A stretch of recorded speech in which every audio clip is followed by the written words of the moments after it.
Howdy. Howdy. I think everything's alright. Now, I've been testing a little bit. There's a kind of delay issue, whatever. Yeah, I'm also like, sorry. I'm also like, yeah, what the frick? It's already buffering or whatnot.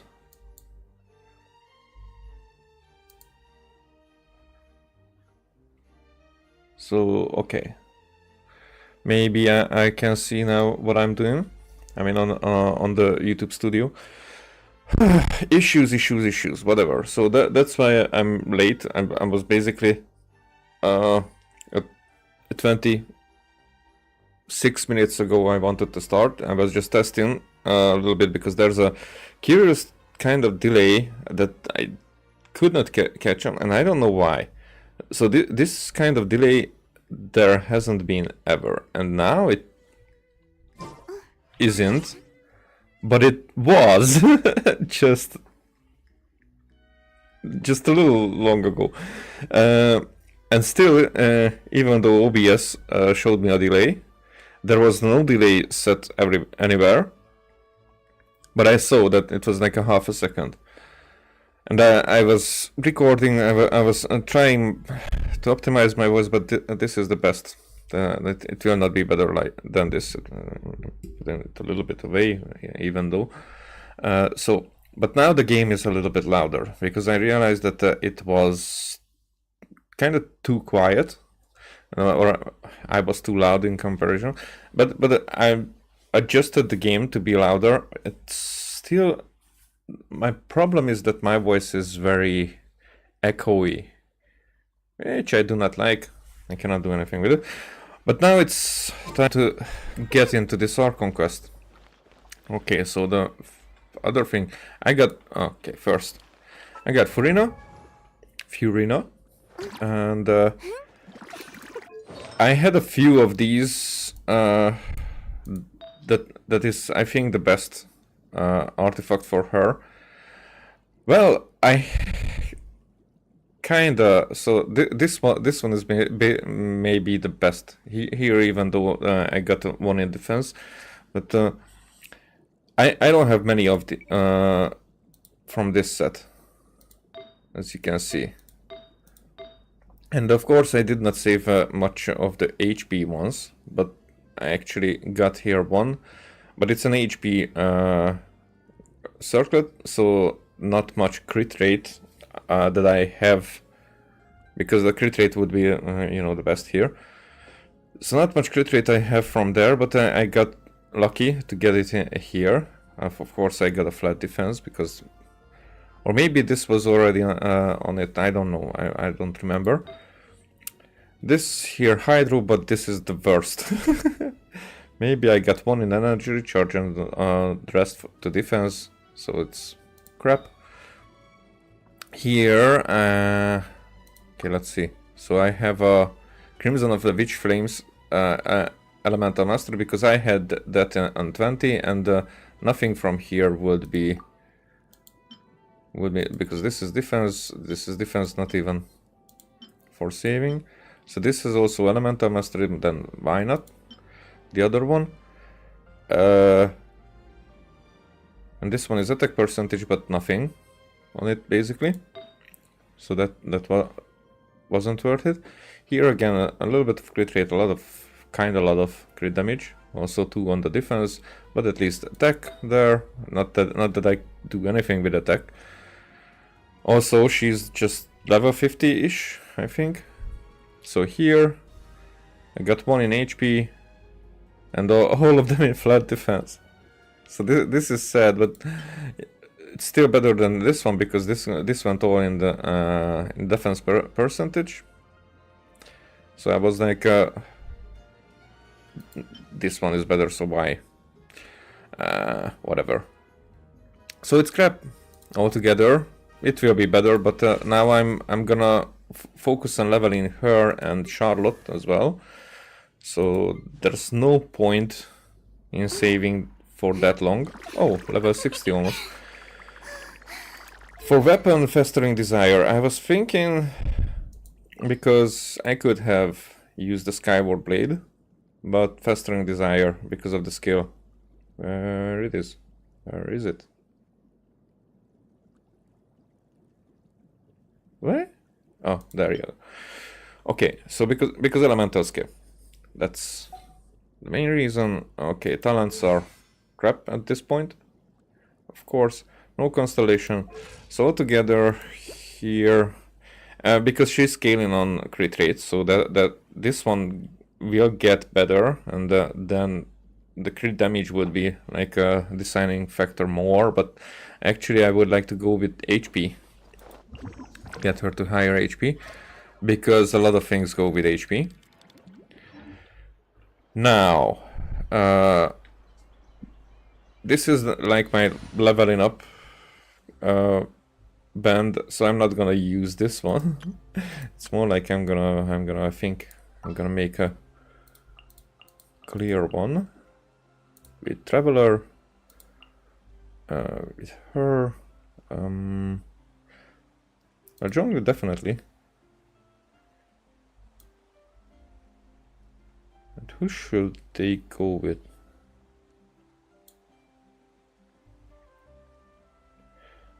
I mean, just because of the story, maybe Lynette would be cool there,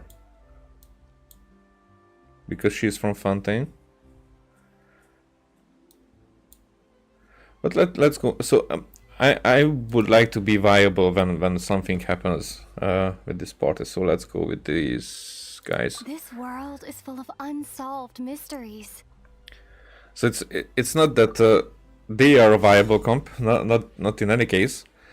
It's just that well, we have the MC, we have the Hydro Archon there. We have a shielder because this is a weak comp. Here Zhongli and Nahida takes the prime, definitely. Because the MC is Hydro, that's like a crap on it. So that's why I'm going with this. Now, the rest of the story is that we are gonna go for the story quest. I heard that this is quite good, but before that, so from the very beginning, since Fiorina seemed like she's not normal, like she's she seemed like she has a split personality, and I don't think that it's exactly that the case, but I don't think that there is only one consciousness affecting her. I think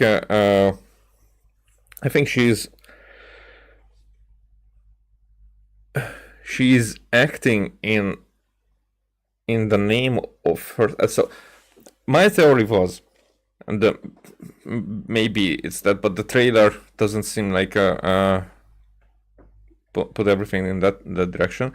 So that my thought was that the previous Hydro Archon got somehow dissolved and became the primordial sea, or more like probably I thought that a contained version. So because they thought that every water goes into the Fontaine, whatever. But probably how I thought how she dissolved, or the previous Archon dissolved, they contained in the Oratrice Mécanique d'Analyse Cardinal score that they were, because when Lini was there, he heard a voice where it shouldn't be. So it's probably the previous Hydro Archon's consciousness is probably there in the core. And I think that somehow disturbs the primordial water as well, and somehow triggered that whale creature. And and something with that. So I'm not saying that I figured it out, and I don't think that this is the case. I think that this would be a cool case to be. So if at this point there wouldn't be Act 5 that we are going to play right now, but if there wouldn't be Act 5, what we know, and that I should be the one writing the story, then I would write like this.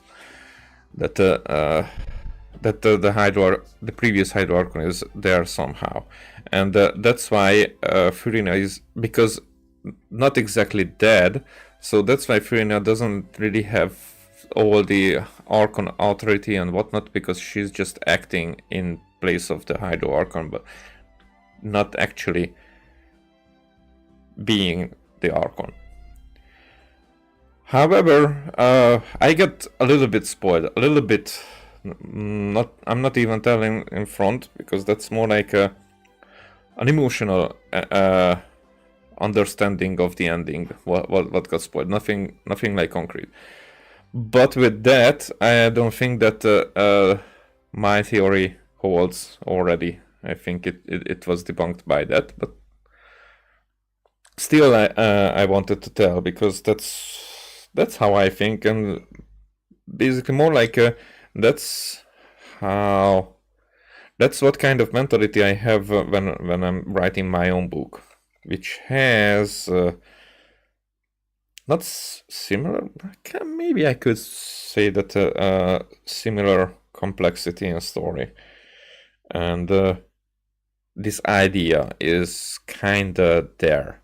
So my thought and my ideas are basically influenced by my own story. It's more like the other way around, not Genshin affecting me, but myself affecting my thoughts on Genshin.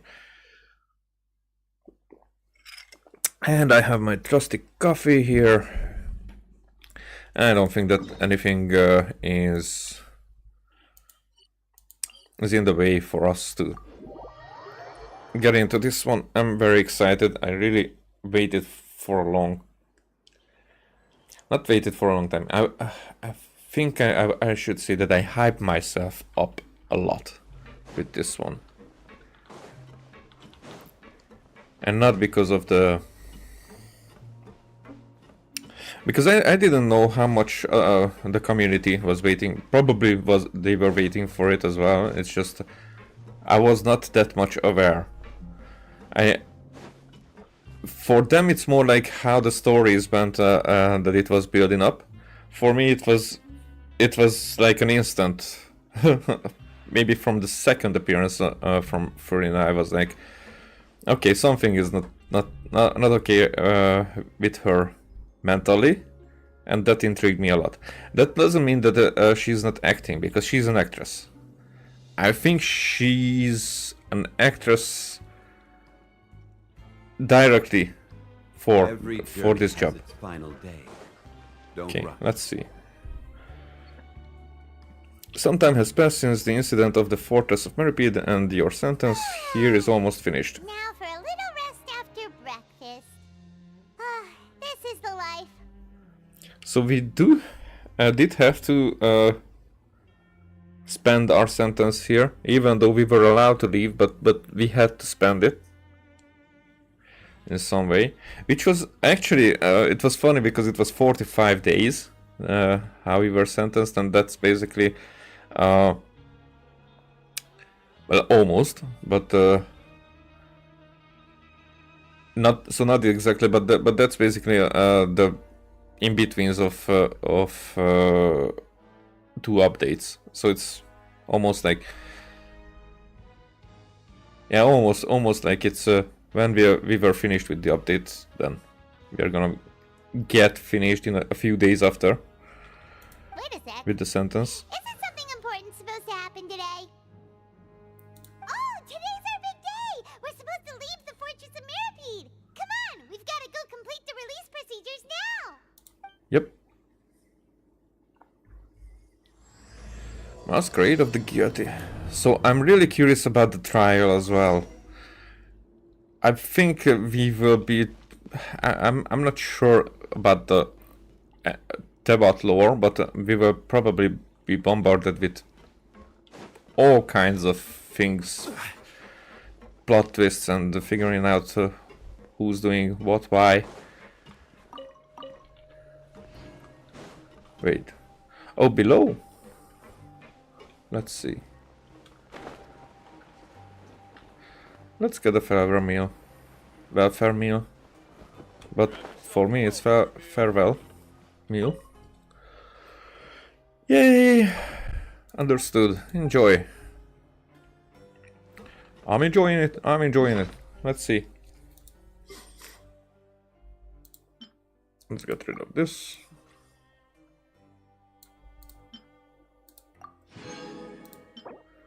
Don't believe maxims written on slips of paper. Maxims? I don't believe in any kind of sims.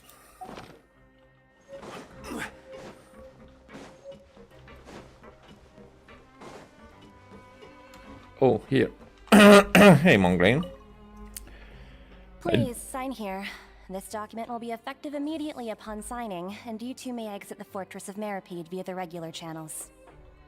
So, I did not talk a lot today, and usually during the day, so my voice is kind of scratchy. I will maybe cough a lot.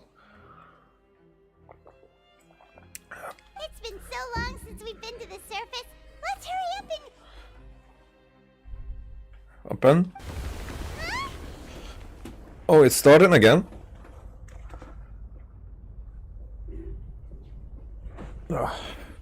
I'm trying to make myself comfortable. What's happening? Are you okay? I'm fine, thanks. But I wonder what that tremor was just now. Let's go ask the Duke. Okay. So now that we are buddies, it might be just an easy task. And she's right. He's right here. I don't have Yilan or any of the quick characters, so the traversal will be a little bit slower than I was used to in the last few months. Well, since Yilan, basically. Your Grace? Your Grace! Ah, good to see you two. Is there something you wish to see me about? Well, didn't you feel just... Yeah, what was with that earthquake just now? Ah, that. The tremor didn't originate from the seafloor. In fact, it seems it came from the surface. Huh. Over the years of serving as the warden here, I have developed a sense for distinguishing between what occurs on the surface and what occurs underwater. Besides, the seal that Monsieur Neuvillette set in place won't fail so easily. So the fortress is okay? If you recall our last incident, if there really were a problem, there would be crowds of inmates in a panic right now. Huh, you've got a point. Okay, seems we need to get back up to the surface and ask about what happened.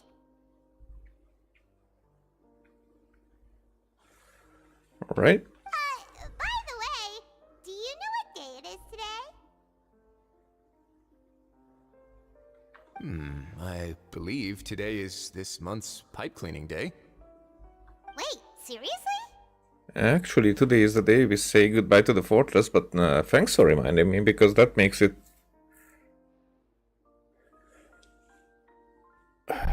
that makes me rethink some of my actions.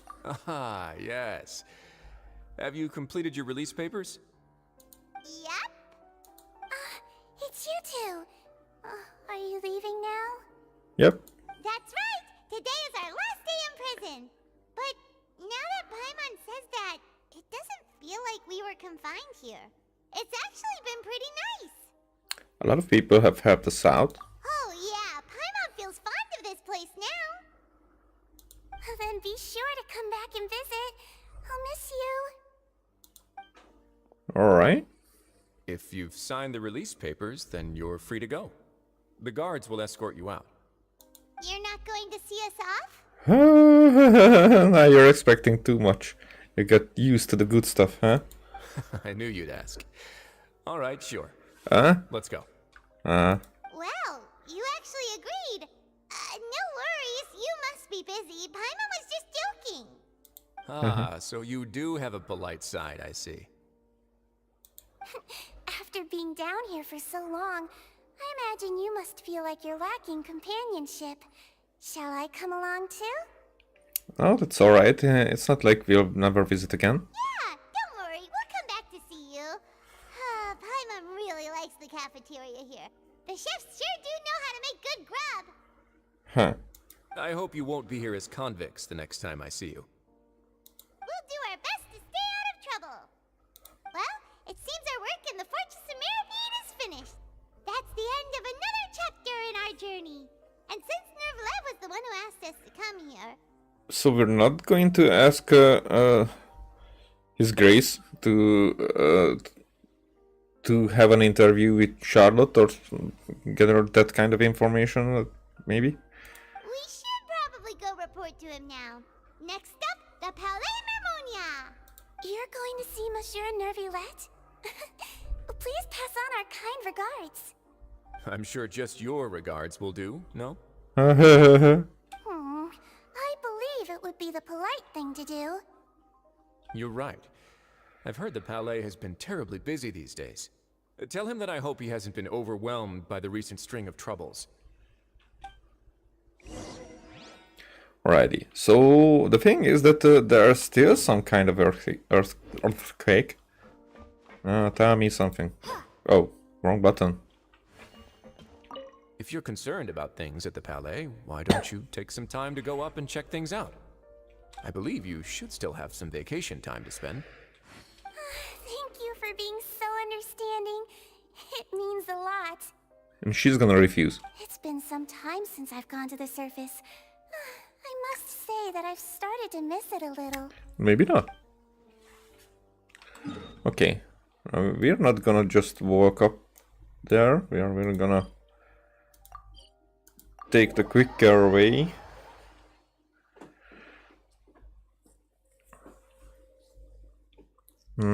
So curious, actually. So there was some kind of not earthquake, probably waterquake or something that happened. Still, even though it wasn't in the fortress.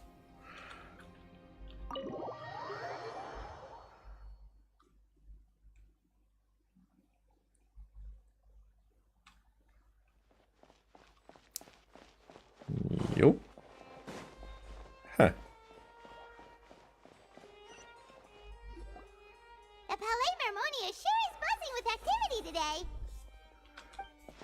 Huh? Halt! Huh?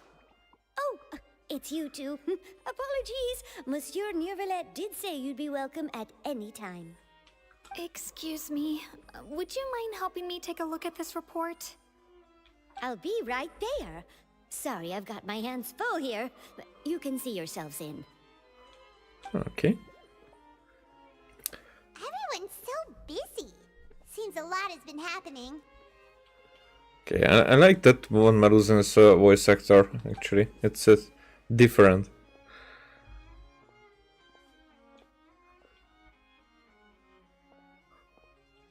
That was almost a very cool transition. It was just a cut in the way that it wasn't. Hello. You've come at the right time, but you'll have to wait for just a moment, as there are some urgent matters I must tend to first. In the meantime, please, have a seat. If you'd like to have something to drink, let the Melusine outside know. That's all right. We just ate. Okay. Very well, then. Let's take a break over there while we wait for him to finish his work. Over there? Oh, it's always showing the same time. All right. That should wrap things up for now. Are you done with your work? Yes, sorry to keep you waiting. Alright. Today should be the day you were released from the Fortress of Mirapede, and it appears that you've managed to complete all the release paperwork. That's right, and we came here to see you right away. Yeah, Paimon novel everything that happens. I thought that we are having like a... Massive whale. That we were having like a contact with him. Or had since then. But I don't know, maybe. Maybe we just didn't talk about this aspect of it. Do you have any idea what that might be? Judging from your description, that cannot have occurred in any ordinary waters, but rather something like the primordial sea. Oh, that's yeah, that's our vision, overt vision about child. A whale of that size and shape cannot usually be found in the waters of Tivat. Therefore, we can only assume that child is presently immersed in primordial seawater. But he is not from Fontaine, so that's not a problem.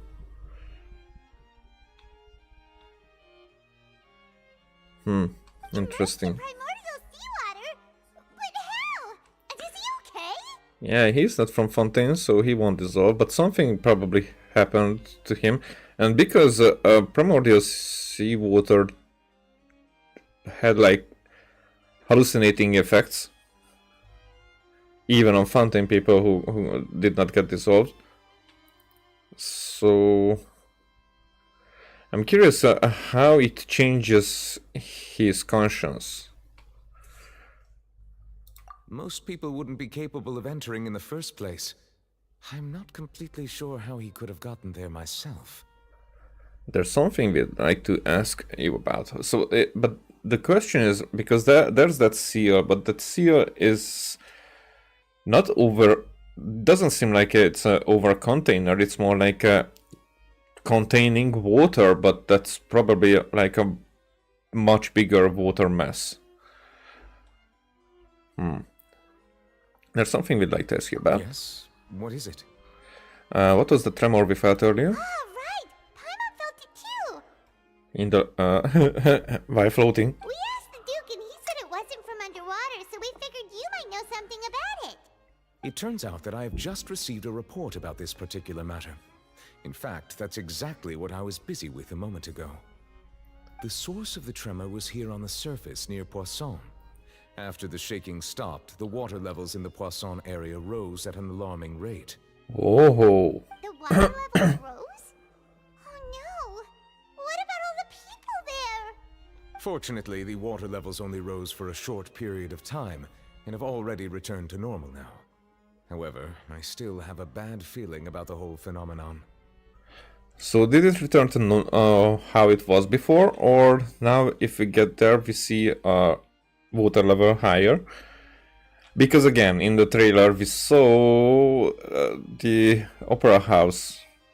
I think it was the opera house that was like almost under the water. So it was just the towers, the top, like pointing out. Is that the right word for it? Whatever. If the change in water levels is connected with the leaking primordial seawater, then the situation in Poisson may be much worse than it appears.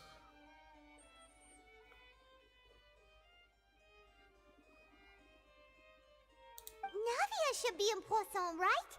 We need to go check on her! Yes, Spina de Rosula's headquarters is there. I would also like to go there as soon as possible, but I'm afraid I can't leave just yet. We must immediately formulate disaster prevention plans for the surrounding coastal areas to avoid potential catastrophes. Okay, you do that. I'll have to ask you two to go to Poisson first. I'll meet you there to check on the situation once I finish things here. Okay, we'll do that. Sounds like a plan. There's no time to lose! Let's get going! Please be careful. Alright. Since you're asking. Can I just... yeah.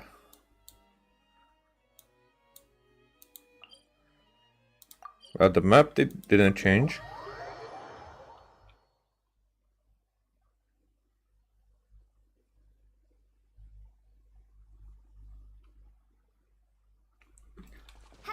Oh, it changed. Oh, was it like that? It was like that.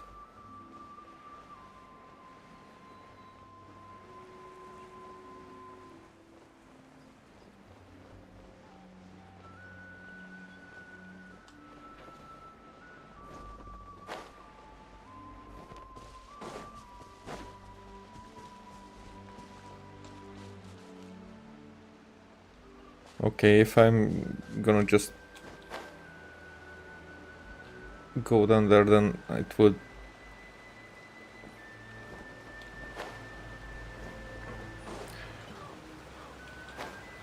I died for reasons like this. Oh no. What happened here? All the buildings here seem to be in a pretty rough shape now. So it returned? The boat... There's nobody around. Were they all dissolved? No, let's not assume the worst yet. Navia should be around here, right? We need to make sure she's still... Hyma means we need to check on her. Yep. And if we are like covered in primordial seawater, then let's not hug anyone.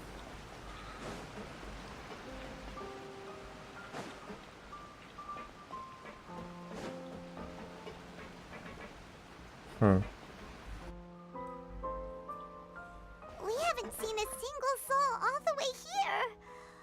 Oh, this is getting scary. Maybe they're in the ship? What will I ever do now?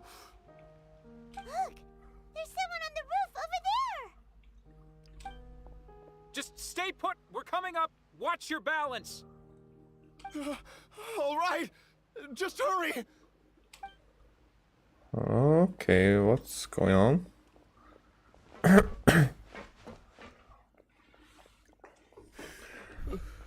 not young anymore. How will I survive on my own?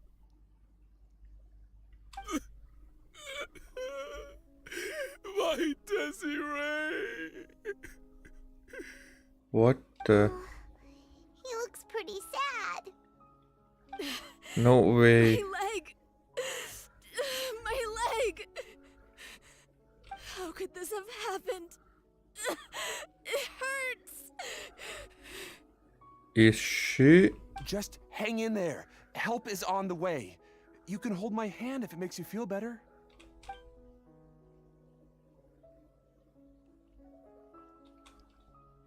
Oh, okay, I'm speechless.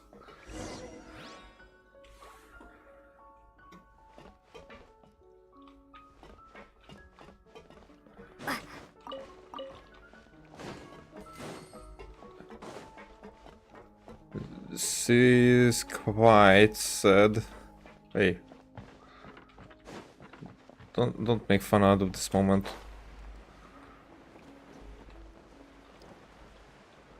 Huh? There she is. Again. Oh, it's Navia. She's over there. Hey, Navia, are you okay?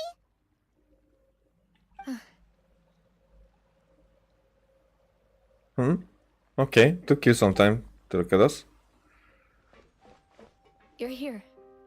We heard there was a situation in Poisson, so we came as quickly as we could. Yes. As you can see, the water level suddenly rose. It caused quite the disturbance, in fact. There. Malus? Demoiselle! There was a wounded resident next to a building southeast of here. We've already transported him to safety, but we've run out of medical supplies. And Silver? No, I'm having goosebumps. Malus and Silver has to be alright. He's wounded? How badly? He fell, so it's probably a broken leg. He's pretty shaken up. When the water level rose, he desperately climbed up to the roof. Once the water receded and he saw the ground, he became terrified and eventually... What? He jumped down then. Find the leader of Squad 1 and tell him to take the wounded resident to see a doctor. He should know where to go. Understood. I'll take over his search and rescue mission in the meantime. All right. You'll be in charge. Oh, shit. I'm sorry. Where were we? The situation in Poisson? Ah, right. Allow me to explain. Because she seems really broken. A little earlier, we suddenly heard a loud noise. At first, everyone thought that something might have exploded in the waterways.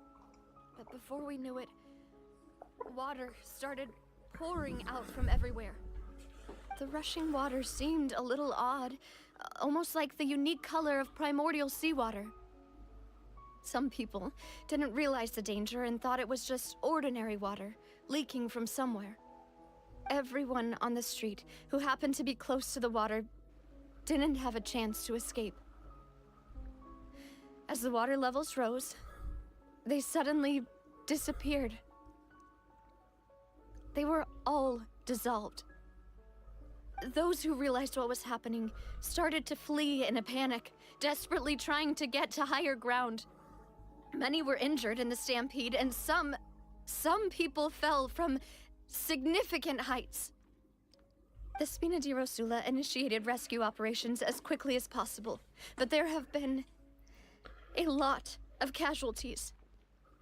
Fortunately, the water began to recede after some time, and the chaos came to an end. The water that flooded the area contained primordial seawater, so the lower levels of Poisson are still hazardous.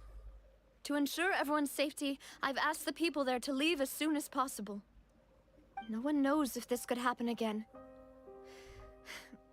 All we can do for now is try our best to help evacuate the residents. We still haven't completed the head count, but we'll have some numbers soon. You still did not mention them. How awful. And all of this just came out of nowhere. It was quite frightening indeed. I only wish that everything that just happened was a bad dream. Is there any way we can help, Navia? Yeah, we're here to help. You can put us to work. Thank you for being so willing to help in a moment of crisis like this. You don't know how much it means to me. I really can't express how grateful I am. Wait, we're missing some people, aren't we? Don't say that, Navia. That's what friends are for. By the way, where are Malus and Silver? I don't want to click on that one. Don't.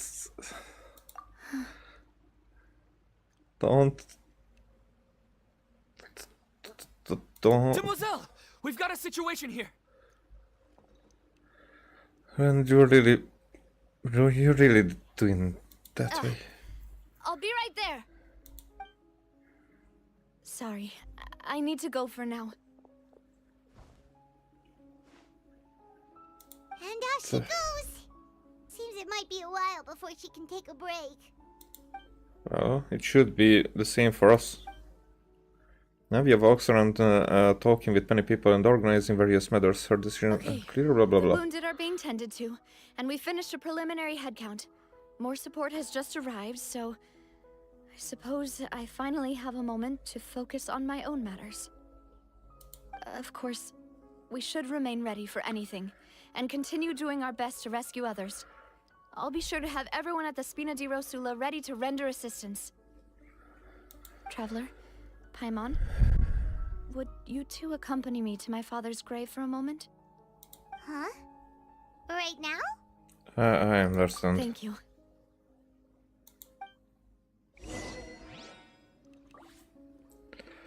Oh, crap. Not those two.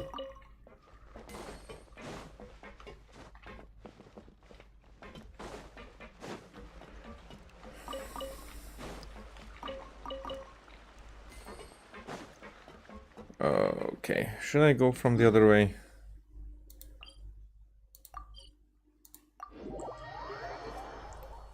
This will be hard to swallow.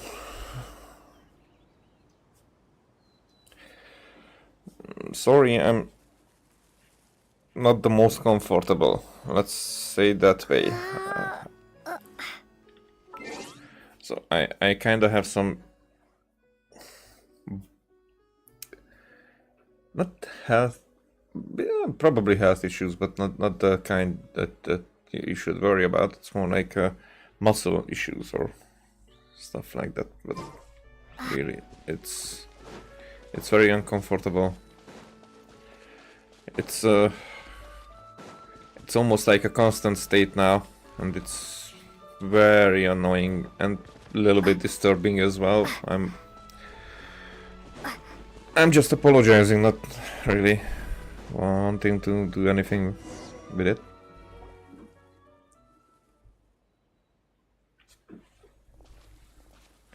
Not a lot of people here, huh? Well, given the time of day and the whole situation in Poisson, Paimon doesn't think there'd be a ton of people here visiting graves. Right. That's how things are now. The living are so exhausted that they've no strength to spare any words for the dead. I mean, I thought that maybe we're going that direction, that they might not have a body to bury. Navia? And there's no need to push yourself so hard.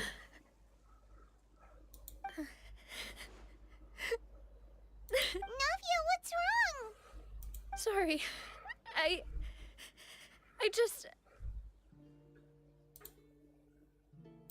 Malus and Silver... They won't ever come back here again.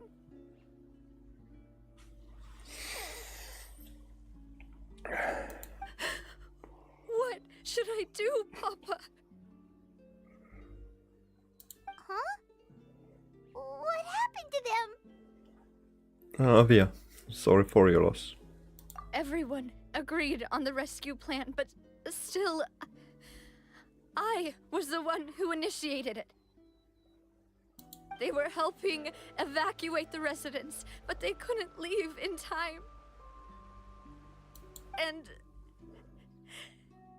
they were caught in the seawater.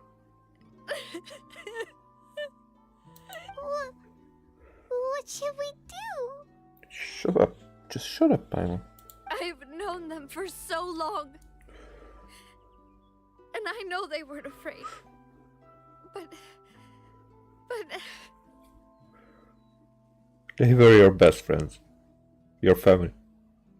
I could at least hold a funeral for my father. And I know where he rests. But as for Malus and Silver, they're just... gone. I just can't...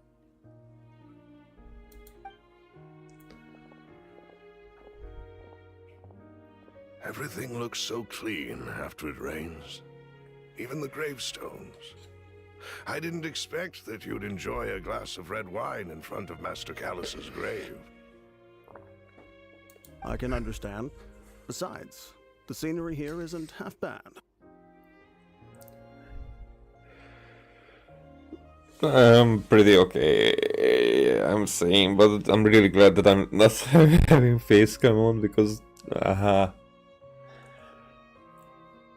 This is stuff. This is stuff. It's interesting that these stories can tear me up.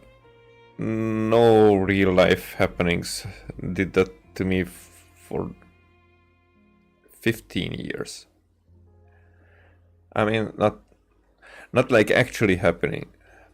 I sometimes have certain states when things strike me, but that's very much different. Actually, when something happens to a person, women are easier or more prone to the effect. For me, it's very much, and especially those kind of stories when there's a parental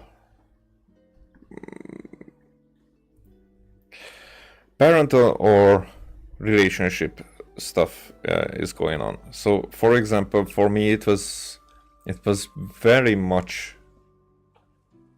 not touching in that way, but it was very, very strong. Even when in the first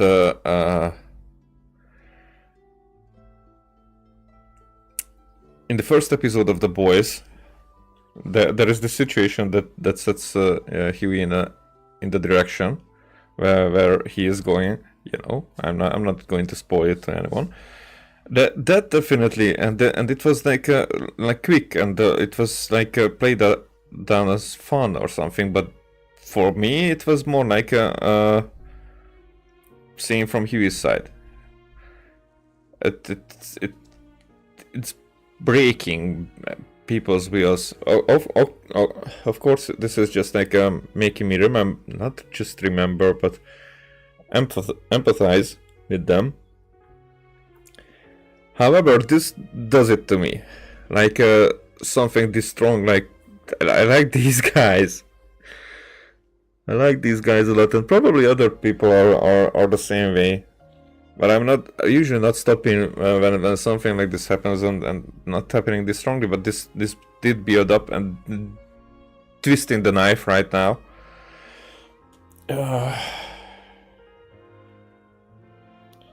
This is that side. Oh, I'm gonna even blow my nose. So this is that side that chicks shouldn't see in a man. It's not that they should. It's more like it's better for the man if the chicks don't see it.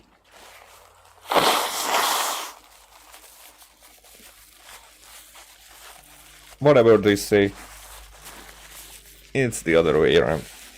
And because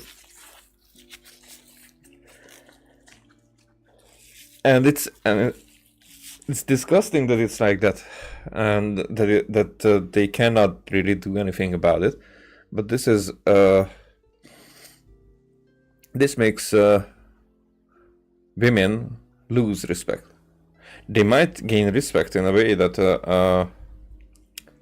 that you can be emotional or something, and it's not like you started to be emotional at that moment. It's more like at that moment you show it and you're vulnerable because of that, and it's not because they are kicking in you in that moment. It's more like vulnerable because how you behave, it changes your if you're a man, of course, in that situation, it changes your let's say reputation in the eyes of that person. In a bad way. They don't consider it, but the dynamics between those two people changes for the worse. Really. But this is not the situation to talk about it. It's just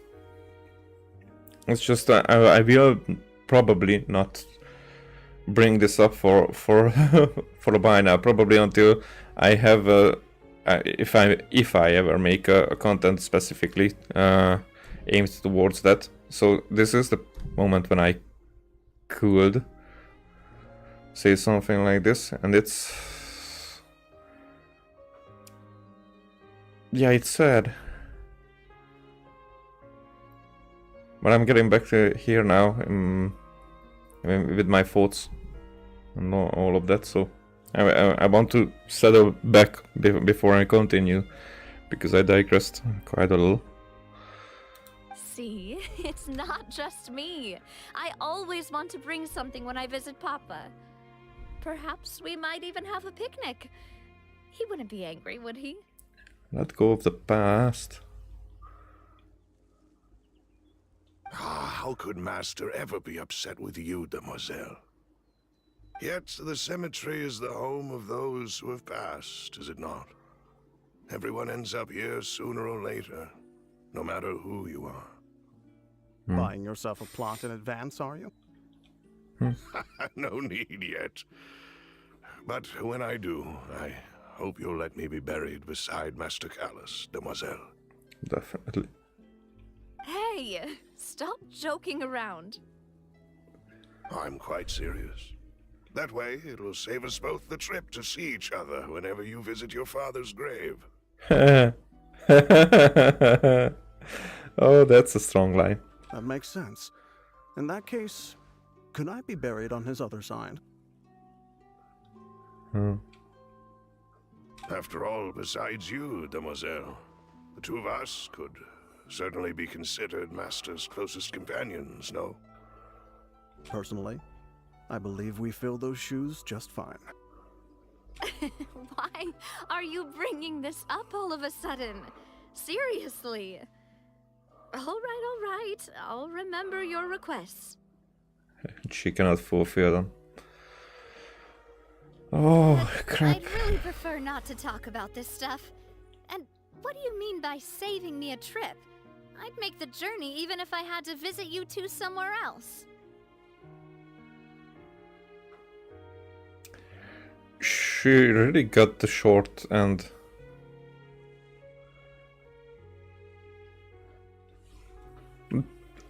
At this point, even though the scale is not that grand, but I think Navia is maybe one of the most tragic, if not the most tragic. Especially if we consider that in recent times, because the Wanderer could be debated, but he did bad stuff Navia did not turn. So let's go with that as well. I'd promised to let them rest in peace here. But here I am breaking that promise. Shit. I'm sorry for letting you see me in a mess like this. I don't usually cry, really. You were the first one to do it in this game, if I recall correctly. Paimon doesn't know how to help you feel better. But, well, she understands how you feel. Interesting. Paimon does refer herself by name, but not really in third person.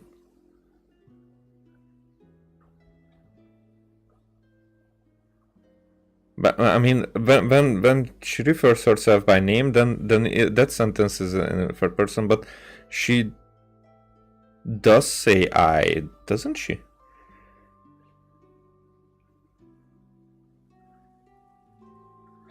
Maybe not. I had always thought I could make my wishes come true. But now that I think about it, that never solely relied on me. Many things can only be accomplished with someone else's help.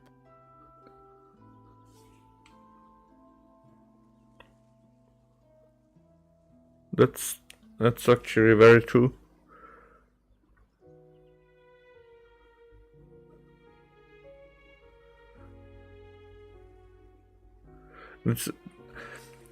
Yeah, that's something that okay, again, I'm relating to very much because there are so many things that I wanted to sort. Very good ideas, really. It's not like I discarded them as it was just for that time, but more like I could not do it because me alone, either I was not enough to do something like that, or not in a state, or I would wanted to rely on someone, or do it with someone, together with someone. And this is one of the life lessons. This is not the first time that I'm talking about this. That one of the life lessons that it's very hard to find people to join in like agendas, to fulfill ideas, not just like joining you for their gain, but because doing it is their gain as well, not because of you. Not it's more like that you people are doing it together. And like building a community is not in that way like an influencers or streamers and YouTubers do. It's more like building a company where the ideologies are connected. That's why it can be so strong when there's a community built and when they are passionate. It's not like a book club or something, you know, because there it's like or going to play sports with somebody. It's I'm not talking about that. I'm really talking about when actually standing next to ideas and fulfilling them. So many people do that by themselves, and it's much harder to find someone really sharing that vision. Or maybe you find someone who has a vision that you can share with them. So it's, or maybe two people already having the same vision, and they finding each other, and they connect in that way that they can do this together even better. That's very rare, and that's very strong, and that when the foundation is there that way, then it can also become something very beautiful and very dangerous because of the power that lies in it. And some people do that. That's why fanatics have that mentality, that anything for the group, even if it's a bad thing, because they lost that part, and the connection was so much stronger. Luce and Silver have helped me so much, but by contrast, I could do nothing for them. You did that already, and that's why they were by your side. You don't do this type of stuff in retrospect. You earn it, and you already earned it. I think, in story-wise, definitely. I feel for Navia that way. I'm so sorry. You can spend as much time as you need here, Navia. We'll stay with you. Yeah, we're here for you. Thank you. Right now, you don't know how much that means. By the way, you can have a look at this. It's a list of victims from the incident that took place here. Obena, Khan, Burnett, Giverny, Francine, Karina, Daisy Ray, Joinville, Jolienne, Esson, as well as Malus and Silver. So, everyone else is safe. But still... It's okay. I know what you're thinking. And you're right. We lost Malus and Silver. But we were able to save more than we anticipated. The overall outcome indicates that the cost was worth it. No one's sacrifice is truly necessary. Right! Don't think that way, Navia. One person might be saved at the expense of another, sure, but that isn't something we should ever consider a trade. Malus and Silver were not the price for saving anyone. They're heroes. Agreed.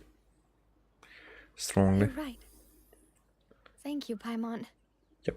What you said just now was pretty amazing, actually. Actually. I'll remember your words.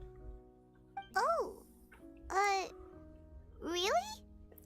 I mean, actually, she says this type of stuff a lot, and that's... For her, it's a... It might not seem like she says this type of lot, and she needed to hear it, so it's good.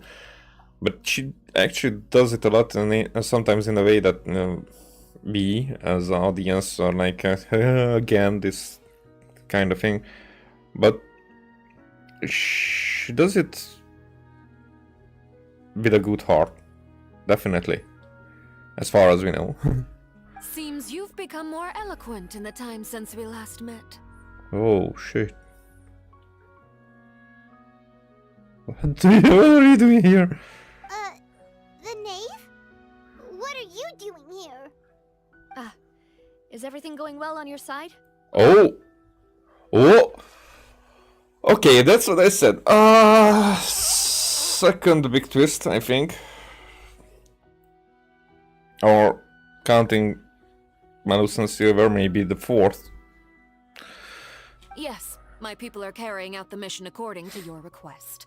All the residents of Poisson have been evacuated, and we're preparing to relocate them to higher ground. Huh. She really plays this goodwill card. As for these supplies, we have everything taken care of. There is no need to worry. Thank you very much. Wait, do you two know each other? We just met recently. Right, Miss Navia? Usually, I would call this a coincidental encounter. But that doesn't quite fit this time. Besides, it never even crossed my mind that a Fatui Harbinger would come looking for me. Thanks to the Knave, Spina di Rosula received generous support from the Fatui, which allowed us to complete the rescue and evacuation work so quickly. Mutual aid is essential to fostering positive developments. We were already in the area, in any case, so it was nothing. That said, I must say that you're a lot sharper than you let on. I'm sure you understand what I mean. I apologize for all the ways in which I tested you previously.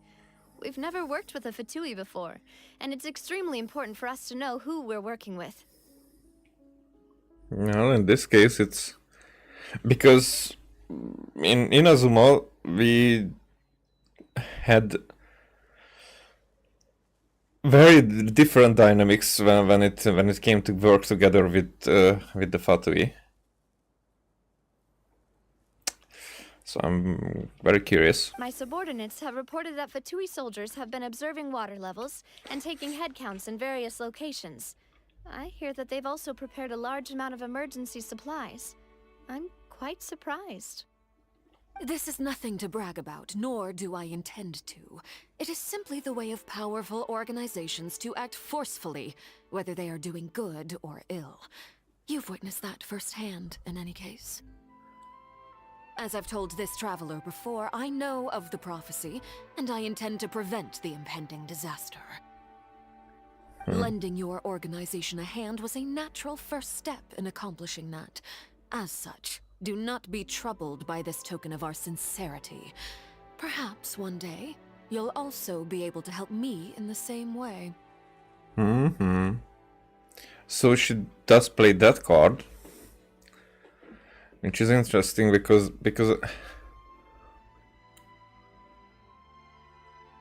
it might come into play when there is like an all things considered situation, or if there is going to be a reckoning type of situation, then who's on whose side it can definitely be a deciding factor. Without your help, there would have been many more casualties. I won't forget your kindness. Furthermore, I sincerely regret what happened to Malus and Silver. I only wish that my people could have arrived a little earlier to prevent this from happening. Don't say that. You and your subordinates did everything you could. As Paimon said, Malus and Silver didn't choose to sacrifice themselves for any specific person. And they weren't the price paid for other salvation. They chose to become heroes themselves. I've never liked hearing people put it that way. It's like trying to relieve pain by saying some noble-sounding words. Yep. But right now, there's nothing more suitable. They really did become heroes. You're right. I'm sorry for your loss, Miss Navia. Water is life to Fontaine's people, and it also spells disaster. It's no wonder that people always say that prophecies represent fate. Fortunately, I've never been one for such opinions. So, you're one who will try to change fate, then? Of course. That is why I'm going to Hotel Bouffe de Thé. I still have some things to take care of, and the children need my attention.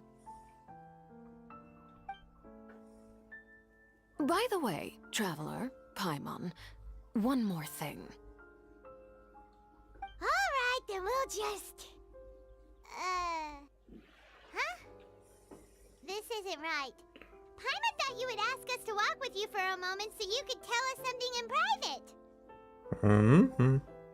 That is a clever and useful conversation technique, which I do like to use when necessary. But there's no need today. It would not hurt to have Miss Navia listening in. Traveler, I'm sure you remember that I said we could work together when we had the chance. You and I both know that there may be issues with the Primordial Sea. Previously, it was the Fortress of Meripede's sluice gate, and this time it was the water levels in Poisson. These are both signals. So the time for jolly cooperation has come. Indeed. Allow me to share the latest intel I've received from the House of the Hearth's intelligence network with you. During some recent investigations, a child claimed to have discovered some ruins near Poisson. The ruins date back to ancient times, and seem to be worth investigating in many ways. Judging by the dating of the ruins, they may be related to the prophecy and the coming crisis. The situation is becoming more urgent, so any pertinent information will prove extremely precious. My people initially came to prepare for ruin exploration.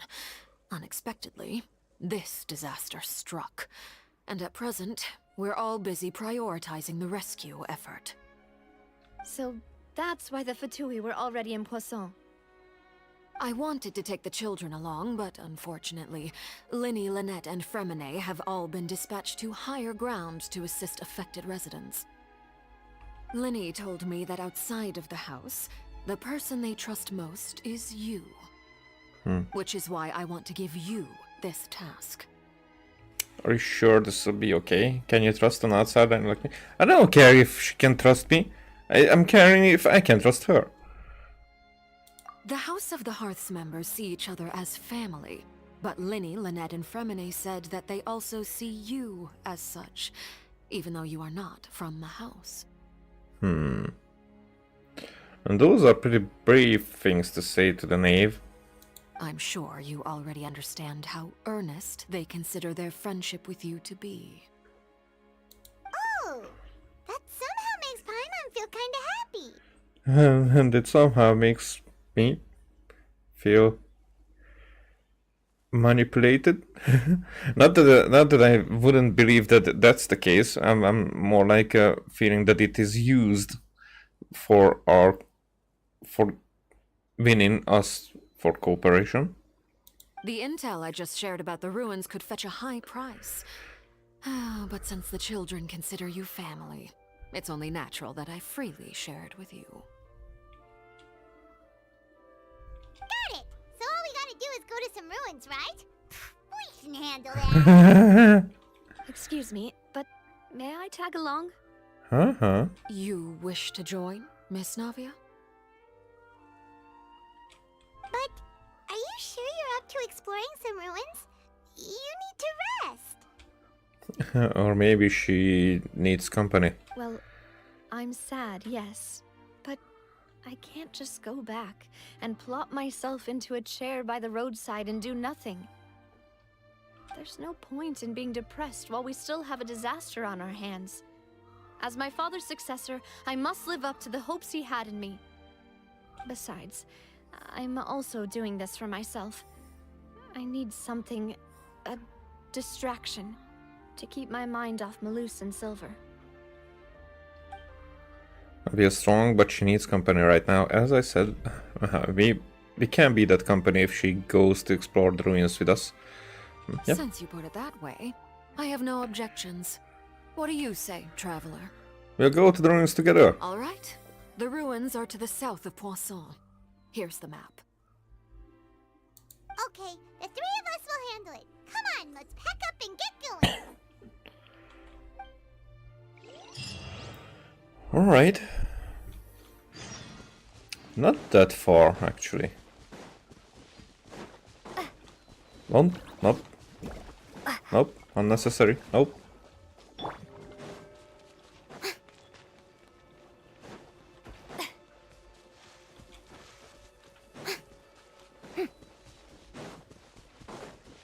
Maybe I could teleport, but no. This will... Oh. I fucked it up. This will take a lot of time anyway, so let's just drag it out. Yeah, good tactics.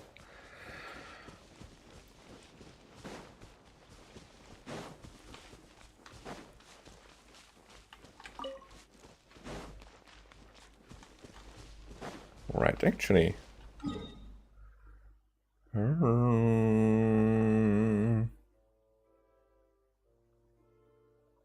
Now I'm not gonna, because I'm right here. Actually, I wouldn't have saved that much because we were coming from here-ish.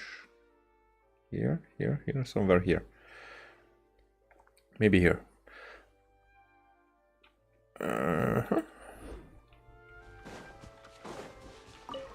But I'm planning to do a domain.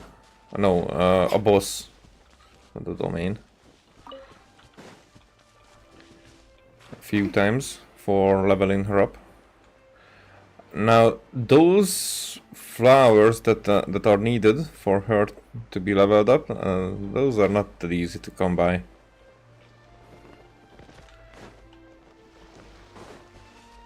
Oh, we're getting there. There. Are these the ruins the knave was talking about? Whoa, talk about old. Old. Maybe smelly as well. They seem to be pretty ancient, all right. Let's go in and have a look. Just be careful. Okay. Boss lady demoiselle. Huh, no problem with that. Nah, it's alright. We don't need special elements. This is enough. This is enough for anything, basically. They are not min-max, but they are strong.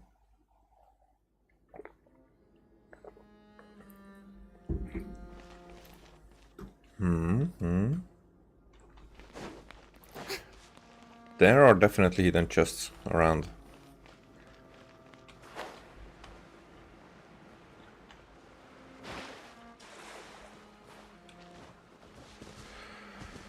Can I climb this? Nope, this is not climbable.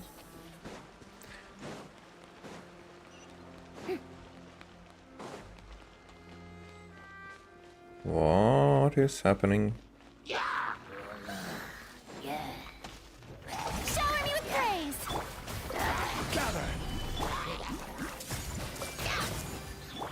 Go. Okay, I'm just testing some stuff. This way, turn a little.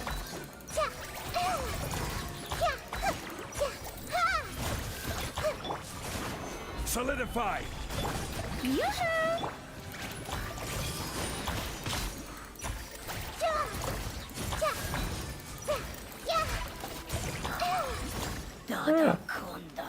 We will have no problem here.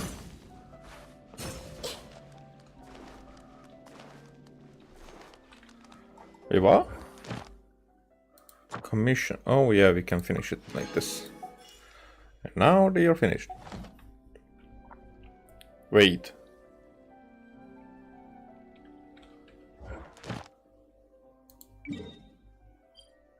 Oh, so that's just teleporting me there, not actually letting me claim it from here. Huh,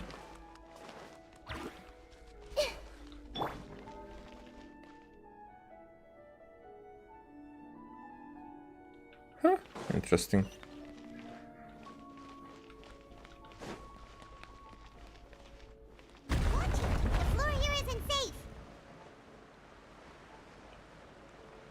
Well, I'm going here because there's a chest here. Commit it to memory. Water jet. Did they just fall down?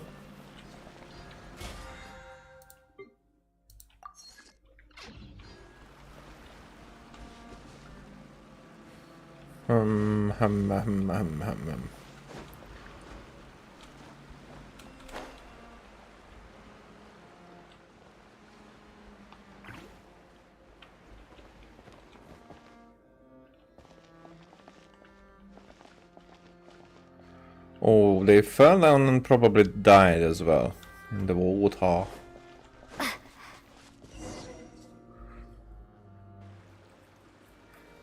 This place has also been contaminated by primordial seawater. Huh? Yeah. And a lot of it, too. A Fontainian would most likely dissolve the moment they fell in. Yeah, you should go back to safety, Navia. Right!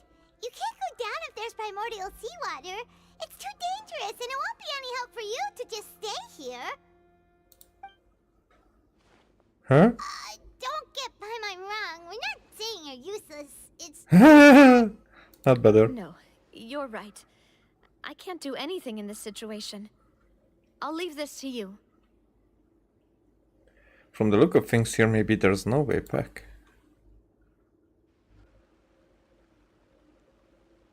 That complicates things. Maybe the only way left is forward. What? In that case, do you want to wait for us here? The water levels here are unstable, and there's a chance the water will rise. So, staying here wouldn't be safe either. I'll go together with you. Perhaps we'll find the exit just up ahead. Seems like there isn't any other option. All right. Come with us for now then, but please be careful. That makes me think of another thing from the trailer, and that made me think of Spider-Man and Gwen Stacy. Oh crap.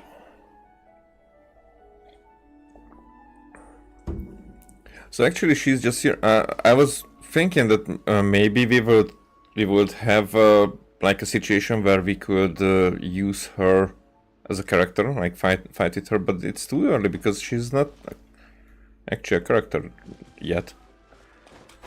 Oh no, it's a dead end! Let's try climbing over from the side.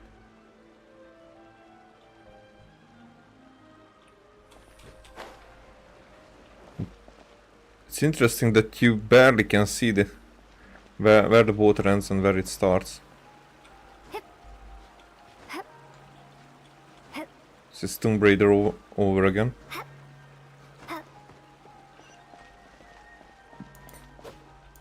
Oh, these are not breakable. That way.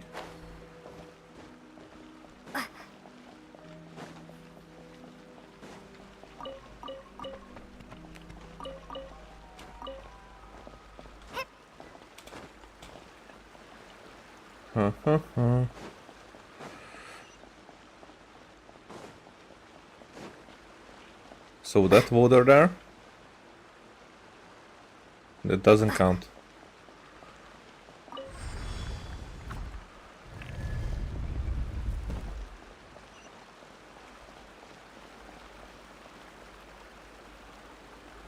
Okay, where are we? At this point. Oh, in domain, so we cannot... So it's not a different place. Okay, what the fuck is that?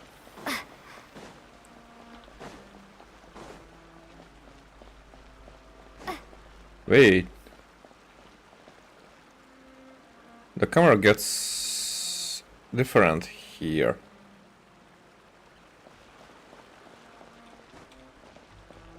Oh yeah, domain cannot climb it.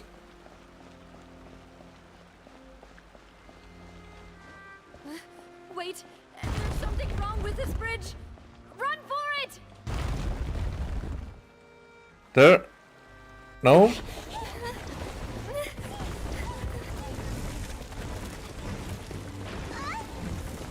You don't dare to.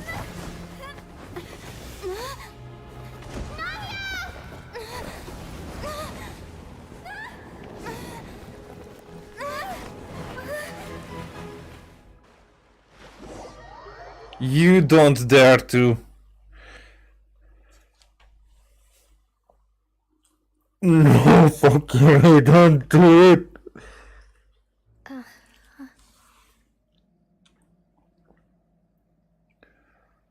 What? Demoiselle. No. So they are there. Not just how it happened in the Fontaine, like with Vinier.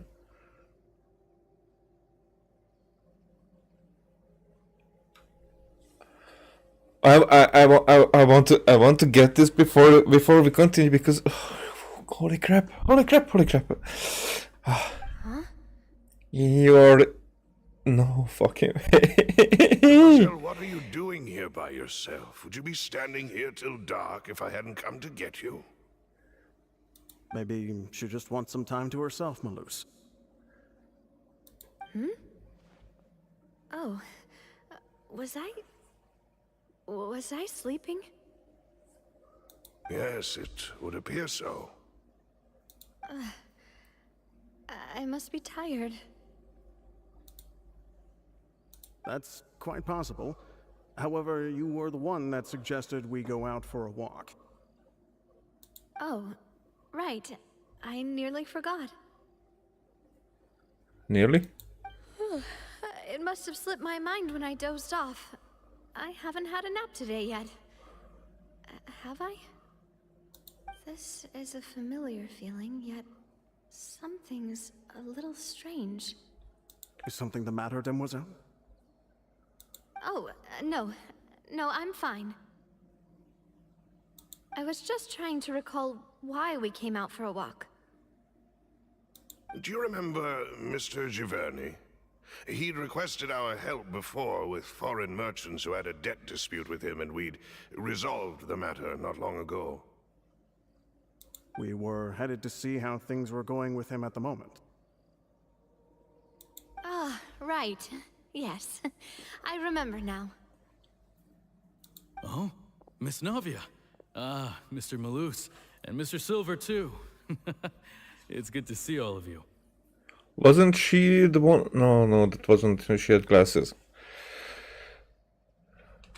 How have you been? I've been great. Thanks to your help, those bothersome merchants finally realized that I wasn't the one they were looking for. Why, I wasn't even the guarantor for that person. They were knocking at my door day and night. Even my neighbor Obina was getting fed up with them. Sometimes force is required to calm someone down and get them to listen to what you have to say. That's right. Oh, by the way, Burnett, what was it that you wanted to give to Miss Navia again? Oh, yes. One moment, I have it right here. Miss Navia, these are some flower seeds that I prepared. Please take them. They're a very good variety, and they'll become very big and beautiful once they bloom. Okay. I don't know what we would have done without your help, so this is a little token of our appreciation. I hope you won't refuse. Did you cultivate them yourself? Thank you so much. I'll certainly take them. Malus, we do still have some empty flower pots at home, right? Why, we can have as many pots as you'd like, Demoiselle. Perfect. In that case, we'll swap out some of the decorative plants for some of Mrs. Burnett's flowers. Very well. Wait. Something seems to be off here. Like, for example, that it feels like I'm playing tonight for like 15 minutes or 20 or something, and almost 1.5 an hour. We are into it. Maybe 1 hour in the story, but it's really. Must be very excited even for the rest of the stories, and I am. Excuse me, madam. If I'm not mistaken, your name is Burnett, correct? That's right. Is something wrong? No, it's nothing. This is the first time we've ever met, but your name seemed familiar to me. I must have heard it when I was discussing things with your husband previously. I've heard this name before. Sometime recently, I'm sure of it. One of the dissolved. And why are there so few people around here? Where did everyone go? We must mind the time, Demoiselle. We still have important things to attend to today. Yeah, the list that she was reading up, that had it, and probably we will meet the rest from that list. We do? Like what? Well, now, did you forget? Miss Navia, here you are. I've been looking for you. Please, come to the Opera House. Your trial is about to begin. Trial? My trial? Wait, why would I need to go to the opera house? Yes, she's right, Demoiselle. It's just about time now, so we should get going. Oh? All right then. Shit, that's intriguing. Okay, I'm doing this slow because I'm thinking in between that. What could be the case? We probably only will meet. Look, it's Navia. She's here. Dissolved people. And her two attendants Yeah, are with Jolly. her. Goodness, everyone's finally here. Julian is definitely a name that I remember from the list. There sure are a lot of people here to see the trial. And they all seem to be oddly excited about something. I even know some of these people. Karina, Desiree, Joyville, Jolien, Essen. Why are so many people here? And why do I have no recollection of this case? They will tell you soon enough. And as for the judge... huh? Where's Monsieur Neuvillette? Please sit in the defendant's seat. Don't worry, Silver and I shall accompany you. All right. But are you sure you can stand behind me? Typically, it wouldn't be allowed, but today is an exception. Hey, what kind of place do they think this is? Come on. Do they have any idea what they're doing? Seriously. Enough with the whispering! Could someone please tell me where Monsieur Neuvillette is? And why I'm standing trial? My dear Miss Navia, have you not yet realized what you've done? In that case, allow me to explain. As all here know, you are Master Callus's successor, the head of the Spina di Rosula, someone held in high regard by every soul in Poisson. After you took over the Spina, you treated all of us just like the late Master Callus had. If anyone in need reached out to you for help, you responded. Not only you, but your butler, your subordinates, nearly everyone in the Spina di Rosula fought for the well-being of those in Poisson. Wait a moment. Aren't you just proving that I'm a good person? Yes, correct. Absolutely right. And that is why you stand accused. You have helped so many people get through so many difficulties. You are one with us. We are inseparable. We are one big family, all of us who are from Poisson, inextricably linked. And with you being so important, we couldn't possibly do without you. Therefore, this fair and honorable court shall declare you guilty, and you shall stay here. You will be together with us forever. The fuck? So, is there like a possibility for her to come back from this at this point? Huh? What are you saying? Everything you have said is correct. I have indeed done a lot for my hometown, and I would be willing to be with you all, but what is the purpose of having me stand here like this? What is there to discuss? Ah, well, if that's what you think, then I have no further comments. What? How wonderful, Miss Navia!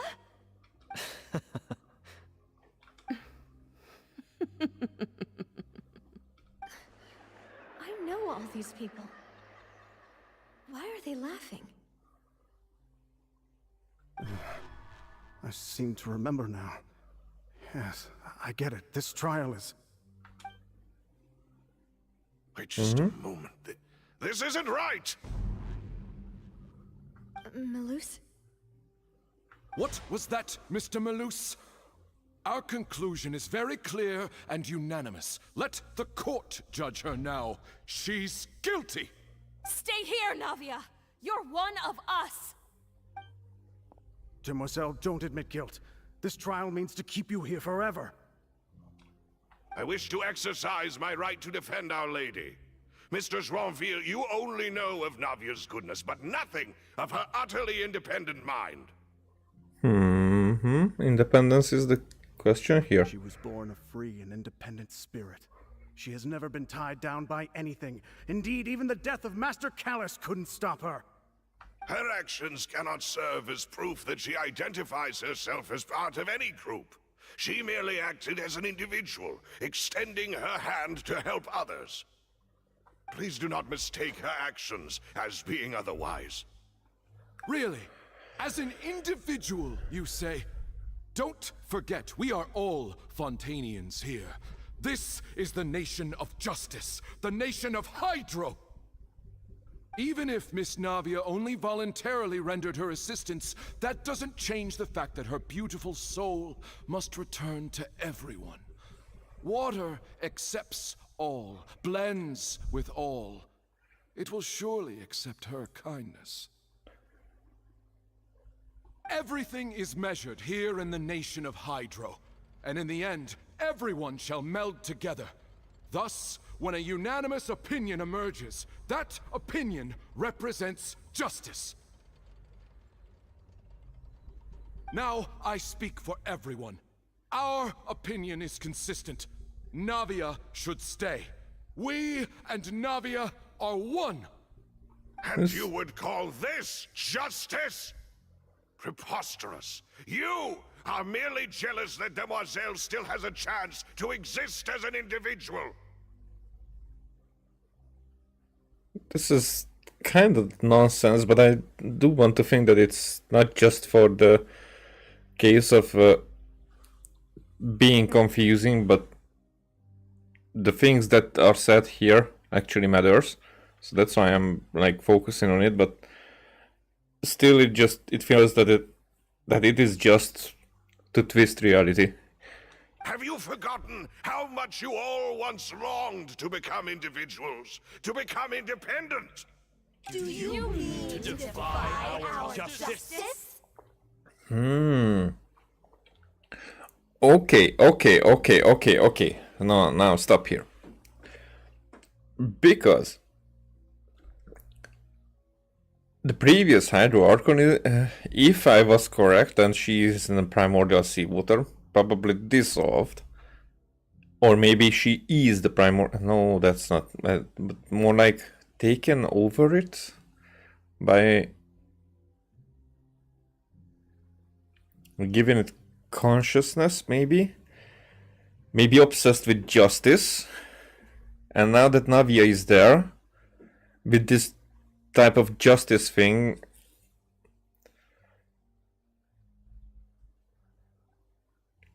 so she's affected by it, probably.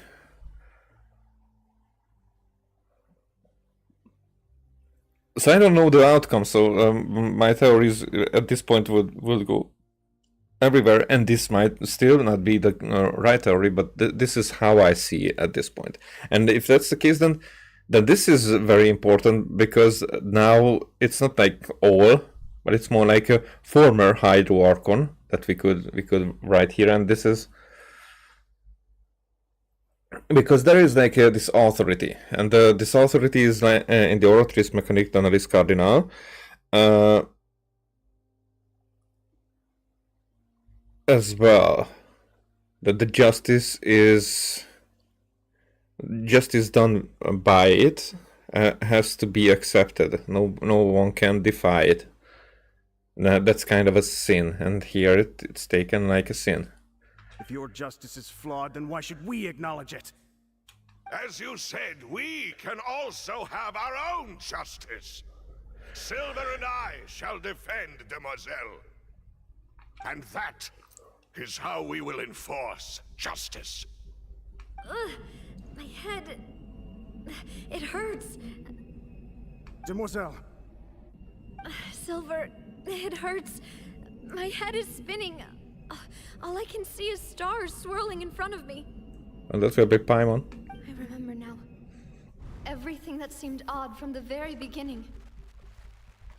Karina, Desiree, Joyville, Jolien, Essen, and Mr. Giverny and Mrs. Burnett, who we met earlier. Even Malus and Silver. I don't want to admit it, but they're all dead. Don't be afraid, and don't admit guilt. We will protect you to the very end. Absurd! Who are you to say that she cannot be judged? We are the majority, and in the nation of trials, the majority is absolute justice. We are the will of all. Don't let them escape! We shall keep Navia here with us! Mr. Malus and Mr. Silver, must you be so stubborn? How could the two of you possibly hope to stand against the collective? Do not resist. This judgment is fair and just. Navia belongs to us.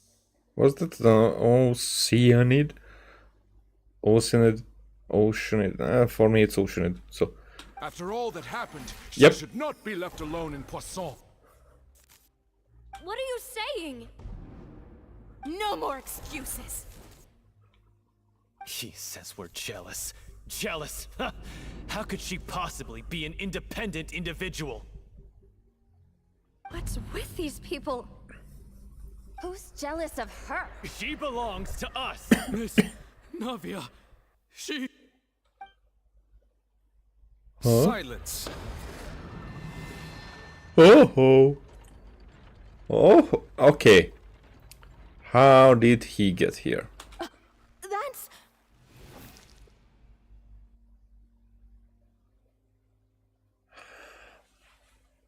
Don't fuck with me. Could it be that because he is the Hydro Dragon, he has authority over the Primordial Sea because it happened? He has authority over the core, which was like, you know, fighting back. But maybe the core made a different. The core made a different sentence than Nevelet, because when the Primordial Sea would wake up, then the Primordial Sea that is in the core also behaves the same way. So it's acting up and it's less controlled. And maybe Nevelet has this connection between the dissolved people and the normal people, because he can be here and there as well. For the Hydro Dragon, that would be like a power to go with. Now the other thing is that maybe he has a broken personality, or he was acting up towards us and he's actually the bad guy. Or maybe this is how he keeps order. There's so many things, but the question is he really here? Monsieur Neuvillette! Because everybody here is dead, so he has to be some kind of an exception. Such commotion is prohibited in the court. The accusations you just presented are nonsense and cannot constitute a proper trial. Yep, okay. He's rational until now. The court will adjourn for the rest of the day. In this, I shall hear no objections from any unauthorized party. Our thanks, Monsieur Neuvillette. Please leave with me, Miss Navia, while there is still time. He's gonna save her. But... Go on now, demoiselle. This is your only chance to leave this place. What, can't bear to leave us behind or something? Oh shit. I thought that maybe they can be saved as well. My apologies. I couldn't resist making one little joke once I realized that this shall be our last goodbye. Crap! They really twisting that knife in us. Malus... Silver... Oh shit. Quickly, you must come now. Goodbye, demoiselle. Farewell. Oh, shit.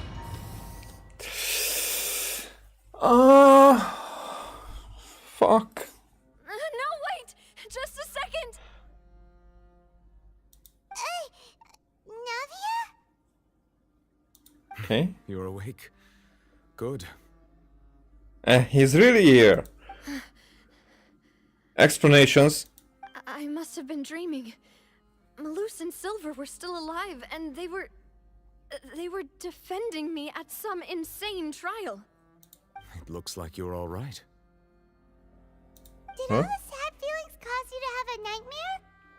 Paimon could give you a hug. The ruins you were exploring suffered a cave-in. When I arrived, I found you falling toward the water. You were just about to be dissolved within, but I... What is it? I think I saw 2 Oceanids protecting you. It was only for a moment, perhaps even a fraction of a second, but they gave me the chance to retrieve you. Cool. Were it not for their intervention, I would not have been able to rescue you before your consciousness dissipated. Wait, did you say Oceanids? You mean like what happened with Vache? So people that are dissolved became Oceanids? Perhaps those 2 Oceanids were the people you saw in your dream. Over-explained a little bit.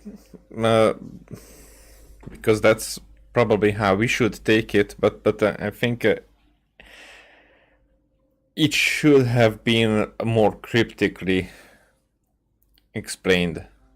I like the fact that it was it, but like 2 sentences less, maybe. I always told them that they didn't have to protect me. To think that they'd keep doing so even after death.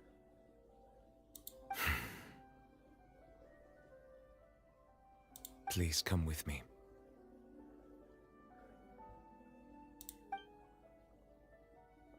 Are we gonna find something out? Neverlet, are you okay? Oh, I am quite all right. Perhaps there's something we could chat about? Why do you look so stiff all of a sudden? Oh, Paimon knows. You're the type who feels awkward when there's nothing to talk about, right? Huh? I merely thought that we should give Navia some time to herself. Huh? Why didn't you just say so then? Don't you think it's even more awkward to call us over like this and then have nothing to talk about? I don't think that's the case. I suppose so.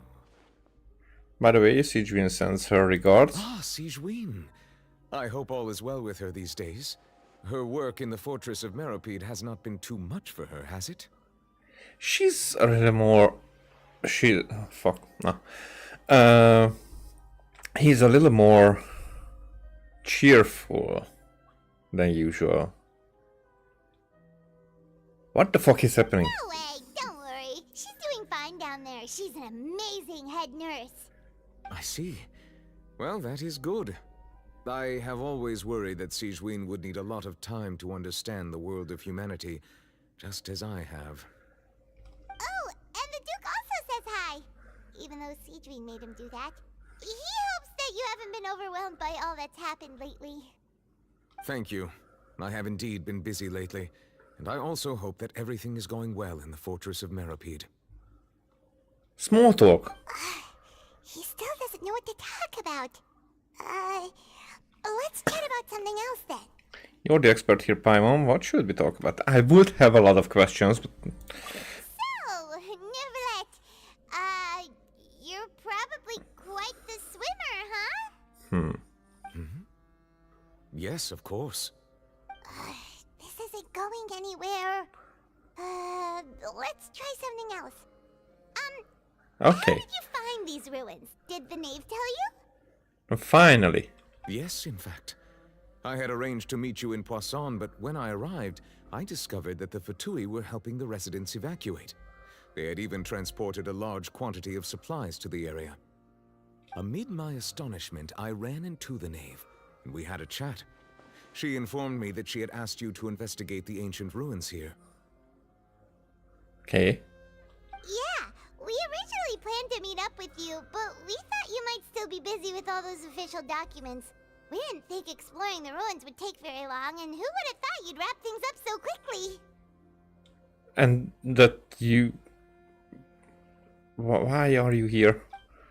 I hope Navia can get back on her feet. Okay, so this is strange as fuck. I'm sorry to have kept you all waiting like that. I'm feeling much better now. I guess we should get going again. Will you come with us, Monsieur Neuvillette? Yes, if you wouldn't mind my company. All right! Another one joins the party! Let's get going then! I don't think that... I don't think that Neuvillette is Neuvillette.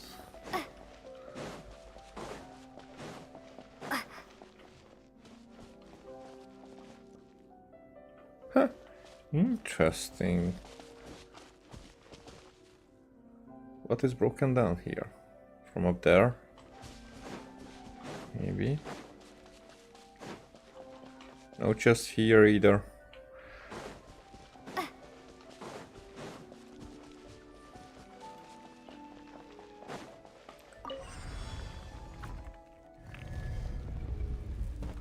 Huh?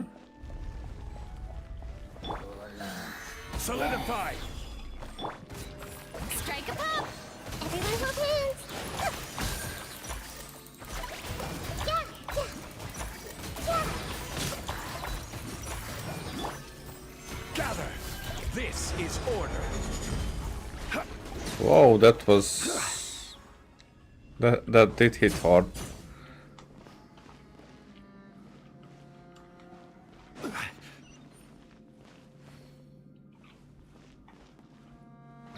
That was what I saw. Okay. And again, camera. Let's change. Another unstable path. Watch your step.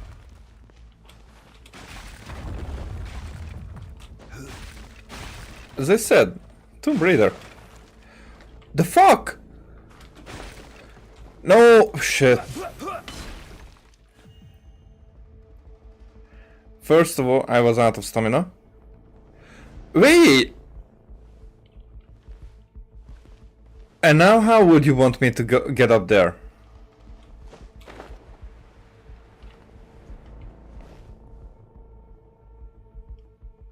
There you go. Now that was interesting.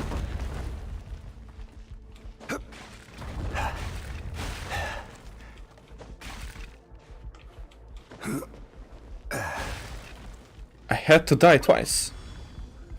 He died twice. Watch out!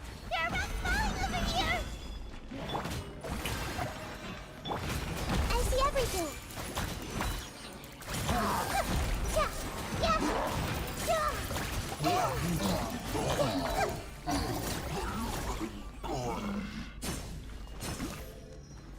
Okay, killing the monsters stops the rocks from falling. Huh.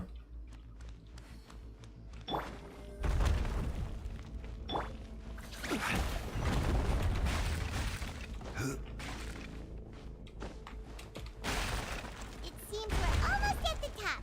Keep it up! Shush. Shush.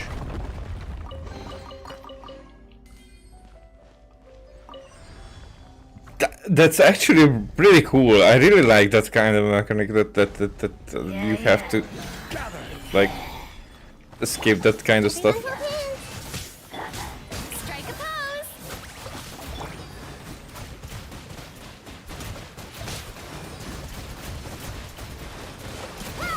This... Wow, that was a hit.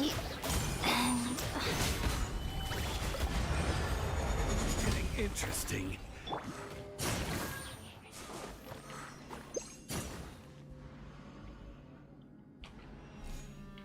Pressing wrong buttons here.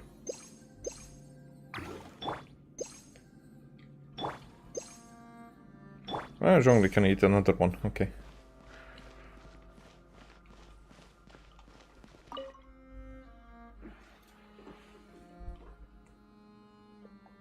Okay, what is this about?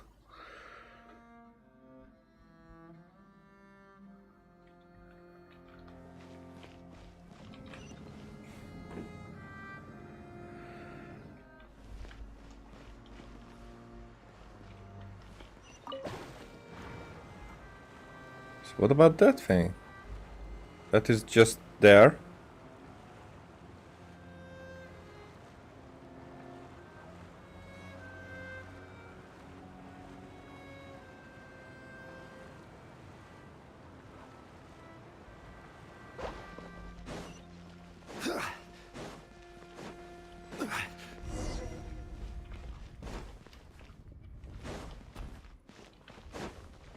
Okay, maybe I left something out there, but I don't really care.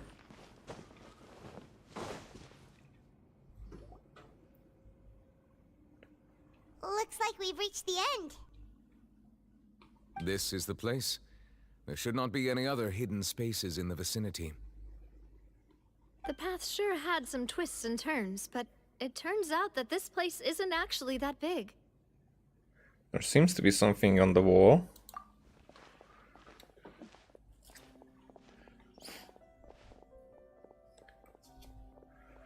Stone slates. It seems like they were put here as an offering. Could we take them down and have a look? Perhaps we Okay. should just leave them be for now. But it says the prophecy. There are 4 locations in total, but only 3 stone slates. The slate that should be in the first empty spot is missing. The surrounding walls also show signs of damage. There's something written below. Let Paimon see. Reason dictates that this nation be destroyed. I shall record the history of its future here in its past. Say what? I shall record the history of its future here in its past. So the prophecy is someone who went in a samsara. The great samsara. It was referred to viewer, I mean Nahida, when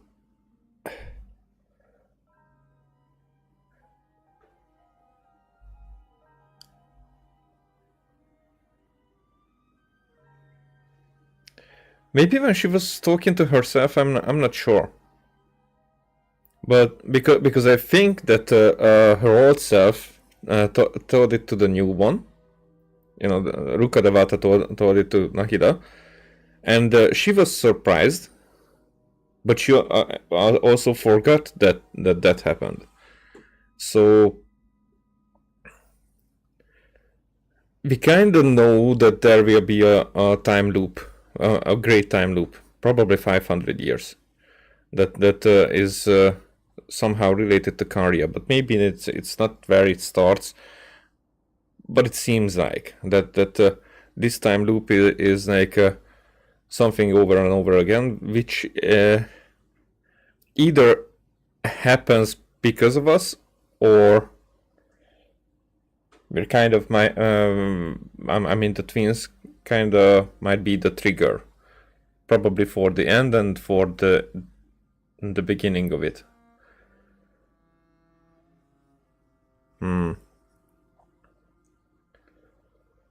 But we'll see. It feels like someone left these slates and these words here for a purpose. But does he mean that Fontaine should be destroyed? You're assuming genders. That would fit the circumstances dictated by the prophecy, yes. Indeed, the slate's contents correspond to it.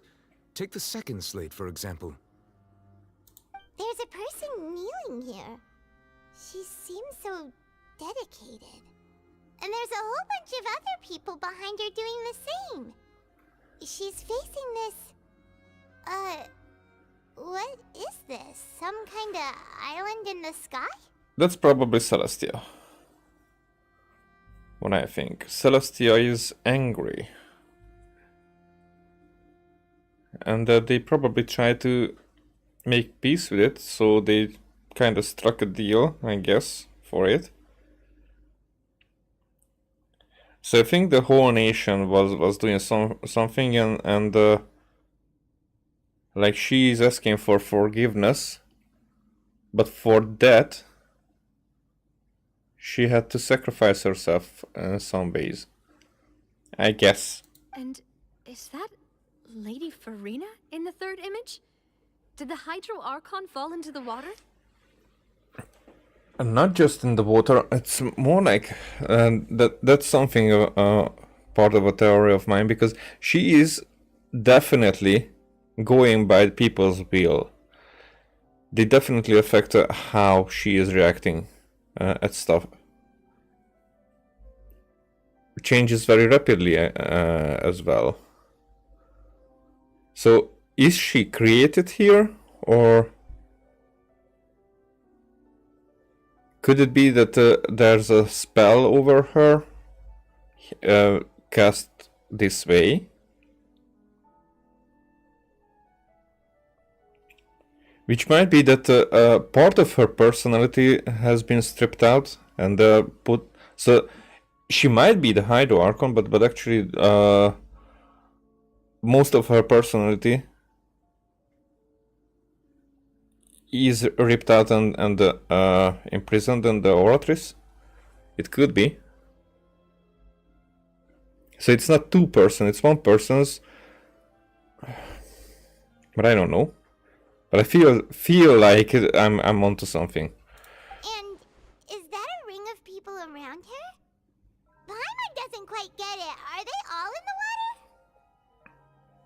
The fourth image. I know this one. This exactly matches the content of the prophecy. Yeah, we all know about that. The people will all be dissolved into the waters, and only the Hydro Archon will remain, weeping on her throne. Yes, they do seem to match.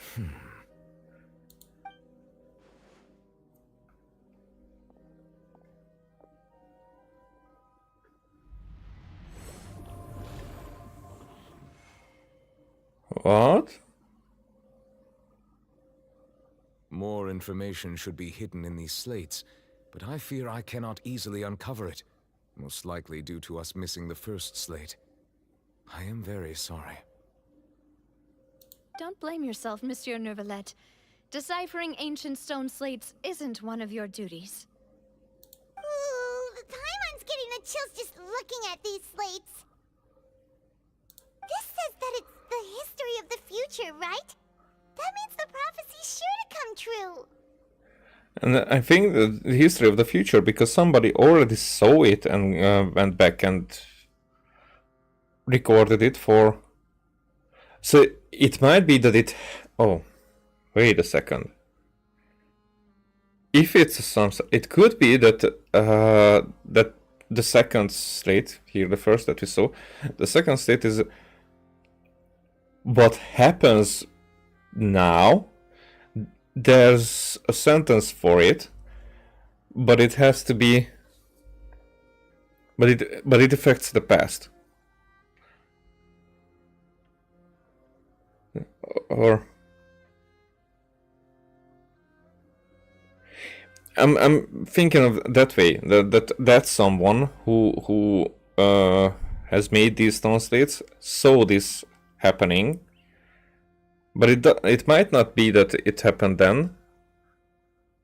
So if the previous Hydro Archon was sentenced to prison or exile or whatever, probably into the Primordial Sea water, that scene might be happening now, and the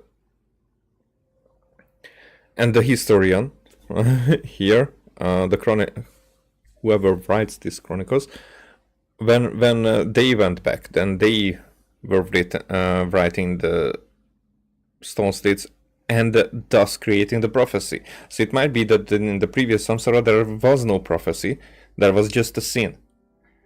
Maybe because of the prophecy, the people might not be so sinful, and then they were expected, so it would not reach to the same conclusion, so the Samsara should be broken at that point. But who knows, that's far-fetched theorizing, but thoughts, whatever. I really hope it doesn't mean that. Still, Paimon feels like these images are kind of weird when you look at them together. Hmm. Huh.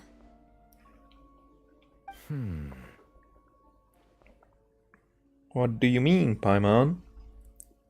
I get what you mean, Paimon. The issue is the order of the third and fourth images, right?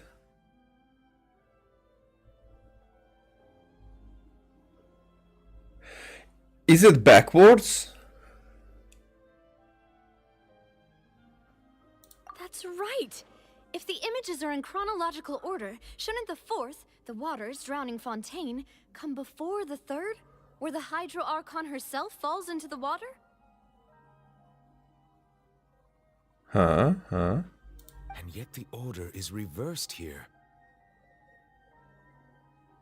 The second image is also quite concerning. What sin are the people in the images confessing to? So if this one is the third, so that the Hydro Archon sits on the throne weeping, might be the cause for her finally rejoining the people in the water.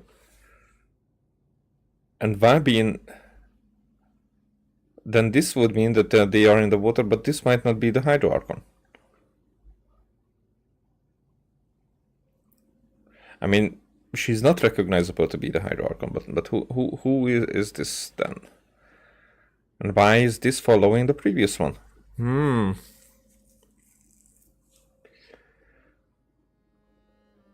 If we go by timing, Lady Farina only emerges in the third image. That means that the person in the second image might be the previous Hydro Archon. Yeah? Egeria, then. I had never met her, but her appearance here does match the records. The previous Archon kneeling before the floating island in the skies, as if confessing a sin. Did she herself commit that sin? And if not, why would she be in such a posture? Also, I'm still wondering why these ancient stone slates are here at all. Judging from their contents, could this place be the origin of the prophecy?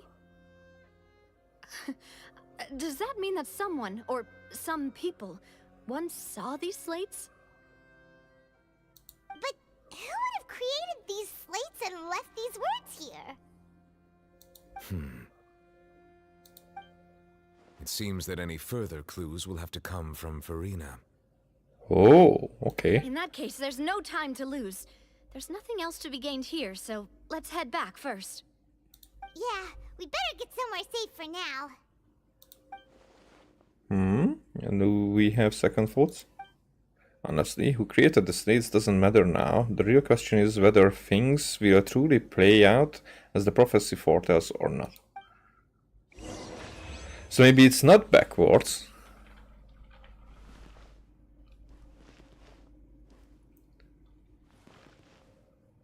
Because it seems like it's backwards, but maybe it's not. Maybe it's...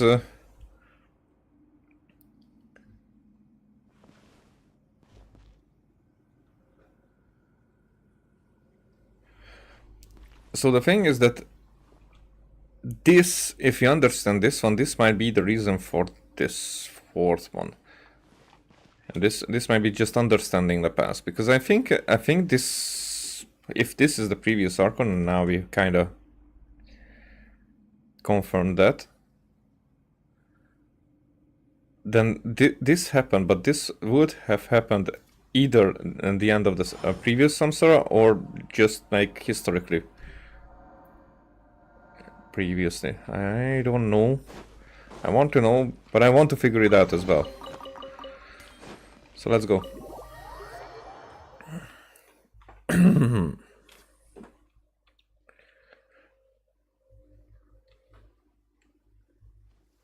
Let's split up here. I'm going to check on what's happening with the Spina. You know how it is. There's some things you just need to be there for yourself. You still have energy for that, Navia? Paimon's already beat. Yep. Just head back to the Fleuve Cendre and have a rest then. Thanks for keeping me company all this time. I'll depart as well. Thanks for your hard work today. Rest well, everyone.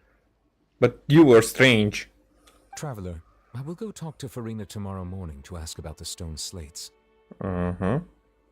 Oh, you're asking us to accompany. I would. I'm sure that you're concerned about this matter as well. If you have time, drop by my office. I will share the results of our discussion with you. Not the results. I would like to be there. Alright, see you tomorrow. Are you really gonna talk to her about this directly? Will that be a problem? Paimon's getting a little scared now that it's come to this. She has long been harboring secrets and will not give them up easily, which makes it all the more my duty to ensure that she understands the present situation. Righty. Alright, we'll leave it in your hands then. You're probably the best person to talk to her anyway. But I would like to... I will be carefully considering my words tonight. Tonight?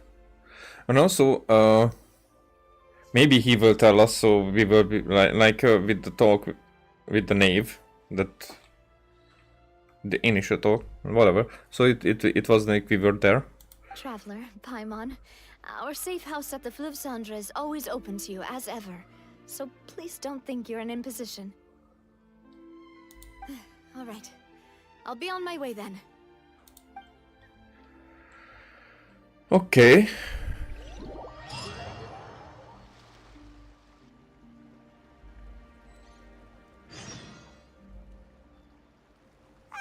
We're finally back! Okay. Welcome back. We've got a special menu prepared for you two tonight. I have thoughts. So I think that in the morning when we will go to Neuvillette, there will already be escalated situations there. Maybe he will accuse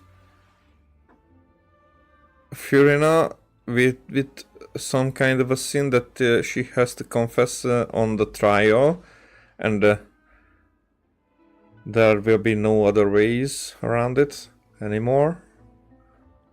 But who knows? Yay! And there's good food too! Navi, no, the boss is the best. You did great as well, Paimon. Ooh, desserts! Nice, these are all Paimon's! Paimon's already starting to forget what happened today.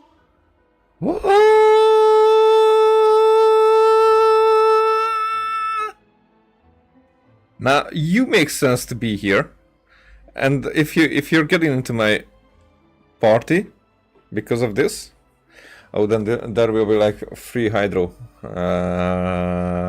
But she would be like pretty cool addition for Traverso. Oh, that voice. Is that who I think it is? Huh? It's you two. What are you doing in Fontaine? Uh-huh. You're not wearing this suit when I'm playing.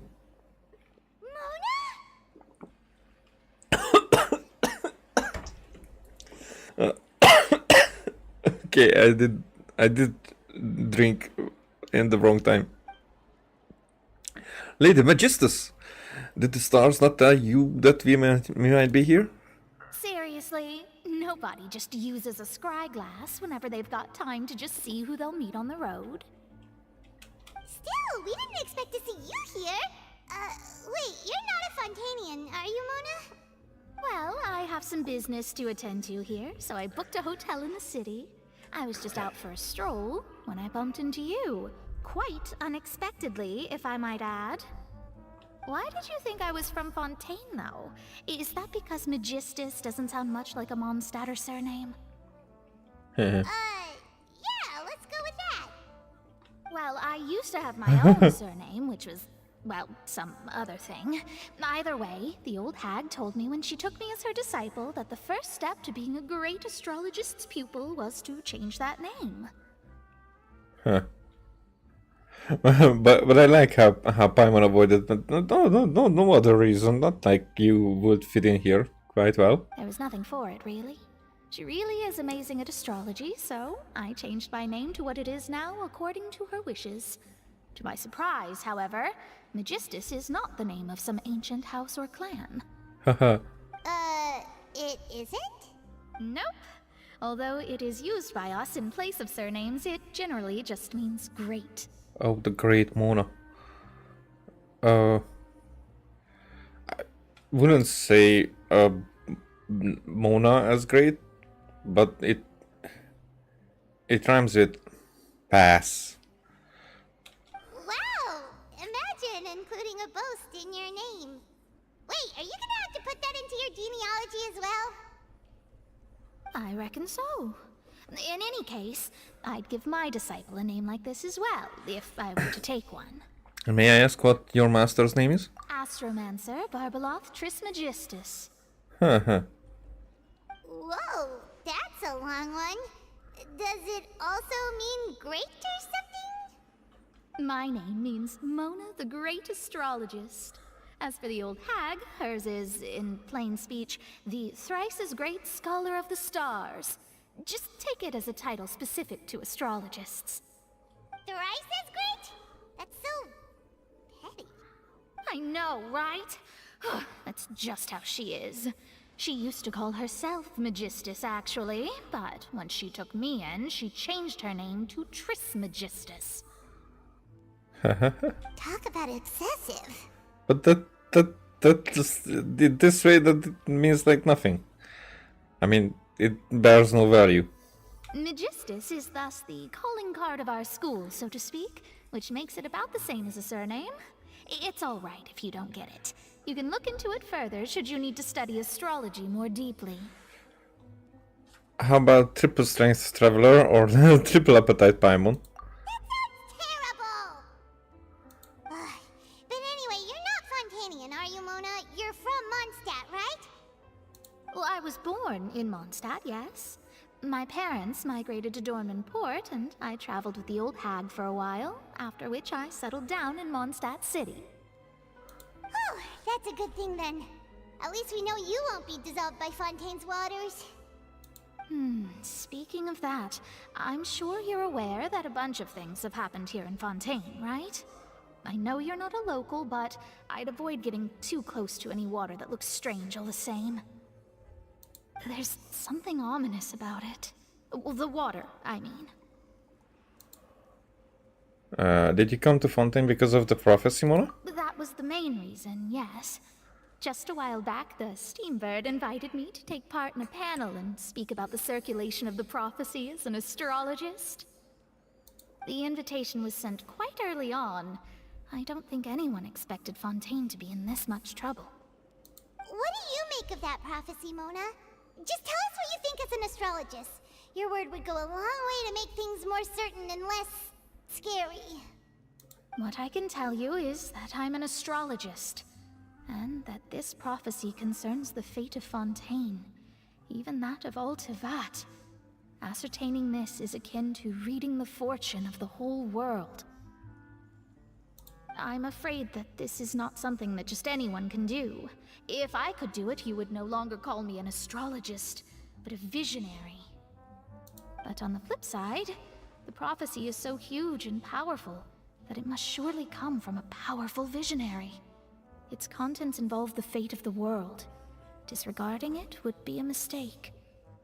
A visionary? Sounds really powerful and all, but does such a person really exist? Of course.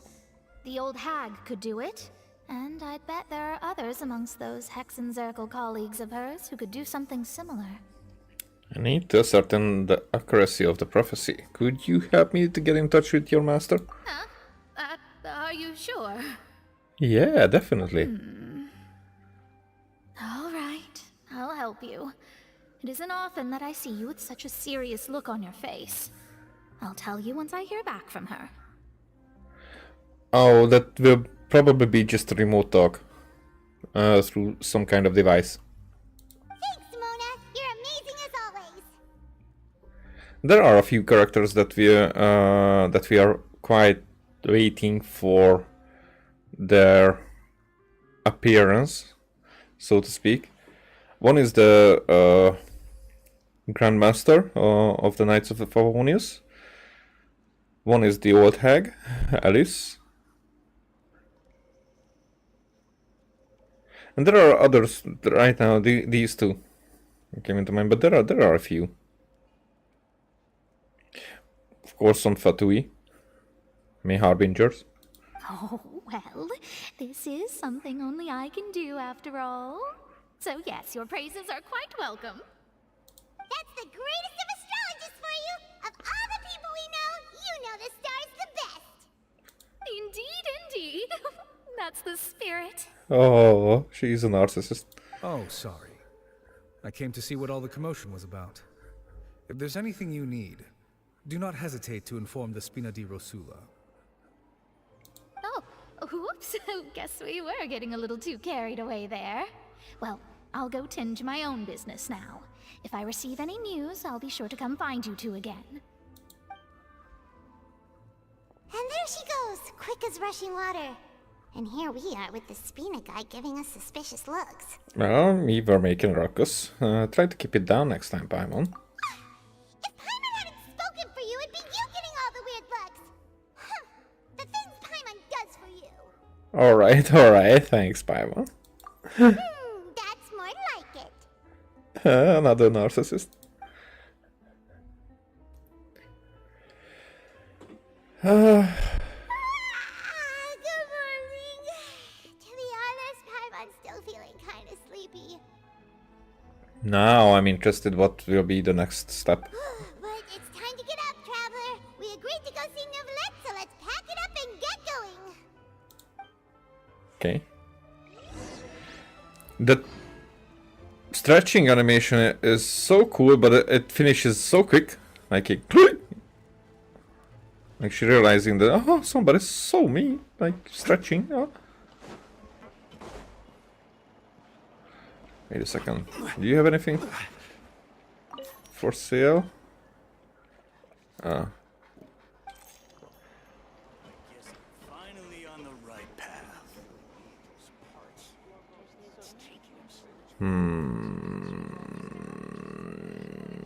Should I leave?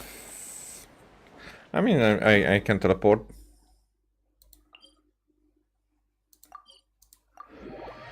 I can teleport. Which means that I spent a few of that food unnecessarily. Because I could have just healed up right here. Hey? Again? You again? You're here! Finally! Finally? Is something wrong? Definitely. Monsieur Neuvillette and Lady Farina, they seem to have gotten into a dispute. Please go see for yourself. Whoa, she... Accusation, as I thought. Like I said, I've already explained everything. And yet the problem has not been properly solved. There is little space for excuses between us. Okay. I'm rearranging some sitting positions, so there will be no need to do it again. Let's get into this. It is not my intention to offend you, but please tell me where you stand. You are the Hydro Archon Focalor, are you not? Look at this. This is a list of the victims from the recent Poisson incident.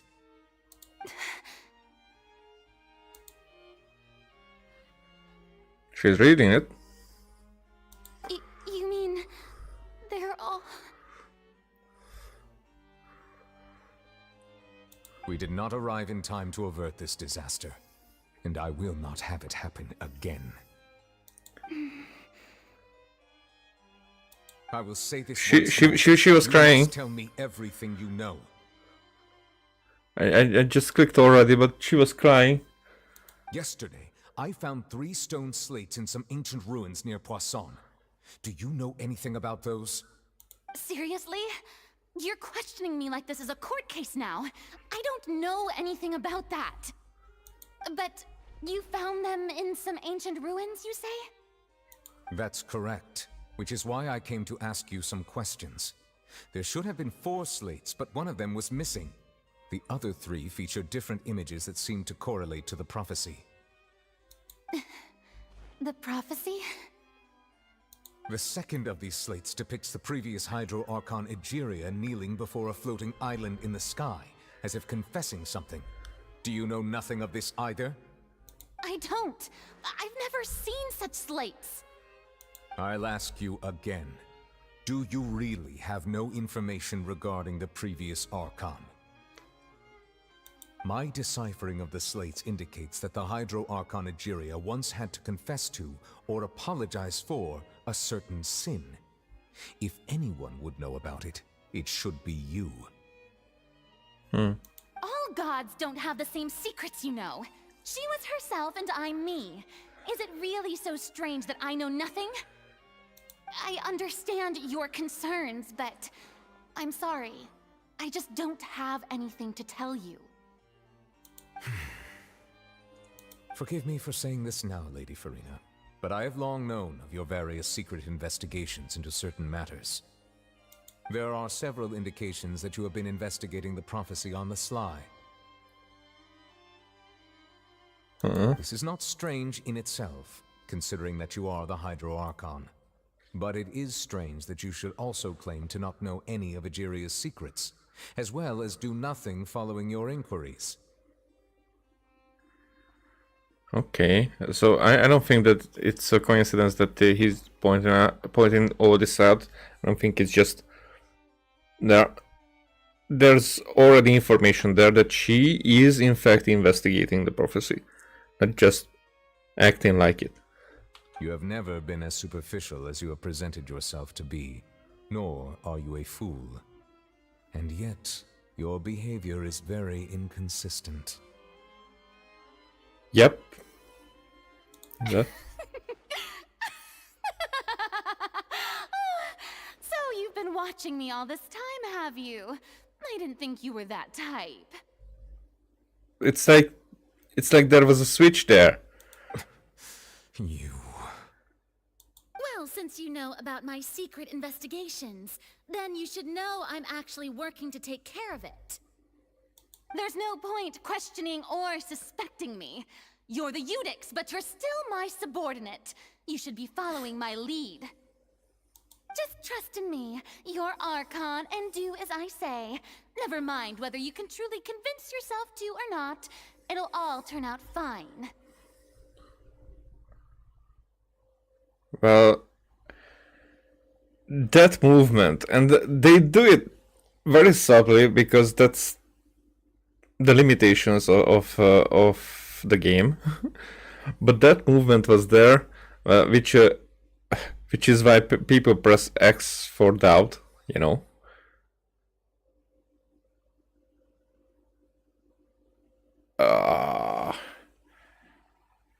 It'll all turn out fine, and when she got here, she bowed her head.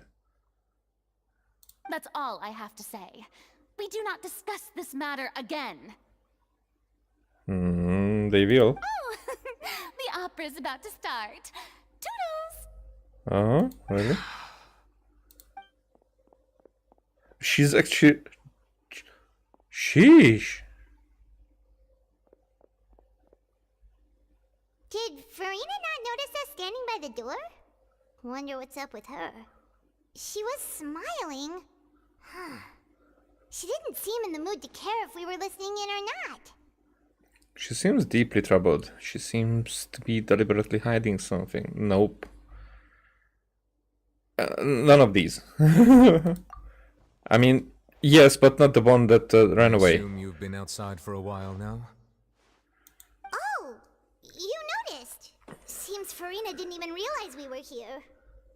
She was in a great panic, though I cannot discern the reason.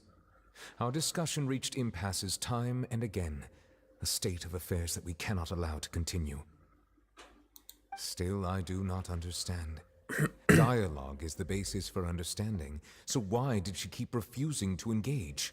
I'm afraid questions alone might not suffice. We need to make her understand how dire the situation actually is. And I think part of her does. Everyone in her inner circle has noticed that she is hiding some secret. The issue is her attitude. I fear that she will not reveal anything unless absolutely forced to. And that's why she will get on a We trial. have to create a situation in which she will have no choice but to speak. Oh? Like what? A trial. Normally, people will only reveal the truth when standing trial. Perhaps we must have the Hydro Archon experience just such a scenario. But Farina's seen so many trials, and she's really good at dodging questions. How do we make sure that she won't just slip away at the first chance she gets? We will need to consider this thoroughly, join forces with various parties, and then do what we can. If at all possible, I would prefer to recuse myself from this affair, but we must prevent the prophecy from coming to pass. This may be cruel to her, but all Fontaine is in crisis. The information a god possesses is too precious, and so we must take a chance on this. In that case, we will need help. And I kinda know where this is going. Who will be the offense? I mean, prosecution, I think. But I think the knave will happily be taking part. And because we did not see who were the accuser in the trailer, so I definitely think that it is someone who was not in the trailer. And the knave wasn't. But who will lend us their aid to do such a thing? I think I know who to call. Ghostbusters! A few days later, on a boat somewhere in quiet Poisson. And for this, we are allowed to read for quite long. Well, for half a sentence. Huh? Speaking of which, it was pretty smart of you to think of hiding here. Wait, what? Poisson was just involved in a disaster, so it's presently devoid of people. That naturally makes it the best choice. And here you are drinking tea like it's the most natural thing in the world, huh? Huh? That's what families should do. Sit and enjoy a leisurely time together. So, what I was thinking, these are actually ears, and she has a tail, but Lily doesn't. It's nice to enjoy tea here, you know? Care for a cup? Lend me your ears, everyone. Or perhaps one of you might like to start us off. How about you, friend? Huh? Me? No, I don't think I can. Then, how about you, good sir? I fear that I will cause the mood on this boat to become as somber as it is in court. Well then, I guess we're lucky we've got a local like me to organize things. Wonderful, the spotlight at last. I guess I'll be facilitating things from here. That was Chlorine is there. Don't you think? Oh, you might be right. Anyway, to cut to the chase, our friend here, the Traveler, has brought us together to discuss something. Okay, so the knave is the one who is not there. As for what that is, well, let's start by saying that we'll be pooling our efforts together to create a series of traps. Oh, how intriguing. Well, it's just an expression, really. One that I just learned from Chlorand, and used on the spot. So, let's invite her to explain in detail. Actually, A round of applause, please. Actually, she does that a lot. That very recently heard expressions she like not just repeats but points out in a way that is already used in like the very next situation or something. It's interesting. A second. Okay. Huh? Didn't you say that you would be facilitating this? Oh, come now. Your work doesn't involve much public speaking, right? This is a good chance to practice. You might even pick up some fancy oratory tricks to impress your boss with in the future. I see. And what does my boss say? He is glad that you consider him your boss. Do go on. Interesting. Do go on. In that case, do any of you have experience hunting? Not that I recall. Fremine and I once used a wooden stick in a basket to catch wild rabbits when we were younger. As for Lynette, oh, right. You were sick that day, weren't you? That day. I've also gone diving to catch some fish before. Does that count? I'm afraid not. You may or may not have heard, but Fontaine once played host to a group known as the Marechaussee Hunters. Though that was their name, they did not hunt animals, but rather various monsters left behind by the ancient dynasty of King Remus. Today, Fontaine's monster population has already thinned greatly, so the hunters have blended back into society, taking up arms in other lines of work. They even left a unique methodology of hunting in their wake. A trap comprises of the following components: bait, a trigger, and a containment device. Sometimes a lethal implement will also be necessary to deal with the prey. So, if we were to build a trap together, right now, what would you choose to build it with? For me, I would prefer something basket-shaped. Pigeons and rabbits will see the bait and naturally enter the snare. But not animals. Our line of work requires a deft hand, and we're some of the best in the industry, so you can count on our techniques. But what if the subject would be able to escape that kind of trap? You used some of those techniques while moving the people of Poisson, didn't you? My subordinates mentioned that you even performed some magic for the bawling children. I don't know where they are going with this. I think unescapable accusation is what they need. Yes, and I even managed to gather some intelligence in the meantime. I'm quite the multitasker if I do say so myself. Which is not the best thing in the world. People think that it is, but it's not. It's not. It's bad for mental health, for concentration, for memory, and a lot of things. But definitely concentration in the first place. I'm afraid I can't claim that as my strong suit. I prefer more stable methods, like placing bait in the water and waiting for the fish to come within reach. That's the kind of method I would count on. So we will go with both? Calm and steady. Exactly the kind of person who would catch loads of fish. So that's, for example, they can be linked. So when there is a trap that triggers the subject's attention, and then they are like rushing into safety, so they become blind for the second trap. Yes, so here the second kind of trap would be able to catch that person. And I can be their assistant. With discretion, I'm sure. I'd probably use some sort of mechanical animal. Papa once bought me some small clockwork squirrels, mice, and such. When placed in the forest, they can attract others of their kind. I remember that you liked those too, didn't you? I did. And that would be a good way to go about it. If they're realistic enough, animals of the same kind will follow them all the way to the trap. And that's bait.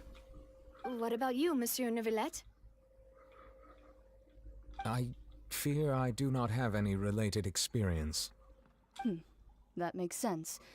You usually solve problems directly, without the use of any such tricks. But I do have one more question for you, Monsieur. If we were to create a trap now, how would you design it? I would like for it to be effective, but bring no harm to the prey.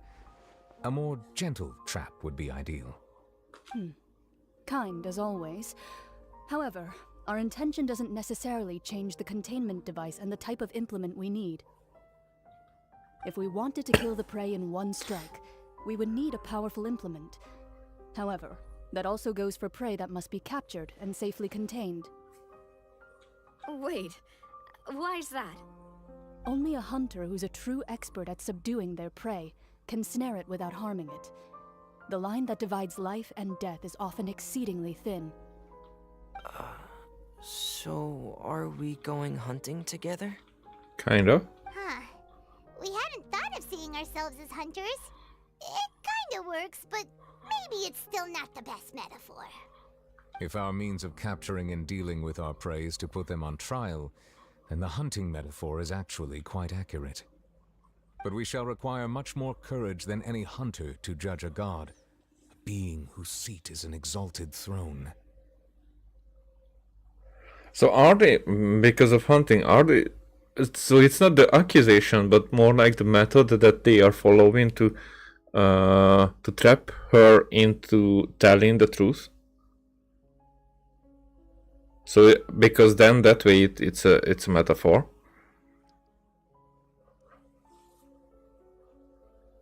So the hunting is going to be the trial itself? That's what I'm asking. Oh, so that's what's going on. Sounds very interesting. Cronus hunting metaphor was just that, a metaphor. He will not call this hunt because that is not what you should do at the present, nor has the relationship between you and foreigner reached such a dire stage. Okay, that's over-explaining. What you need is simply the secrets she is keeping. Attempting to take her secrets is an act of sacrilegious disrespect, but must be done to prevent Fontaine from sinking into the waters as foretold in the prophecy. Yep, we get that. There is neither hunter nor prey, but there must be a trap. That is what you will need. Go to the Spinner base. Okay, that's here.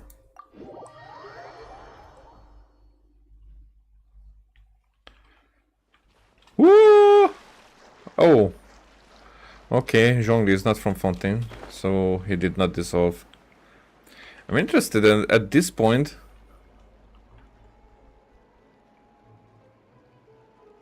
Are we allowed to get into the water with Fontaine characters?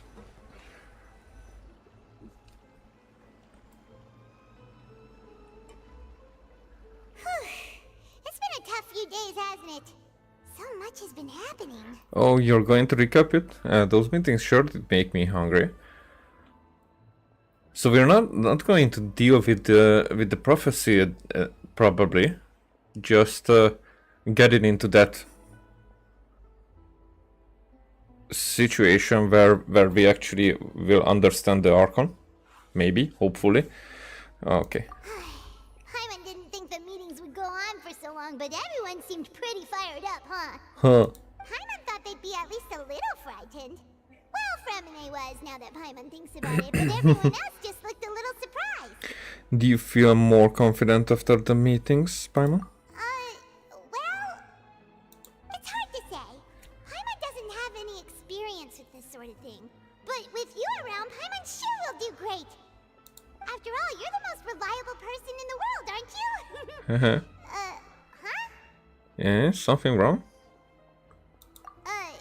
Did you just pour some tea? Paimon didn't notice you doing that at all. No, I didn't. Then what's that? Paimon's never seen that cup before. Don't be frightened. I'm just joining you two for tea. I merely refrained from saying anything till now.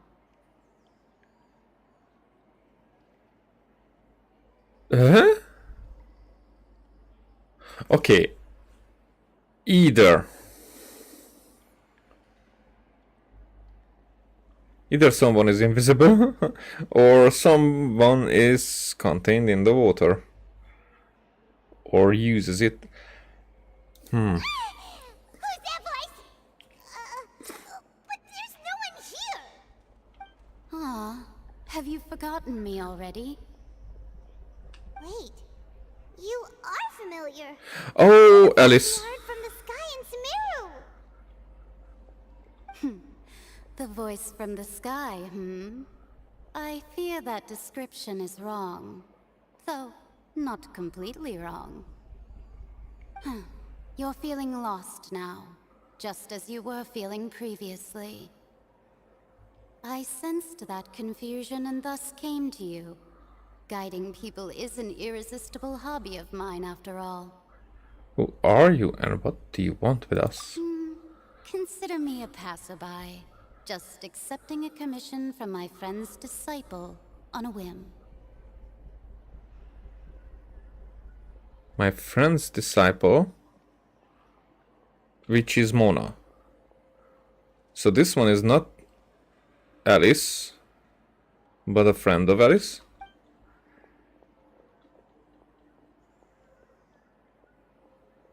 So this is one of the friend of Mona's master, the enigmatic N of the Hexen Circle. Allow me to ask you, will Fontaine's prophecy come true? The prophecy. Yes, what has been prophesied will be fulfilled. You may view such things as the history of the future. Ah. What? Then is there any way we can stop it? I believe you have witnessed a failed attempt with your own eyes. Can everything in Tevat so easily be changed?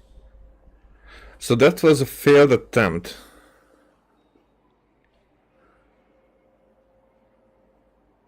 Which is another samsara, as I understand it now at least.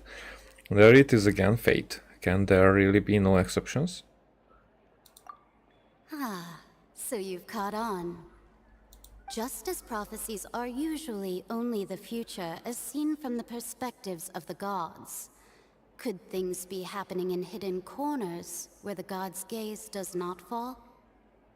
Are the things that you shall see different from the fate that the gods perceive?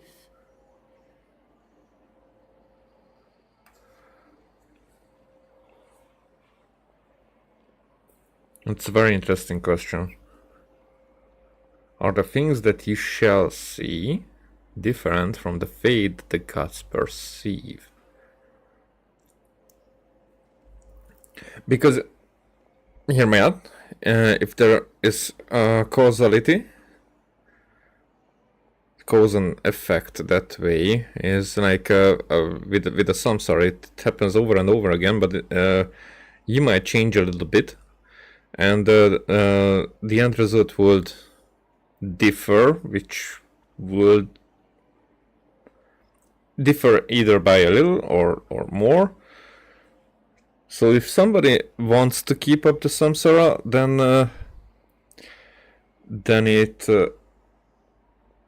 the change has to be so little that it does not have an effect on the outcome. However, that does not mean that there are no changes that can be made. The more times the samsara occurs, then the more information about the little details that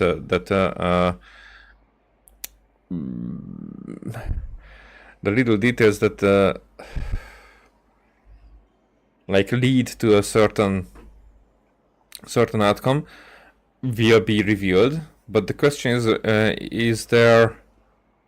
are there like details that we can have an effect on that would change those outcomes?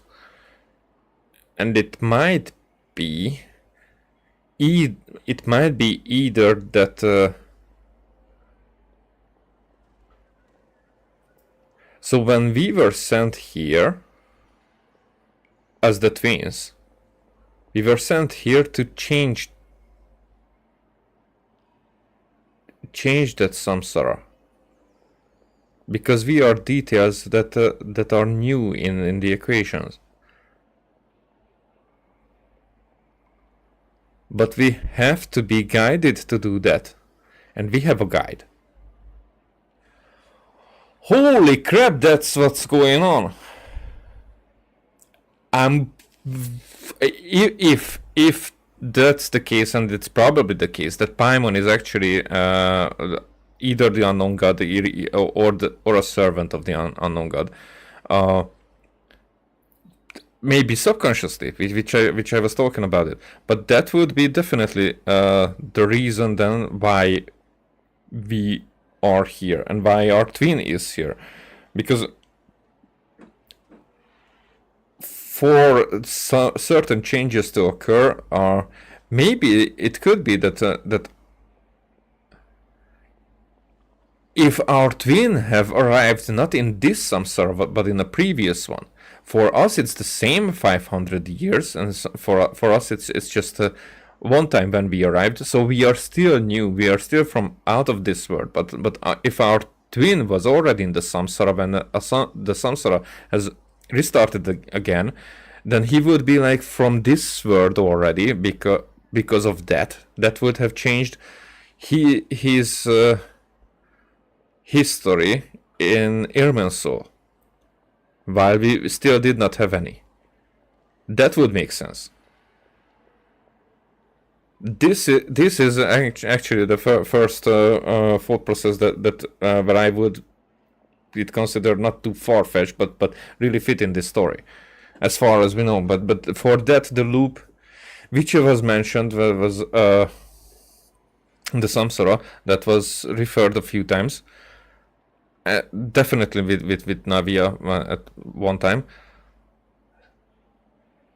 And that's I think that the game with the Archon quest is telling us to learn the methods that could affect the entirety of Tevat. So that makes not a lot of sense, but that feels like the actual logical conclusion of that. The why are we here, but it does not change at this point the result. It does not reveal the result at this point. But okay. And such a simple question actually got me there. I'm not sure at this point that it is the situation, but I think for at least a year I will think that. I think here we will not find out about that more. We will find about the prophecy and whatnot, but this is what is actually related to us or our journey. And I don't think that I think there will be another situation like this in Natlan, and then we will have something to do at because I really think that the Tsaritsa will actually get there and get all the Gno's Eye. And I think at that point our brother will intervene in a way that will change the course, and that's how the Abyss will be more relevant. That's how Canria will come to play, and somewhere closer to the end, I really think that if that would happen, that would be so cool. If we would actually go back with the samsara for the beginning. Now will be already here. Now we will be part of this world, but somehow come back from there. You know, maybe go back, change something, and get back here. Because nowadays we saw some things that are like experimented, that if it can be affected, some things can be affected in the past without staying there. What is she talking about? It all sounds really impressive and important and stuff, but it also sounds kind of scary. The tea in the teacup is just about gone as well. I believe that you understand, right? Some things are insignificant, but others you must reach out to change.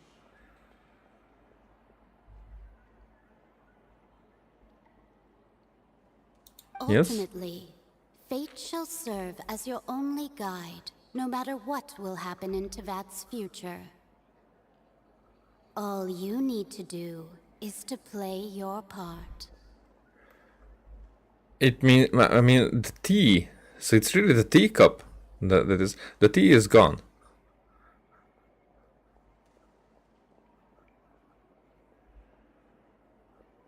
Fate shall serve as your only guide, no matter what will happen to what. All you need to do is to play your part.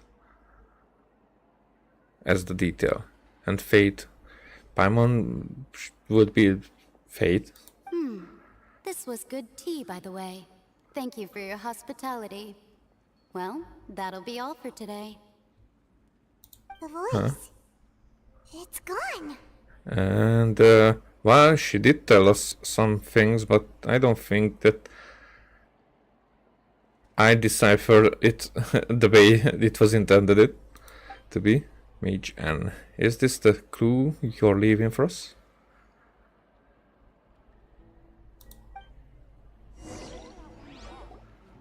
The unexpected news leads to... yeah, when you wake up, someone seems to be outside. I want to hear someone talking. In this quest alone, Paimon was already waking up like 3-4 times. Maybe this is the 5th. Alright, coming. You're getting more diligent, Paimon. Hey, it's you who's getting lazy, okay? I like that one. Well, I see I've walked in on some lively banter.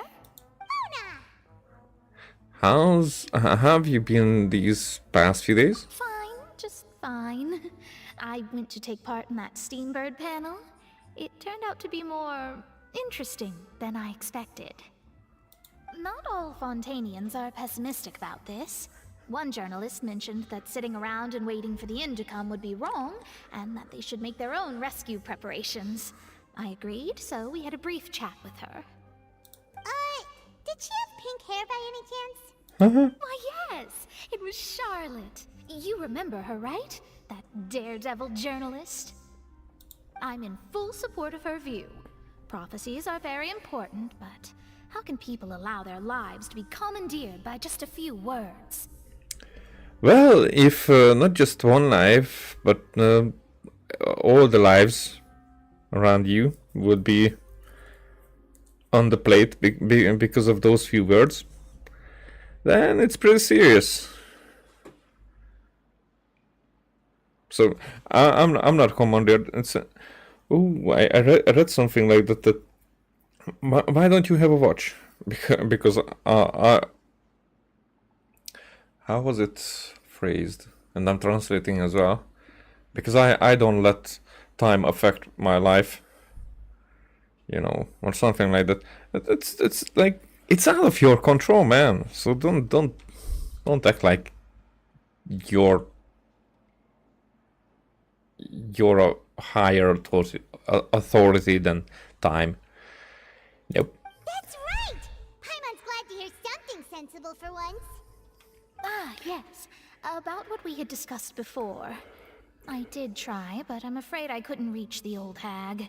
I'll try again tonight, but I wouldn't get your hopes up. Already? Someone already came over. Huh?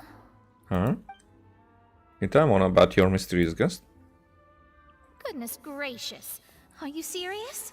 I believe she came to pass a message to us. She said that even the god's gaze has blind spots. Pretty bold if you ask Paimon. Most people would believe the gods to be all-knowing, right? Well, the Archons are considered as gods, and they are not all-knowing. The Hexen Circle members are certainly anything but ordinary. As for the mage named N, the old hag has mentioned her a few times. She said that N's sense of direction is incredible, and that she loves guiding those who are lost. But I've never met her, and if she were still alive, she'd be...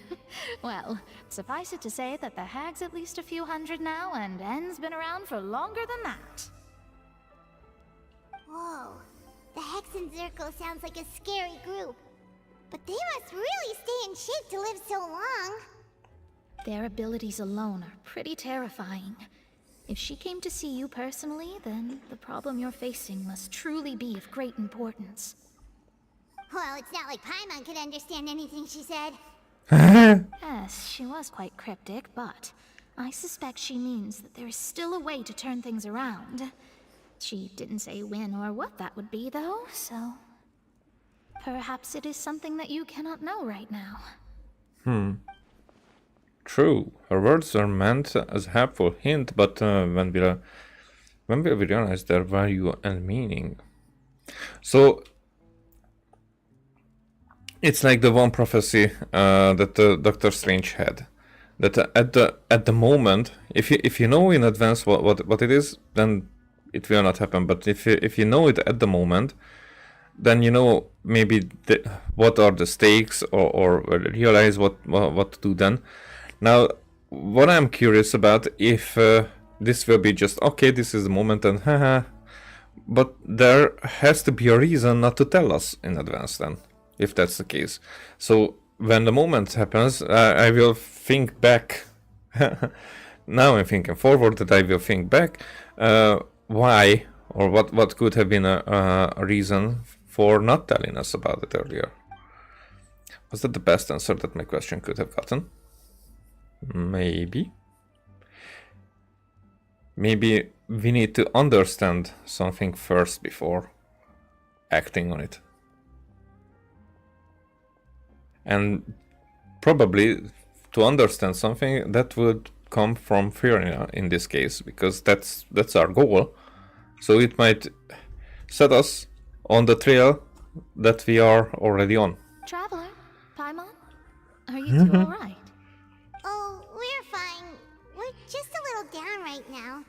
It kind of feels like the end is coming, you know? I see.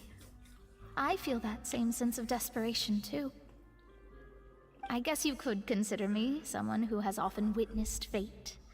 So far as I have seen, it cannot be swayed. But even so, I still hope for, and believe in, miracles. Astrology is eternal and rational, but fate may not be. It is cruel, but it can also be beautiful. Perhaps that's what En was trying to tell you. Not to lose heart, and to believe that what you are seeing playing out before you is not yet set in stone. I did originally think of steering clear of all this, but I couldn't. Even if this is all futile, I still wish to help everyone. If we don't struggle to the last, then how can we face the end when it comes? Huh. You do have a point. There I go, talking about astrological principles again. Sorry about that. The moment I start talking about work-related stuff... I need to get going. Don't worry about it, Mona, and thank you. It was worth trying to comfort you, even if only a little. I believe that you'll help those who are struggling in the same way I did. I suppose that might be why we always seem to meet by coincidence. Reasonable. Paimon feels kind of moved by what Mona said, but also kind of sad too.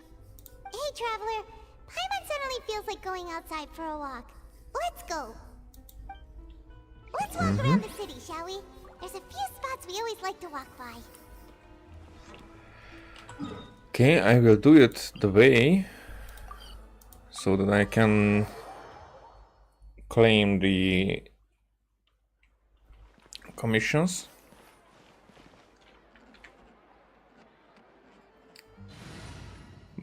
But I do it this way.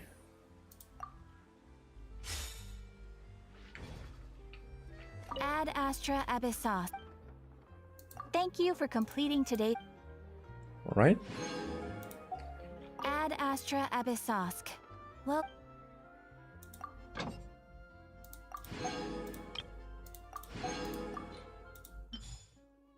Frischl and Banner.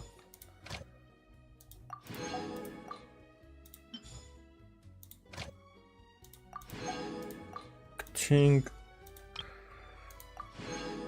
Chongya. Alright. So there's that done. Also, this is the point where I... Oh, it's here. Okay. I was lost for a second.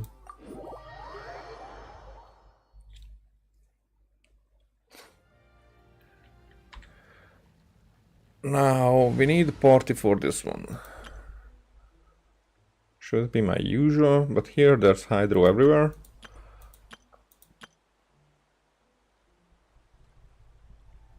Maybe this steam.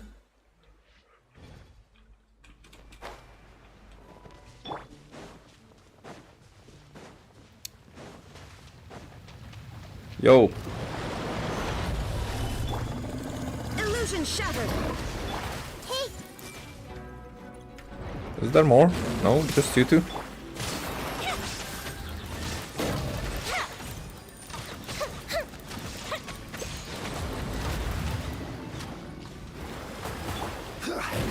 Stabilize. There is no escape. Fire hazard.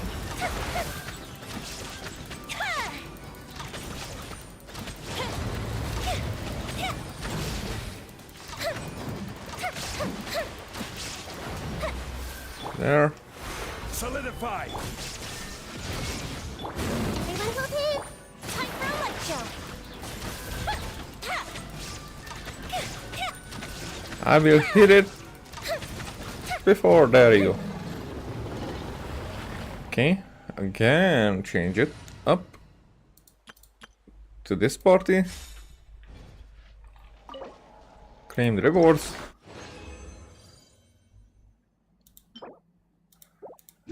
Okay, then change it up to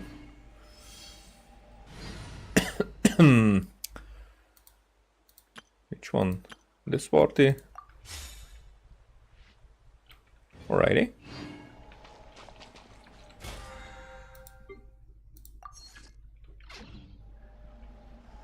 And now we can go here, not there, up there.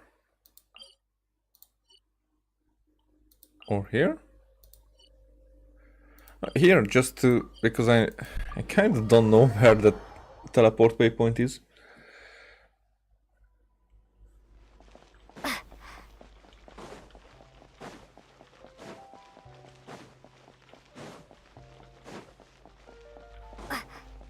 Now this makes the least amount of sense that there's a teleport waypoint here, because there's another one, like about there,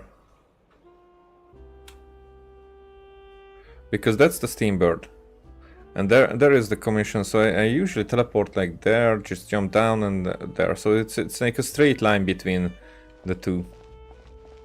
But whatever. huh?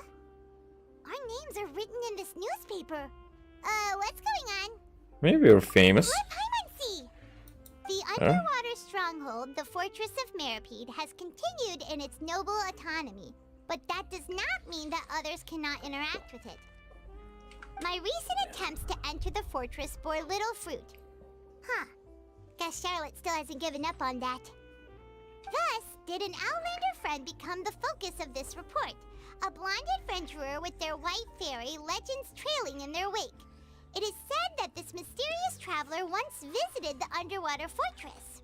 So while the fortress's interior remains a mystery behind closed doors, do not fear, for the tales of the traveler contain surprises in spades. Journalist Charlotte's biggest scoop yet, the Traveler's Trail, World Walker. Huh. Charlotte took so many awesome photos of us and we never even noticed her. She hasn't been able to get a hold of anything at the fortress, so since we're easier to find, she's using us as the subject matter instead? Hehe, that sure seems to be the case. Seriously? Well, fine. Those headlines and photos do look cool, so Paimon will forgive her this time. And we did eat a lot on her behalf. I have a look, no problem, take your time, press blah blah blah. Whoa! Oh. Out! shit.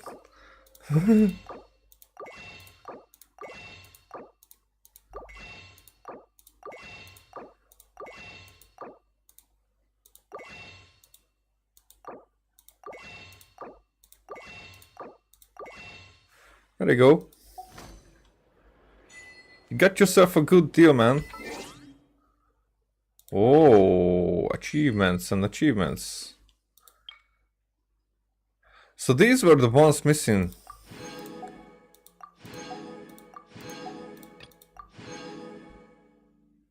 Haha. Okay. I have all of them. That's cool.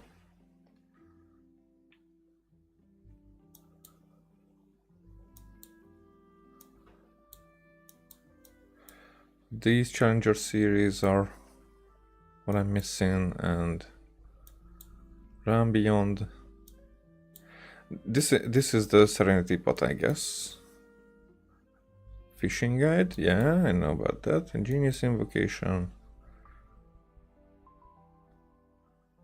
These are the actual ones, so this will require a few updates still. For this, there's only just a waypoint that I did not figure out yet. Did not even look for it, so I should. And this is a new area, so there's a lot there. Other achievements.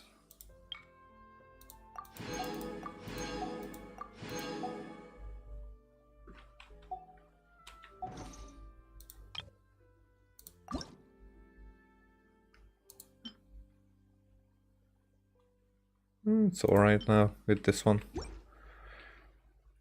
Okay.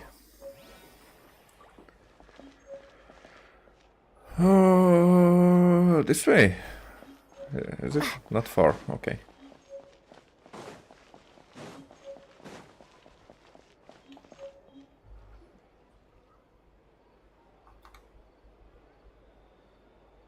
We're here!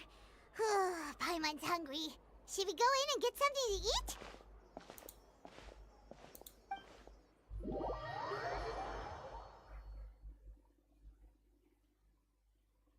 Eat. No surprise there. What's going to happen? Hey, quick! Look! That's the limited edition only 16 slices a day cake!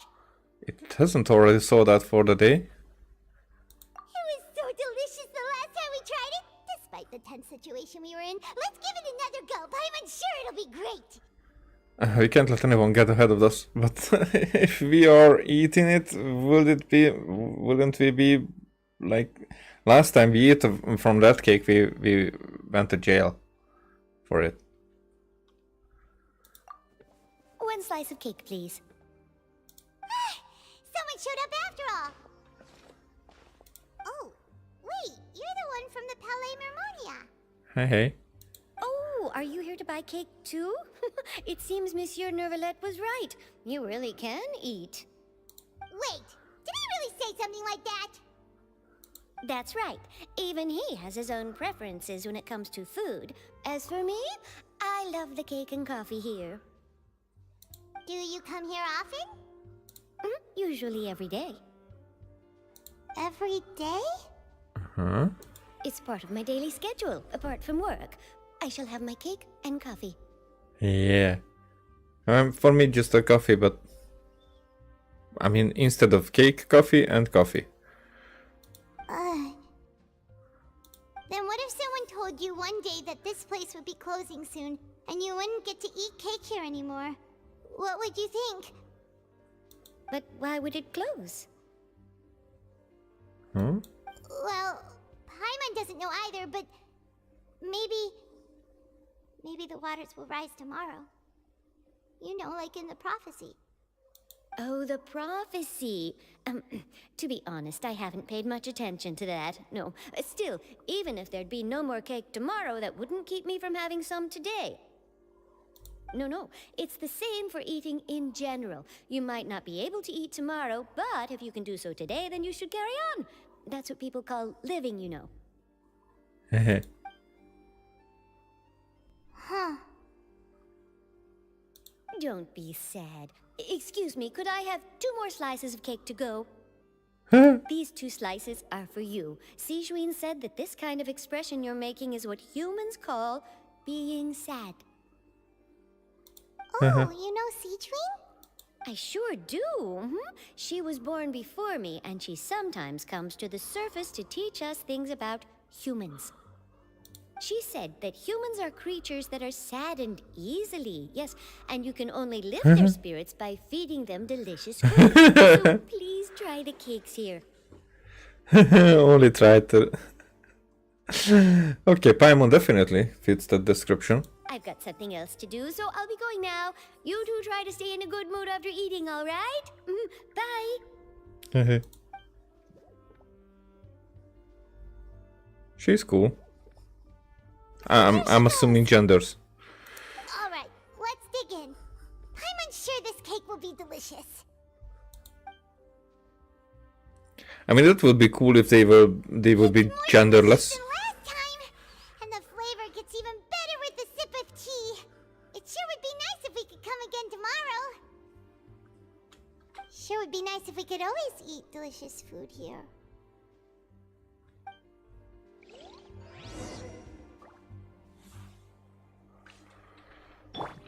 No. Oh, whatever. Okay, let's see if you have recipes for sale. No. I bought them all. Okay, where do we go now? But nowhere.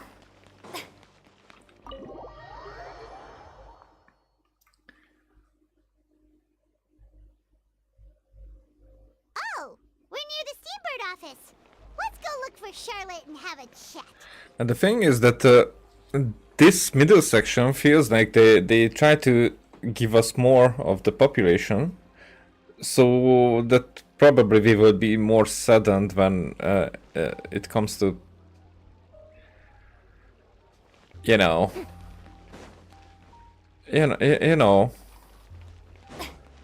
and that's what I said with me right here. Eek, it sounds like there's some kind of argument going on, you know, the direction of the steamboat. Melusine from Wow! If it isn't the Traveler and Paimon! Oh, have you seen the article I wrote about you? Yep. Ha! You've got some nerve! You just used us to make some quick mora! Can we negotiate profit split? Oh, you needn't worry about that. I heard that you were in Poisson some time back, so I sent you a letter to discuss just that. It appears you didn't receive it, though. It's all right, though. I've set aside the amount intended for you. I've even set the table with some food. Really? Oh, you're the best! Paimon is easy to sway. You're almost a little too easy to win over, Paimon. If I were a journalist with ulterior motives, you'd be in trouble now, you know. Oh, Paimon knows you're not like that. Still, what brings you here all of a sudden? Were you looking for me? When Mona mentioned you, we thought of coming to see you at work. I see. It seems you've already bumped into Mona here in Fontaine. So she mentioned me? What did she say?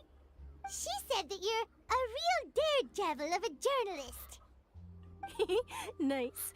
In which case, this daredevil journalist dare to request an exclusive interview with the legendary Traveler and Paimon? Huh? So your article in the paper today doesn't count? Of course it doesn't. That was more like live photography. What I'd like to do is dive deeper and ask you to talk about the things you've seen and experienced. You seriously want to interview me? Yeah. Are we even qualified enough? I mean, if anyone. Why not? If I say you're worth an interview, then you're worth it. But not right now, of course. I'll need a few days to prepare. Oh. In that case, we'll just chat when you have the time then? If you are not going to be dissolved by then. Oh, so that's a yes? Ooh, splendid! I'll tell the editor-in-chief immediately. I'll have to apply for lighting, a venue, some props, and... I really do think that they will destroy. I mean, they will raise the water levels, and there will be a way back to restart the whole thing again. And maybe that's something that if Irina knows about that there is no other way. Maybe she just enjoys life, how the Melusine just said, because you know we get this type of storytelling from Genshin a lot. That there are sparkles of the meaning of the story, so she enjoys the life as it is because she has to sacrifice herself with every samsara, so that the people would be forgiven and restart their cycle, so these people would return to themselves, everybody who was dissolved. Now that's... So that's why she's like, okay, whatever, don't accuse me, but whatever, actually, whatever happens, because the end is the same thing, whatever. And she knows, but she doesn't want anybody else to know. Oh, I'm very curious. That's actually that fits.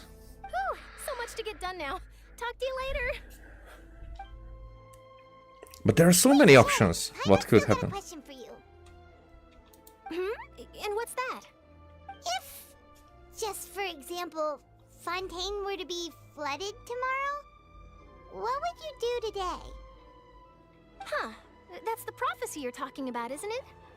I mean, I do hear about it often, but I've never once thought that the day could be tomorrow. If you're seriously asking, then I might try and think of a way to leave Fontaine. Oh, but I'm still a journalist first and foremost. That means I have a duty to be reporting from the scene. And secondly, I wouldn't forsake my homeland that easily. So in that regard, they would rather be dissolved. I mean, they would rather not be, but if everybody would be dissolved, and so they accept it, basically, making peace with it. Huh. From what I've seen, most people don't know what they'd do should the worst come to pass. In truth, it might be better just to behave like normal rather than worry over such an end. So in all likelihood, I'd probably still be prepping at the office for that interview of ours. I know what you're thinking. That sounds a bit sad, but I've always believed that it's best to do what you enjoy. Definitely. Just think about it. If this nation really were to be suddenly destroyed tomorrow, but I still successfully finish an exclusive interview with a truly unique person, then the story I would wind up writing would truly be timeless.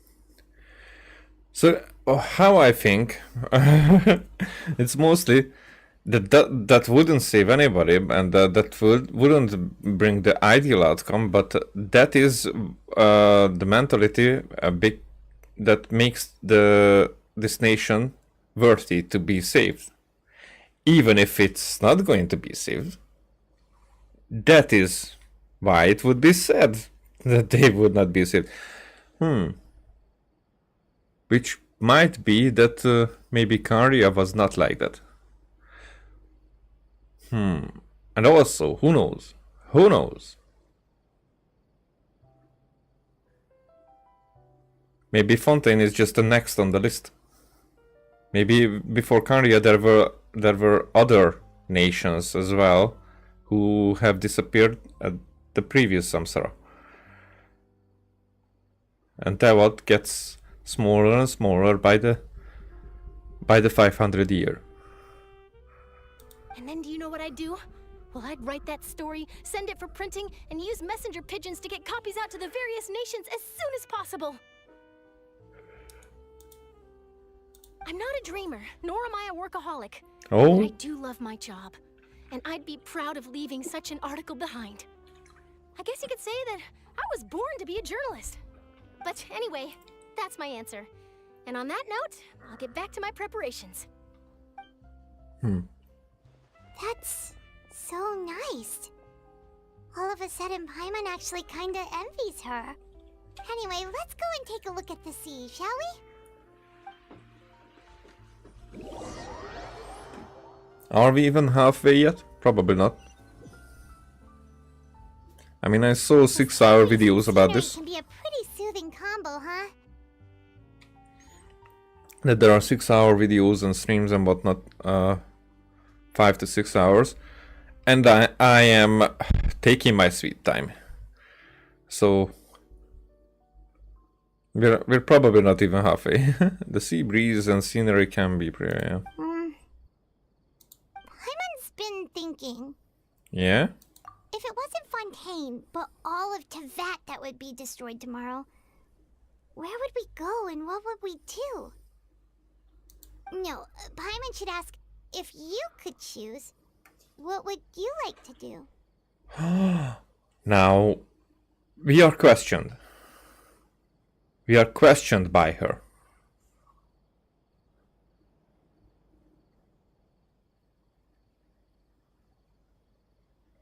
Huh. If I could choose, huh? Because we were leaving some kind of world behind when we met the unknown god. And we were here in Tevat before that, because we were like kept from leaving. It's just like Charlotte said, suddenly trying to consider what to do is pointless. We've always been moving to the next destination, so we haven't spent much time thinking about these kinds of things.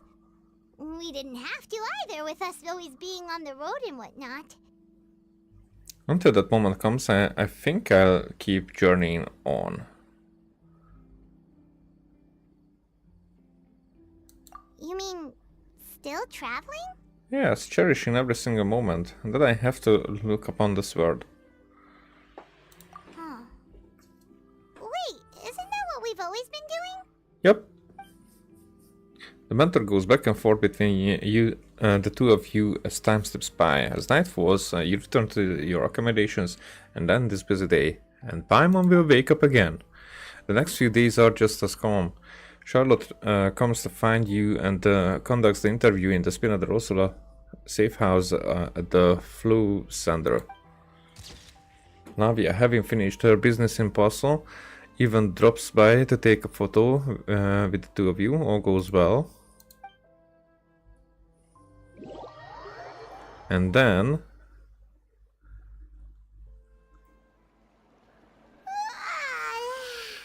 Feels like you'll grow mold if you stay here long enough. But it's still better than the Fortress of Mirapede, that's for sure. It's not only damp there, but salty too. Ah, so the two of you are still here. Wonderful.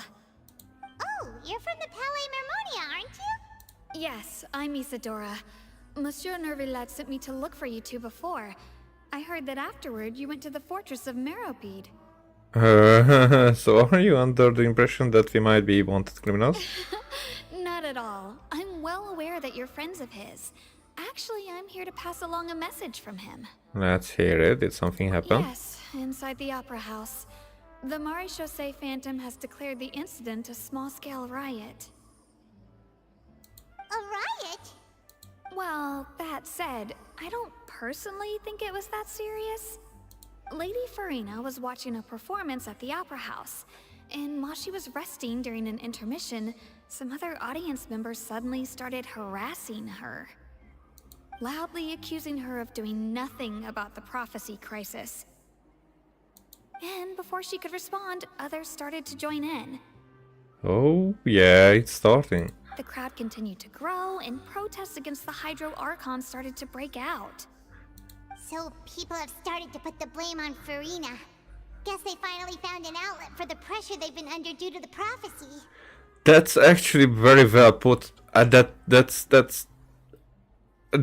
has a deeper intelligence than that we're even used to have from Paimon, which is not.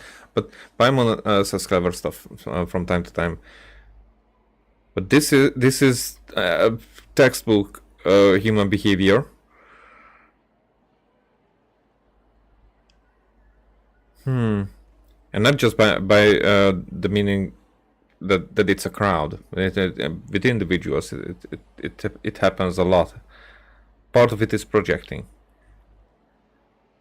I agree. People will naturally Significant rely part. on gods, as is customary. But the moment people feel threatened, gods are also the first to be blamed.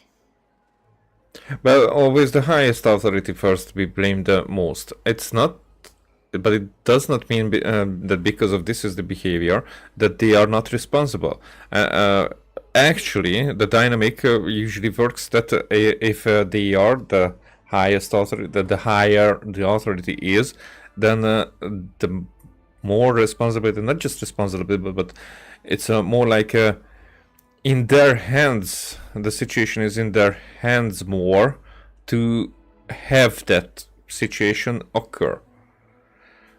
So, like in a company, it's not like if you would be the CEO of a company, or not even CEO, the owner of the company, and you would be rich, of course, if the company works well and goes well, and then the profit and the money would go into your pocket.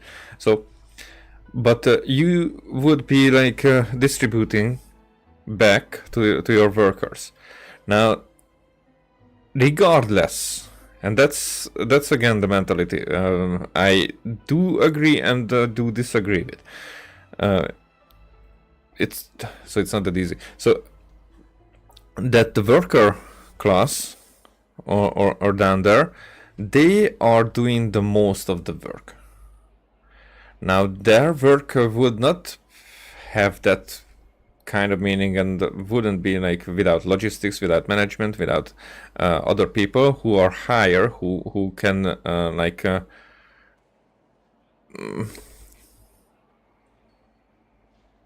like manage, basically. That's manage these works,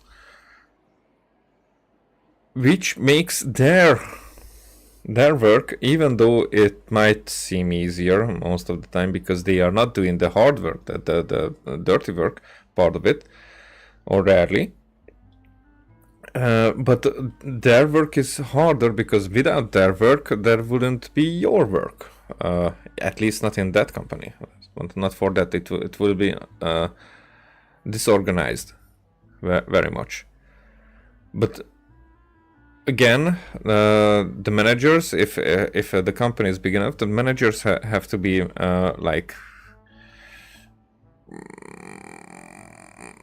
controlled in a way, so they would reach to those results that are needed. So it's like a management of the management needs to happen. They make even more money. They might need to work even less during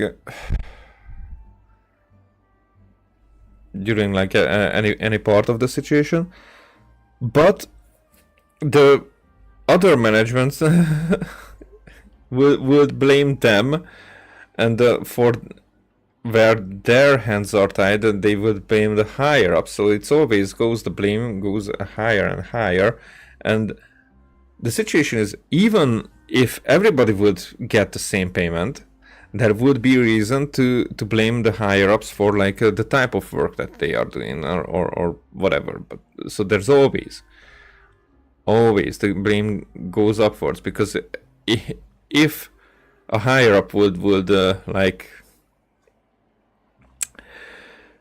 blame the workers altogether, then those workers would leave, because they are like always on the balancing on the thread just to stay in a job, because they always think that in another job that it would be better, because they know that this is here, but the other part is like staying here in this job because this is the devil that they know. But it's always the blame goes upwards. Where it's not, then the dynamic fails.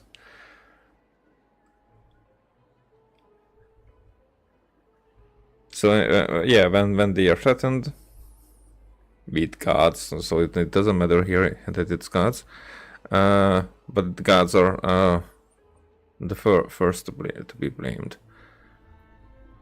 Yo, so that is the dynamic that I'm talking about, but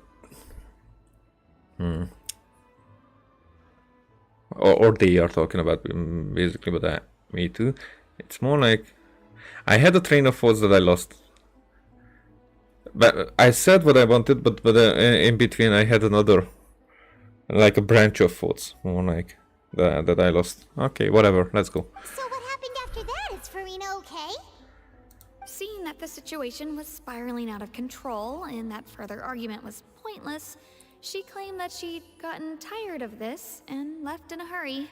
That sounds like both of her, at The least. Marshalls and Phantom had their hands full maintaining order and did not catch where Lady Farina had gone. Only when things had stabilized did we realize that she had gone missing.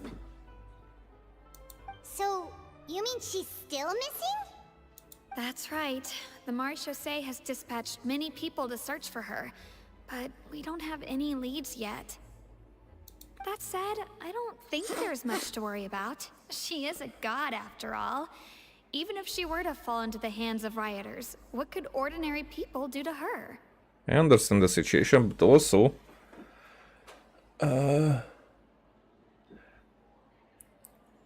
so if she would be like someone who will eventually has to succumb to the prophecy, then having the people blaming her for saving them, if she is saving them. But I think that's the case, that she thinks that the way to save people is to do nothing, because she has to eventually, like, just accept her fate again. Okay, I understand. Monsieur Nervillet sent me to tell you about the situation, but he didn't say anything else. Don't worry, this is more than enough to go on. Thanks for keeping us informed. Ah, is that so?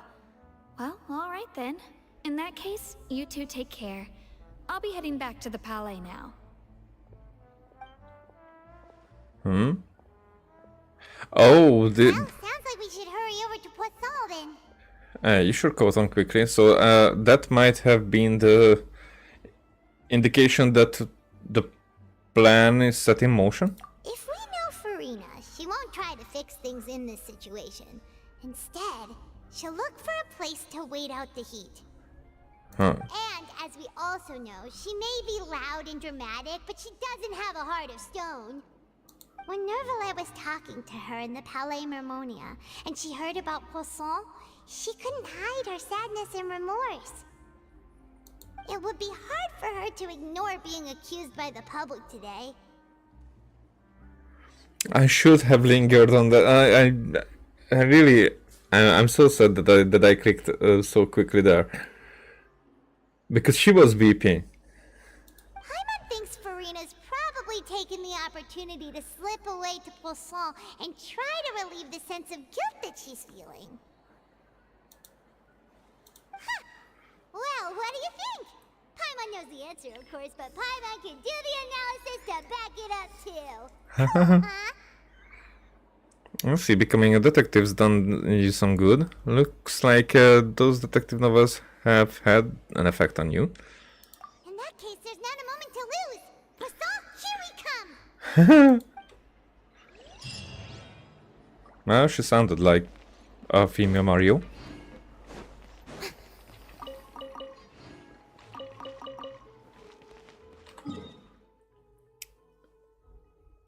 Nope, that's not it. So is she really there? This place looks deserted. Guess all the survivors must have evacuated already. Hey, Vincenzo. Here are signs of devastation. Could Farina really be here? Let's try to find her as soon as possible. Okay, let's see what's happening if you get into the water.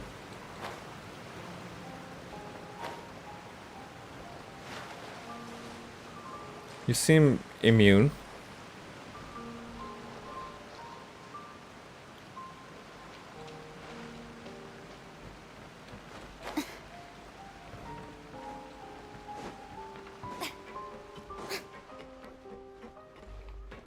Okay, where do we go now?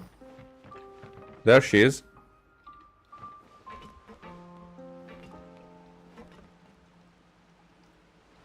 Okay, I'm gonna progress from here, and I'm gonna progress to Spitune.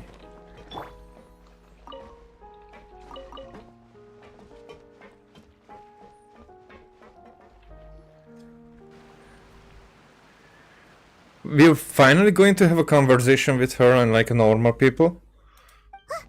That's Farina, right over there. She really is here all on her own. Shh, stay quiet for now.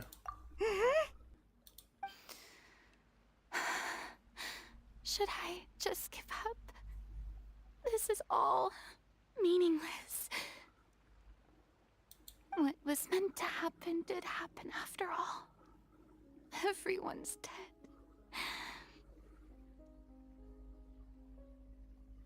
I'm sorry.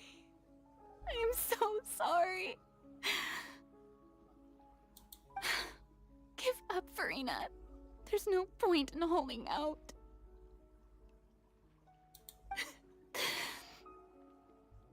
I'm sorry. But what can I even do other than to repeat meaningless apologies over and over? Farina? Who's that? Don't worry, Farina, it's just us.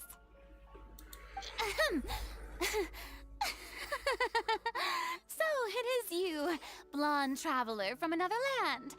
Why, I almost thought you were someone from that mob of my ignorant subjects, come to kneel and beg for my forgiveness. Farina, you were crying just now, weren't you? The tear stains on your face are obvious. What do you mean, tear stains? Oh, I remember. The show at the Opera House earlier this morning was so moving. I'm still trying to process it. Who did that uncivilized rabble think they were? Disturbing my enjoyment of the arts. They even dare to tout their Archon. I must teach them a lesson. I can just imagine their twisted and frustrated faces once they realize that I'm nowhere to be found. Oh, and I'm sure Nouvellette and those people from the Marish Chaussee Phantom are freaking out right next to them too. Stop trying to act tough, Farina. You're actually beyond devastated right now, aren't you? Of course not. Hey, there she is! The Hydro Archon's over there! Uh-huh. Quick, after her! Okay. Farina, those people seem to be after you. They are? They're just some rabid fans who want to cut the line because they haven't been able to meet me in person, aren't they? That's against the rules. I can't let them get their way. Oh? And she... Farina just ran off! Was this staged? Quick, we have to catch up with her!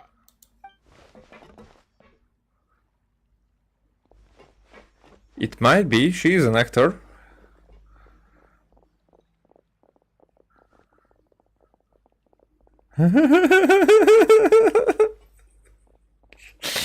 Okay, this was funnier than I thought.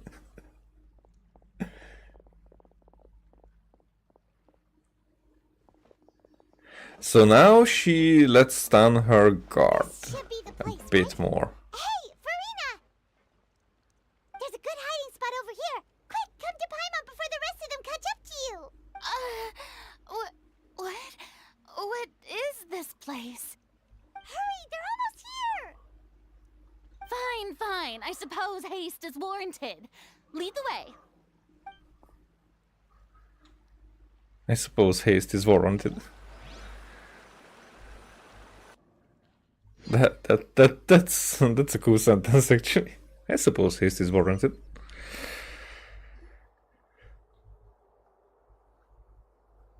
Okay, are you saying something?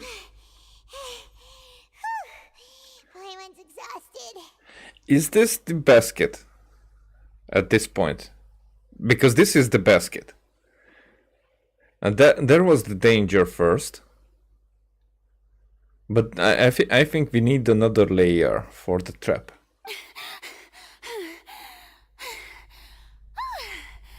I'm so tired. I totally thought they had caught me. I think she means tired in a different way. No, I mean, I merely gave in to the sheer enthusiasm they displayed.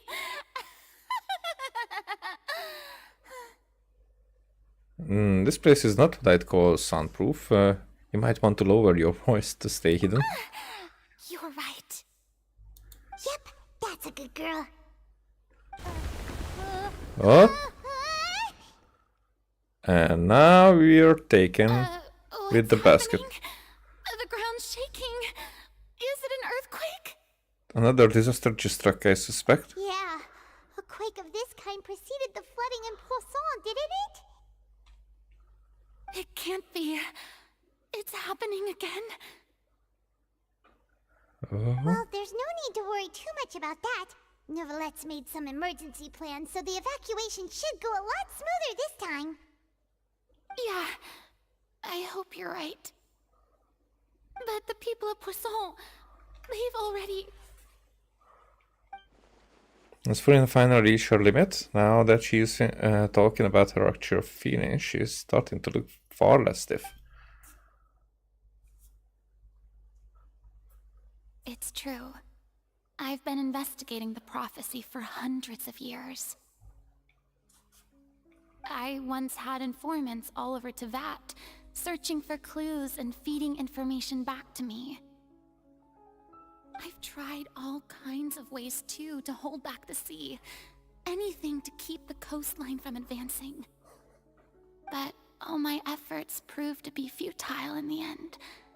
Really, the truth has been clear to me for a very long time. We cannot make an enemy of the divine. No matter what we do, the will of the heavenly principles will have its way, and the prophecy shall be fulfilled.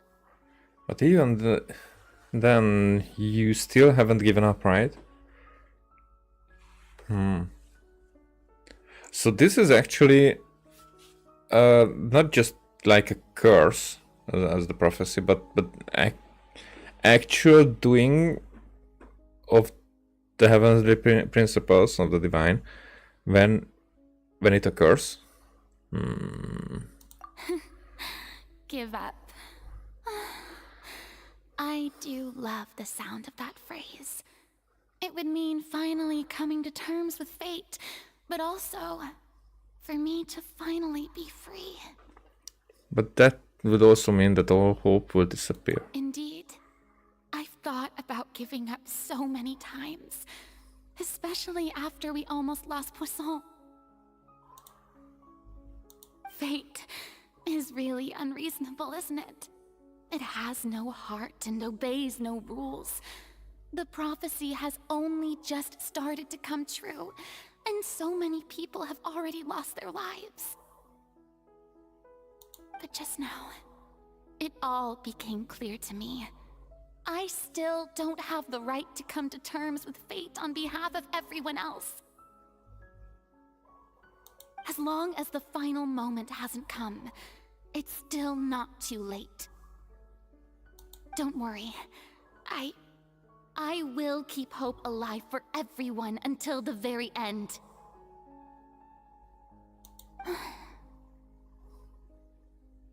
Well, that's enough for now. I got the impulse to play the stricken maiden, but honestly, considering my rank and station, that wasn't a good fit at all.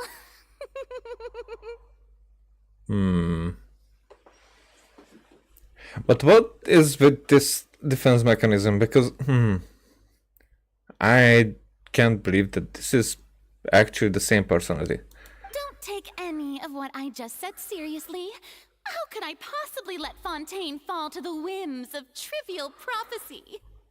Come on! Paimon could have sworn you were actually being honest just now.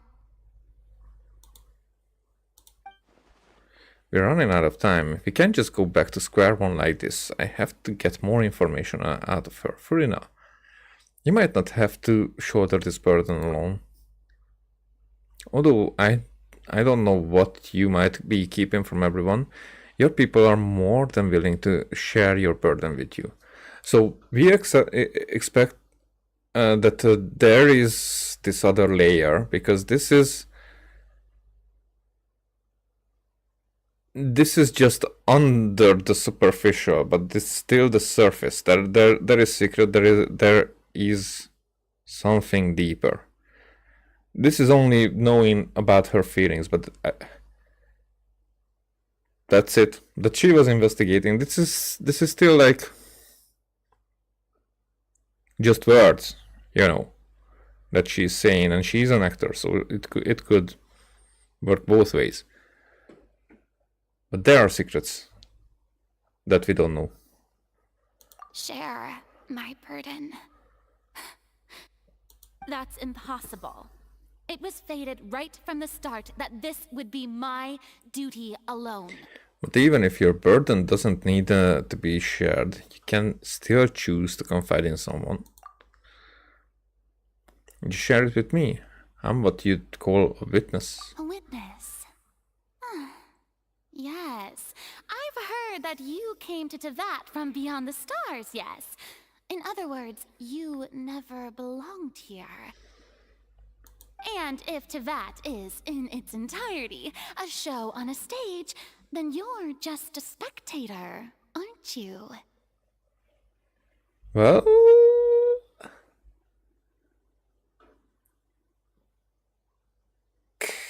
I think that's the role that we should have played, but we are already deteriorated.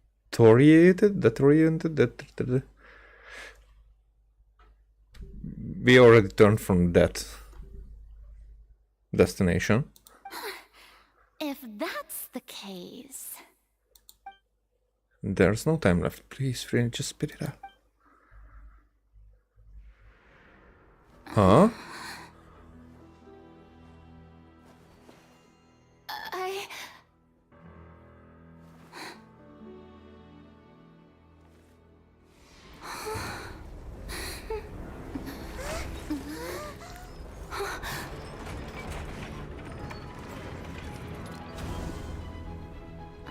Okay. Almost. Because she almost has told us. Ladies and gentlemen, this concludes my opening performance. Oh, that was cool. Now, without further ado, we may proceed to the trial of our god. Huh. So, this is what it is.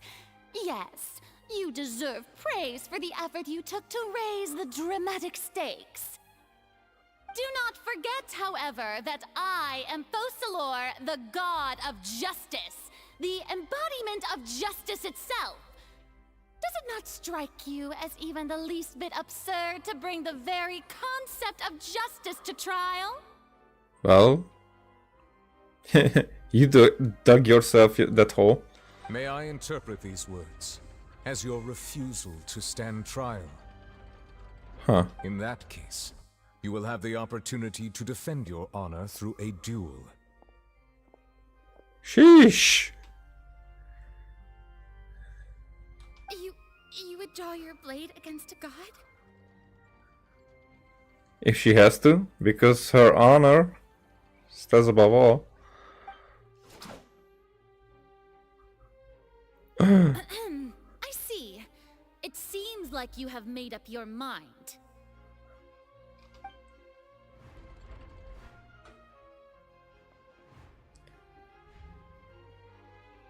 Huh.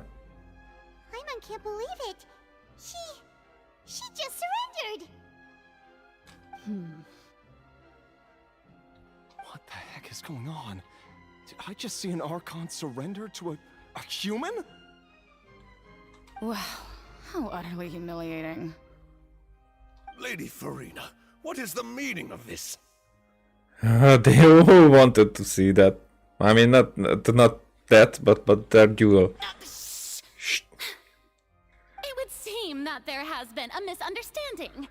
To be clear, the raising of both hands is not always an indication of surrender. Looking for excuses again, huh? I raised my hands just now to indicate my acceptance of the trial. No duel shall be necessary. I mean, she's right. I will admit that I've been running away for a long time. I'm sorry, everyone. I was unable to protect the people of Poisson.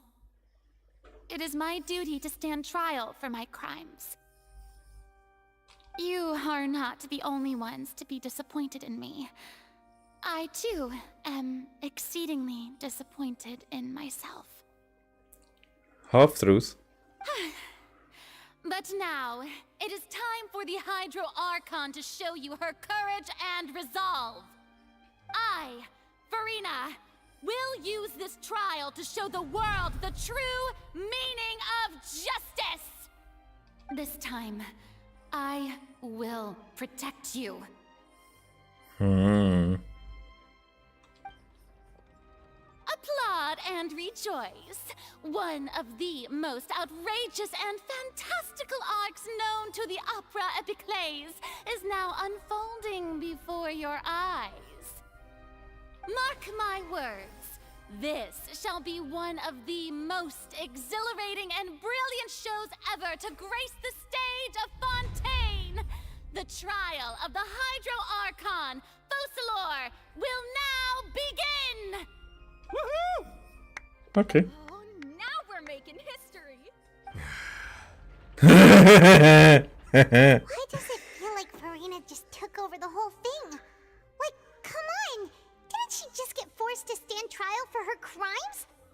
Also, even though she's still acting super dramatic, she is taking this seriously this time, right? All right, then. Who will be my opponent in this trial? The court asks the prosecutor to please take the stand. Thank you, Your Honor. Is that so? Very well. Then please speak, witness of Tivat, my accuser and fated opponent. Okay, so I'm the accuser. We were so close to getting her to tell the truth, and it still turned out like this in the end. It's okay though. As long as we can defeat Farina in court, we'll still have a chance to figure everything out. Ooh, shish.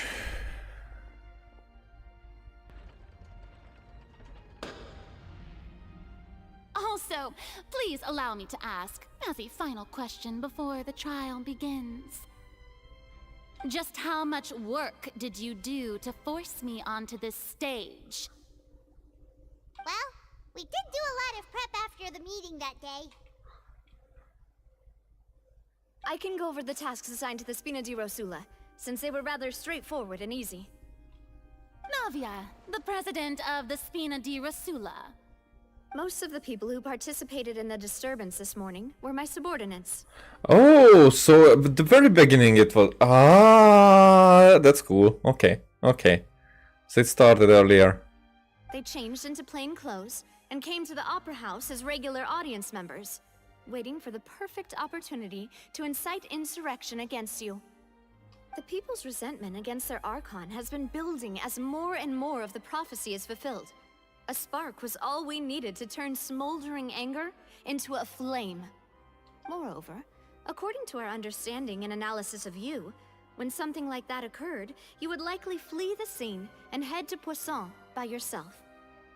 So, we arranged for a second group to lie in wait there. So, you mean... the ones who scoured the settlement for me were also from the Spina? And their goal was to force you to step into the giant magic box so you may personally participate in the greatest magic performance in all of Fontainian history. That's right. That house was a magic box, rather than someone's residence. Oh, okay, so it was actually magic there. Huh? I thought that it was like picked up and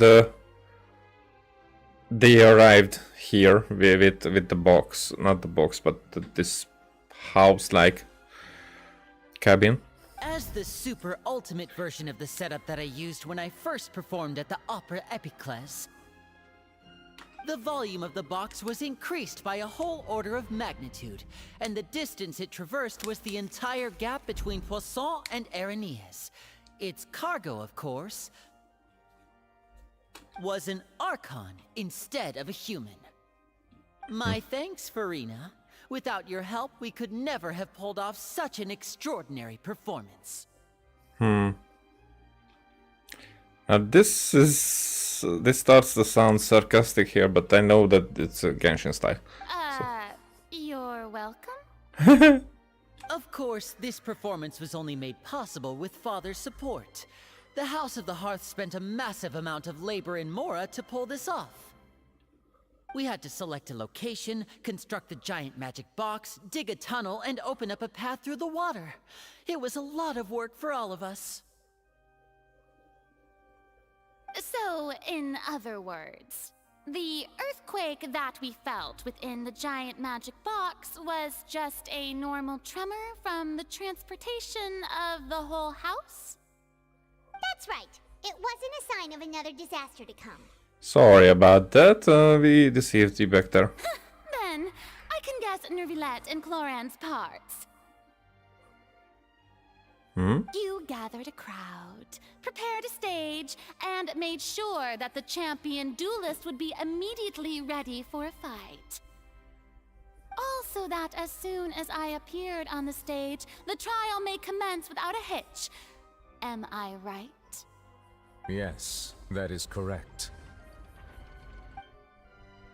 Well, Clorand, I must commend you for your courage. Only the most outstanding champion duelist in all of Fontaine would accept a duel with an Archon without flinching. Thank you. As for you, Traveler, I suppose your role was to keep me distracted with conversation once you found me in Poisson. You'd make sure that I didn't notice anything amiss before revealing yourself as my prosecutor once we'd arrived onto the stage. No, you guessed wrong. Oh? My mission was to give you one last chance. We hope that you'd share your secret with us before the magic box arrived into the stage. Is that so? Then I suppose I must have missed my final chance. That sigh, that had to be there. It's fine. It matters not. What's done is done. The stage is already set, so there's no reason to disappoint the audience. Let's see this trial through to the very end. Now this is the actual meme from Ace Attorney that everybody likes.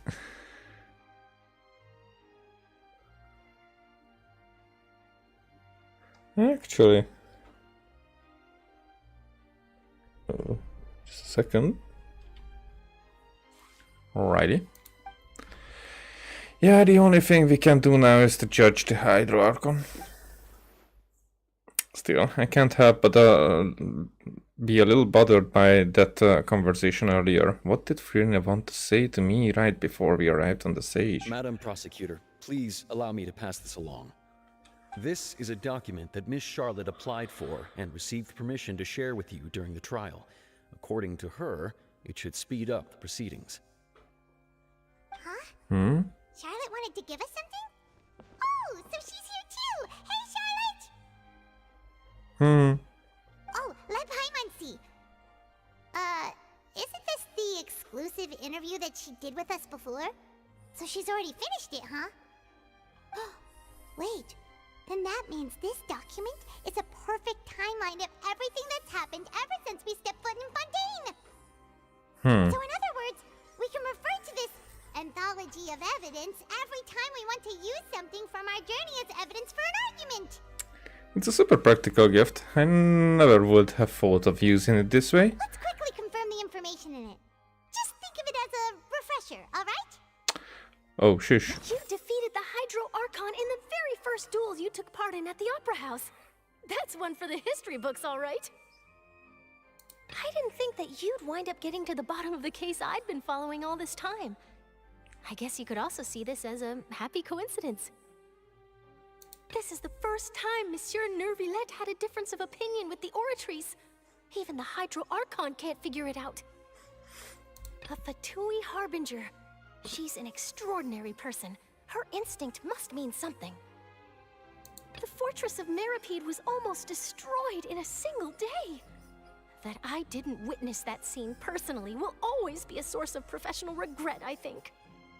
But wasn't that secret mission that... But now it's like everybody knows about it? According to Monsieur Neuvillette, both Child and that whale should have been in the Primordial Sea at that time. I nearly lost my awesome friend Navia. To be honest, that still gives me shivers. The words of someone as extraordinary as a witch can probably only be truly understood when something surreal happens to you. Okay. The prosecution and the defense are both in position. The trial shall now begin. Oh, come on, Neuvillette. There's no need to repeat all the unimportant legalese. Just fast forward to the part where the prosecution lays out my offenses. As the defendant and the lead actress of this performance, I still haven't even been informed of my supposed guilt in all of this.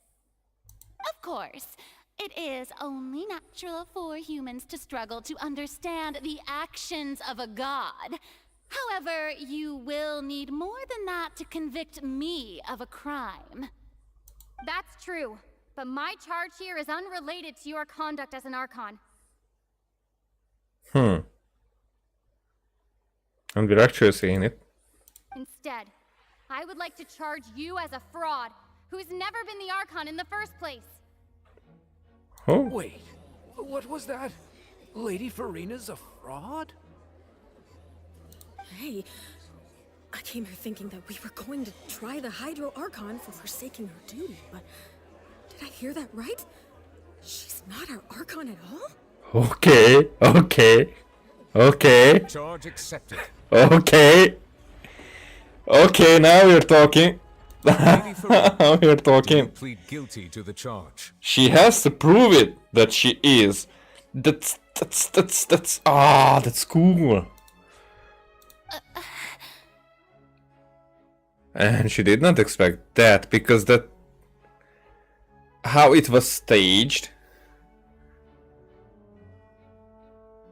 it wasn't all about that. Lady Farina. So this is a trial that we intend to lose, right? I plead not guilty. How can I be guilty? There is no way that I, Focalor, otherwise known as Farina de Fontaine, a member of the Seven and the Regina of all waters, kindreds, peoples, and laws of Fontaine, could be anything other than your true Archon. Yeah. Even though Lady Farina can be rather eccentric, isn't it going too far to doubt her very identity? Yeah, I've never questioned her identity either. Sure, Lady Farina can be super irresponsible, but what grounds does that prosecutor have to make such a huge claim? Uh-huh. I have cause to believe that common sense will prevail in this case. Many of the members of the audience have known me as the Hydro Archon ever since they were born. There would be no fooling their memory. There's an empty seat next to Charlotte. Maybe Arlecchino will sit there. See? Even the Oratrice has decided to show me its favor. Are you sure you want to commit to a charge that will never be upheld? But the Oratrice is... If you wish to drop the case, I can promise you as the God of Justice that you will not have to face trial for making a false accusation. We will treat everything that's happened as a dramatic spectacle and move on with our lives. What do you say to that? No! An argument with near impossible odds, huh? We have to not only refute Furina's claims, but also overturn the long-held beliefs of the people. The people only see you as their Archon because that's their long-held belief. Well, I tried to give you the chance to surrender. If you must persist, then let me ask. If you believe I'm not the Archon, then what manner of being do you think I am? And if I was not the Archon, then how did I manage to live for over 500 years? I got to think carefully. What do we know to be special about Furina exactly?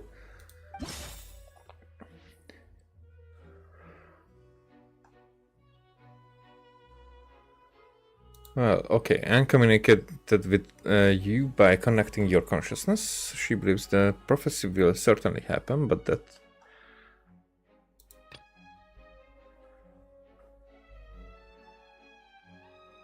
During the diplomatic meeting with the knave,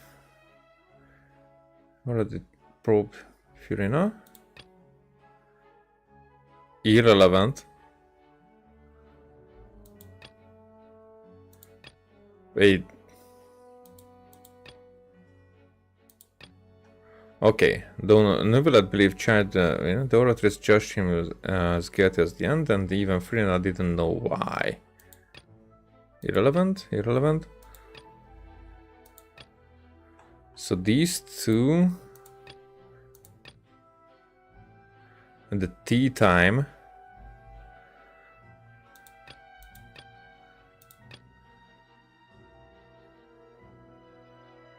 She revealed that she had already probed Furina on her own and believes it is possible that not only is Furina not really the Archon, but that she is actually afflicted with some sort of curse. So the curse. First of all, you may be a member of another long-lived race, which would allow you to naturally possess an extended lifespan. And second of all, even if that wasn't the case, there could be other ways to extend your life. Such as a curse. Who gave you that idea? Was it the knave? You'd sink so low as to use a harbinger's words against me. It doesn't matter who gave us the information, what matters is the veracity of the claim. A curse? I once thought it possible that the aura of an Archon might naturally resemble a type of curse. Because in some way they were for the dragons. But in light of this claim, perhaps what I sensed was not your divinity, but a curse after all. You sensed it too, huh, Neuvillette? So, Furina, instead of an Archon, could you just be a curse human? Lady Furina is actually a human? Well, it is true that it's extremely difficult to tell humans and gods apart just by looking at them. It's not impossible. Shit. That changed things. Don't start celebrating too early now. Even if I have been carrying a curse like you said, how does that prove that I am merely a human being? Besides, everyone knows that the main difference between a human and a god is the possession of authority. Gods can do what humans cannot. That's why they're worshipped as gods. For centuries, manifestations of my authority have served the nation of Fontaine. One need only to turn their eyes towards the Oratrice Mécanique d'Analyse Cardinal in this very opera house, or consider the indemnitium that is used in every aspect of life. Wait, and that one trial proved the opposite. Furina actually has no control over the Oratrice at all. Child's conviction. You tried to reference the Oratrice, but weren't you as confused as all the rest of us when the Oratrice declared Child to be guilty without any proof?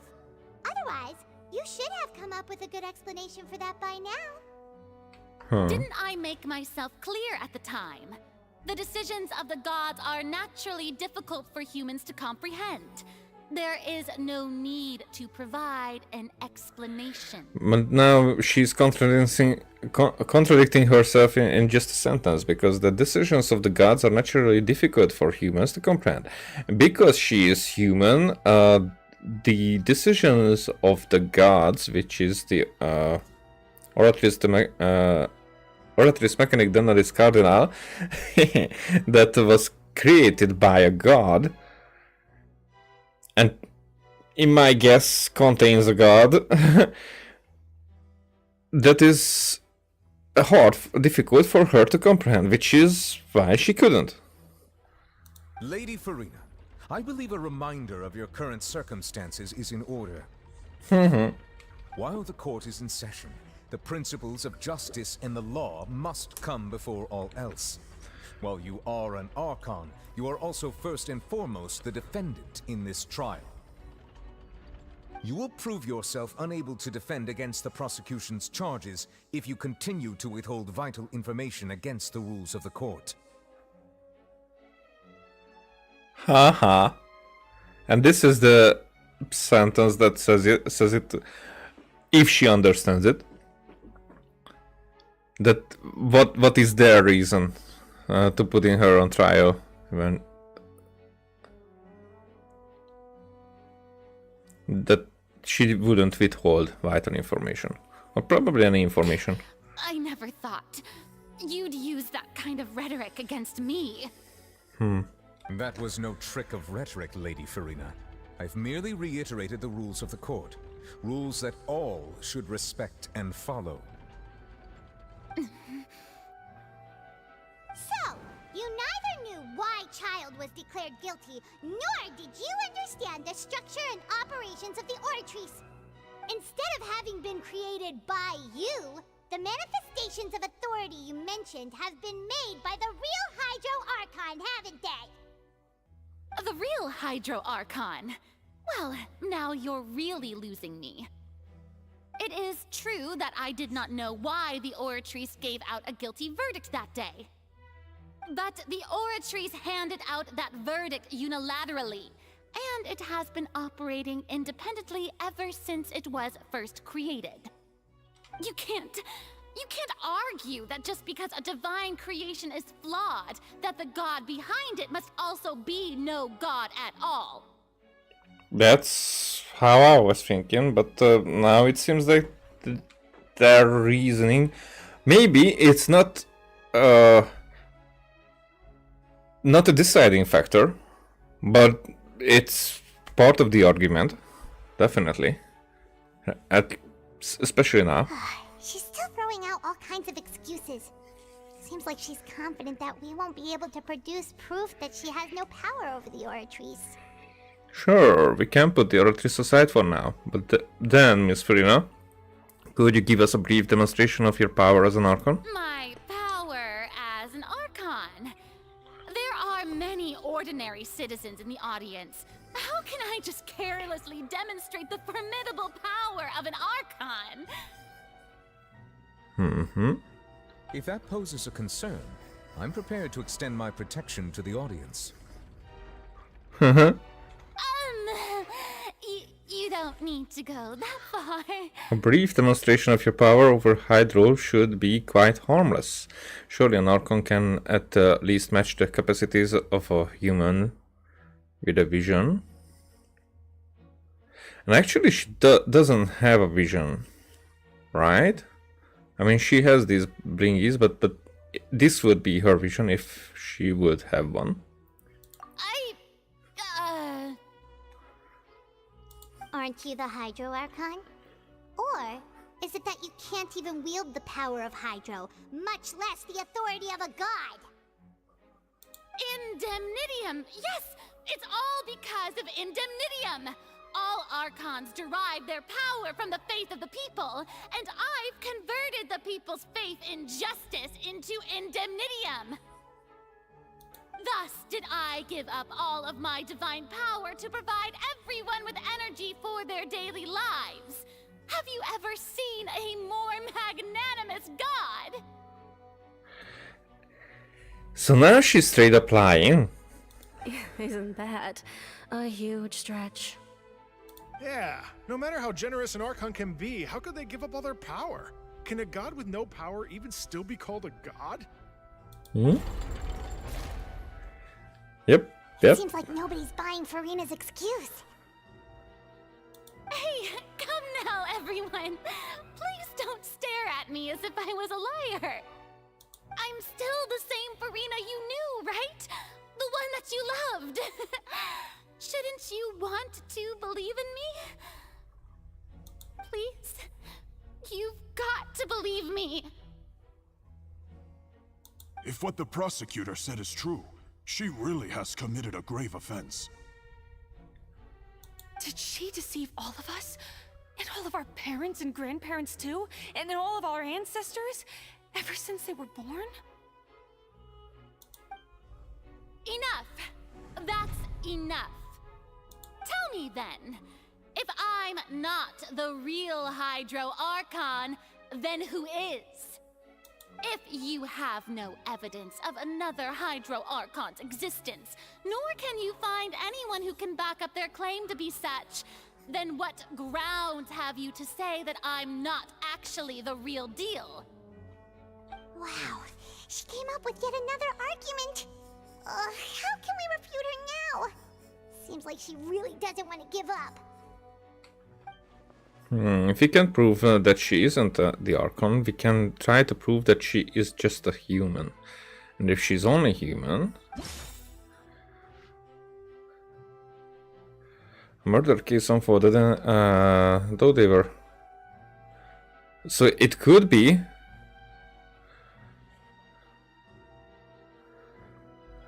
Linny's trial, because she was... She should be, like, the mostly on she should be on the justice side the most, but she was accusing someone falsely.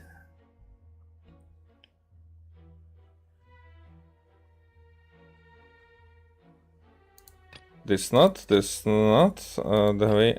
Oh, this is irrelevant. Oh, because the previous question, for the previous question, it probably wasn't. The intrusion of the primary scene into the... Okay, not.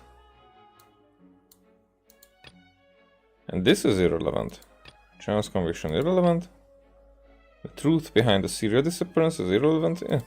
Blinny. Yeah. That doesn't sound right. Paimon doesn't think this clue can be used as compelling evidence to build our case. Really? It turns out that Fontaine's can be dissolved. Over the years when she kidnapped...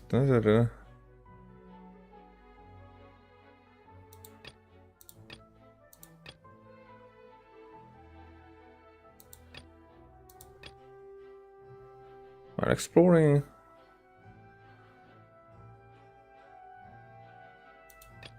Okay, now I'm a bit more confused. What evidence can prove that Freen is human? Her falling in the water, that has nothing to do with it.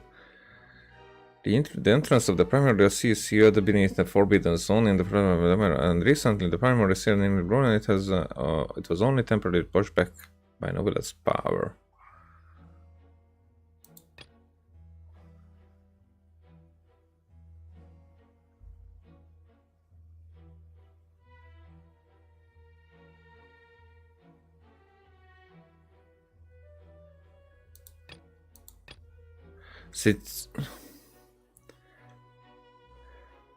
I don't get it, because for me none of them. This definitely has... Okay, let's go from a... maybe this. Yeah. Doesn't sound right. Paimon doesn't think this clue can be... But then what the... It has been established that all Fontainians can dissolve in water from the primordial sea. And that means... Since you insist on claiming to be a god and not a human, then there's a method that you can use right here and now to eliminate all suspicions of you being the latter. Oh, but she's Fontainian. It doesn't say that Fontainian humans. So I think that the Hydro Archon still would be able to get dissolved into water. Or how would she know that? Miss Navia, please apply to serve as a temporary attorney for the prosecution before addressing the court. Though you act in partnership with the prosecutor, you must still adhere to proper procedure. Again. Super sorry, Mr. Super sorry. I swear this really will be the last time that I'll speak out of turn. Super sorry. I've brought some seawater from Poisson. As everyone knows, a massive flood struck the area not long ago, taking many lives, including those of some of my closest friends. So, Miss Farina, would you dare to touch some of this seawater? Shush. If we are to believe that you are indeed the real Hydro Archon, touching this seawater would have no effect on you. All it should do is strengthen your case. This is interesting. But if you don't dare to touch it, then we would have basically proved the reverse. Oh, and I must remind you that after the disaster at Poisson, nobody wants to see any more people dissolve. I do hope you'll act prudently and choose the simpler path of admitting guilt. Navia from the Spina di Rasula. The Spina has governed Poisson for many years. I guess her suggestion is valid. If Lady Farina is indeed just a human, she's probably Fontainian like all the rest of us. Would she really dare to try? Huh?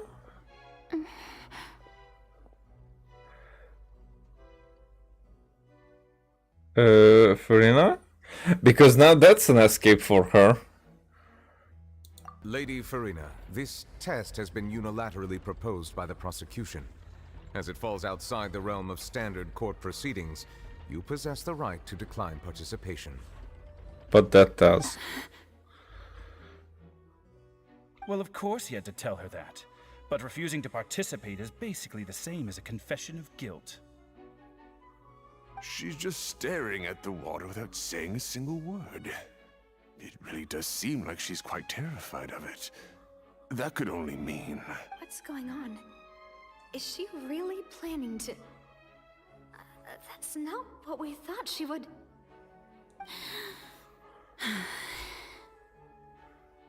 Due to the inherent risk of the test, Lady Farina, you may...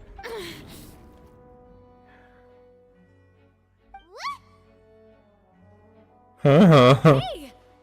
Hey, is she actually?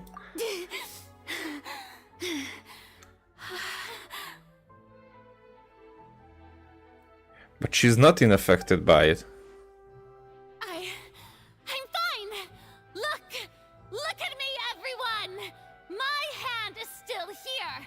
I haven't been dissolved! Will you believe me now? I really am your Archon! I'm nothing like a normal human who would fall apart as soon as they touch this water! Really? Was this not the most obvious thing in the world? Miss Siegewin? If you're present, Miss Siegewin, please come forward and attend to the defendant. Siegewin? Don't be nervous. It'll just take a few seconds.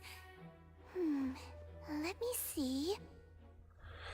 It wasn't that strong, and that Fremine, because of Fremine, we know that if it's not that strong of a concentrate, not that concentrated primordial seawater, then it will just hurt. That should be enough. Please announce the results of your evaluation to the court, Miss Siegewin.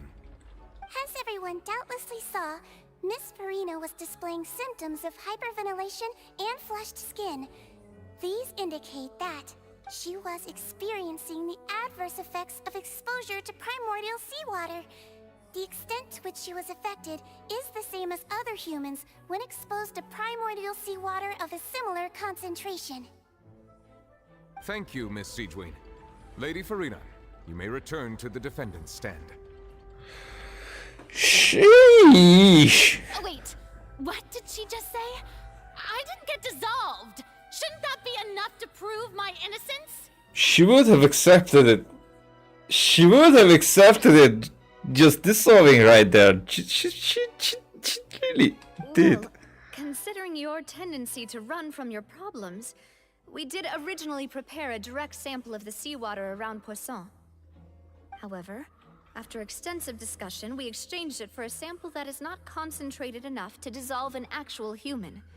After all, on the off chance that something entirely unexpected might occur, we don't want anyone else to lose their life to the sea. Yeah, so out of regard for Farina's life, you secured a low concentration sample and asked the head nurse to serve as an expert witness. It's a great thing that the direct sample wasn't actually used. Farina could have... I can't believe... you... But what's really going on here? Farina can't have not known the consequences of touching that water as a human. This is too unlike how she usually acts. Unless it's actually more important for her to keep up her facade than to save her own life. But that wouldn't keep up the facade. But okay, there. We're getting there. But I think that I was... At this point, I still think that I was right. But hadn't she given up on everything a long time ago? Listen to me, everyone. Please don't give me such cold and disdainful looks. What happened just now didn't prove a single thing. Think about it. How can you conclusively prove that an Archon can't also be affected by the primordial seawater? Also, if I was really just a human, why would I dare to just put my hand in that kind of water? She's almost crying. Uh-oh. She should have said those things before. Anyone, just listen to me. I swear, I really am your Archon.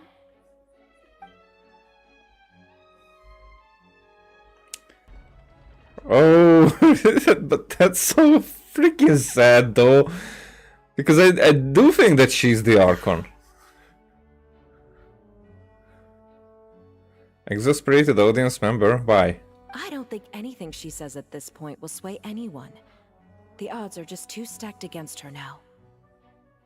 With all the things that have been said, Paimon doesn't think there's any way left for Farina to win. I believe the time for arguments and presentation of evidence has come to an end. If there are no objections, we will move on to the final judgment. And the oratress will say she's innocent. Because she's covering for the previous Archon who is trapped in there. Right? Right?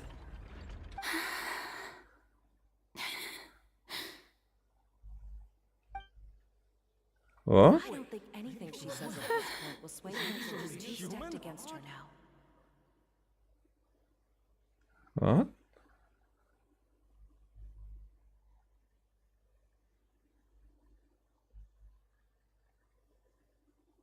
What? In my capacity as Chief Justice, I shall now render judgment on Farina's misrepresentation of herself as the Archon of Fontaine. As a human who knowingly deceived her fellow citizens, Farina is... Guilty? Guilty. Sheesh.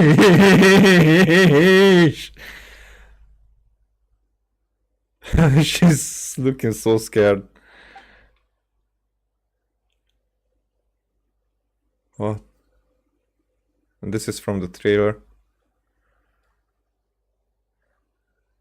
We shall now turn to the Oratrice Mécanique d'Analyse Cardinal to render the final verdict on the charges. I'm so much feeling for her.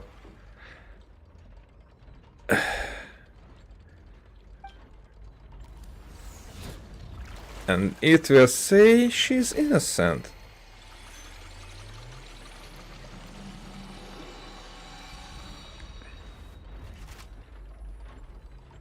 According to the judgment of the Oratrice Mécanique d'Analyse Cardinale, Farina is... Wait. Huh. Innocent. That's... Well, what's wrong? What's the Oratrice's verdict? It can't be. Did the Oratrice just declare Farina to be innocent? No. The Oratrice also displays a guilty verdict. What?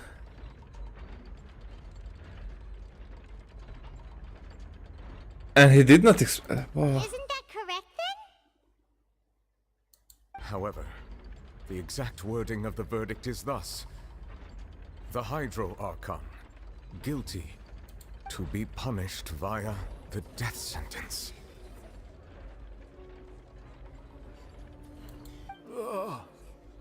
The death sentence?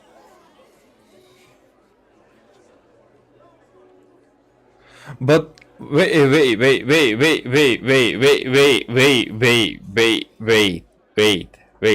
The Hydro Archon. But if she is guilty, then she's a human, not a Hydro Archon. So it's not the death sentence that is. Oh, okay. So now we have to review what the Oratrice does. That's actually one of the available sentences? I've always thought that it was just a myth. The one and only time the death sentence has been handed out at the court, and it's been given to the very person we've worshipped as the god of justice? What an unexpected twist. Farina's been sentenced to death by the Oratrice? We just wanted to use the trial to show her the seriousness of things so she'd tell us the truth. How did things escalate this quickly? We're not that surprised, though. This outcome is indeed quite strange. According to Fontaine's current definitions of justice, as well as its recommendations for criminal sentences, is this sentence really appropriate for the crimes that have been committed? Yeah! Even Fauché wasn't sentenced to death by the Oratrice. You know, the real evil mastermind behind the serial disappearances case. What's more strange is instead of Farina, the Oratrice rendered a judgment on the Hydro Archon. Indeed. Not only is Farina's sentence overly excessive, the very point of our trial today was also to prove that Farina has never been the Hydro Archon in the first place. But now, the Oratrice seems to have deliberately invoked the title of the Hydro Archon. What does this mean? Maybe it's not Farina who is guilty, but the Hydro Archon. If I may interrupt, is the trial still going? Fremine! Oh, you finally made it. I assume this means you've completed your mission? Mm-hmm. Any mission Father assigns to me will always be top priority. With some help from the other Fatui, Farina brings a stone. Is that the first prophecy slate? Okay. We're gonna stop here. So that's the first Hydro Archon, I presume. And she presents someone.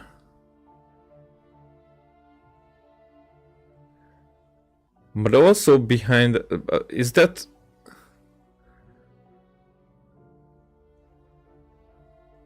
These are Oceanids around.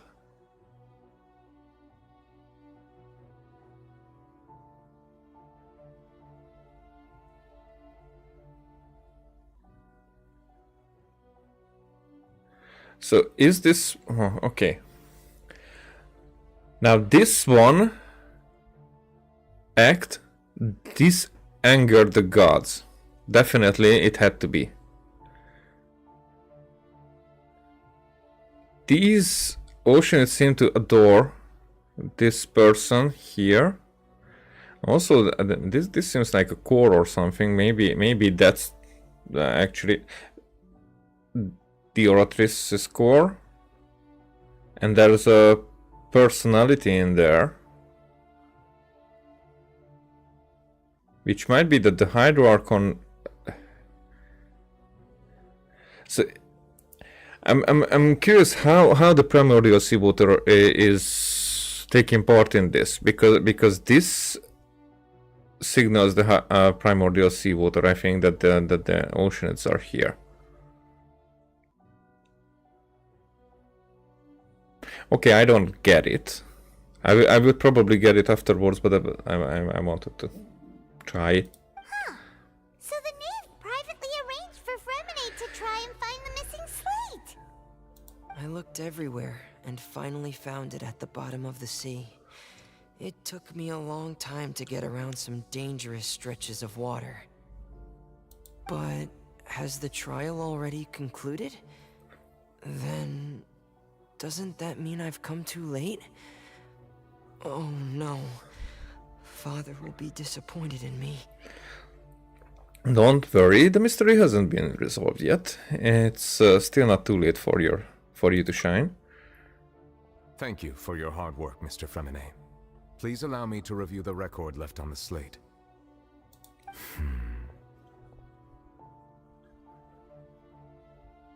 So he's going to understand it. That you have already seen the other existing slates. I would like you to come here and confirm their contents. Okay. Huh? So what do you see? What is it? This looks like the previous Hydro Archon releasing her divine power, turning the oceans into human beings. Wait a second.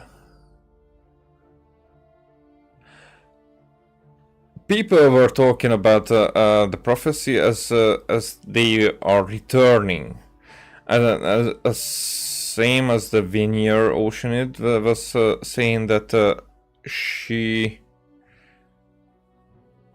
felt like a relief after being dissolved. So it's actually they are returning. So I did not get that turning the oceanids into human beings, but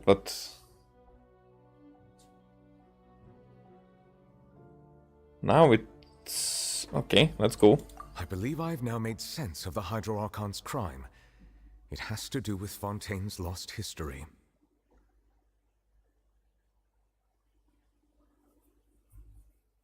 So this is actually a return.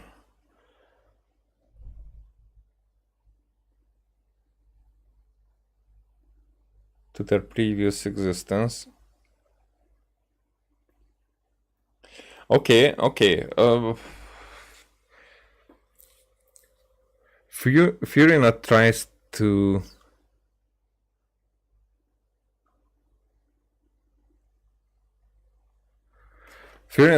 tries to avoid this. I mean avoid the prophecy, which is that it's probably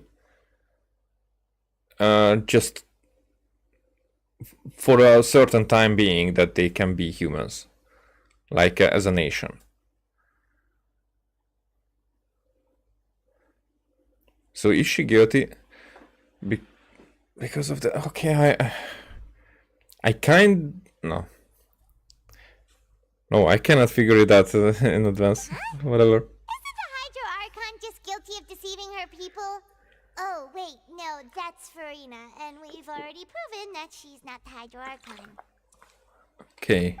So when you say Hydro Archon, do you mean the real Hydro Archon we've been kind of talking about? In truth, everything that you've encountered in Fontaine up until this point can be traced back to the contents of these stone slates. Huh? However, I'm uncertain as to how much sense they currently make to you. An association between the contents of the slates and the events in real life. Okay, let's try to recall the contents of the other 3 stone slates. Paimon will do her best to help you remember. Okay.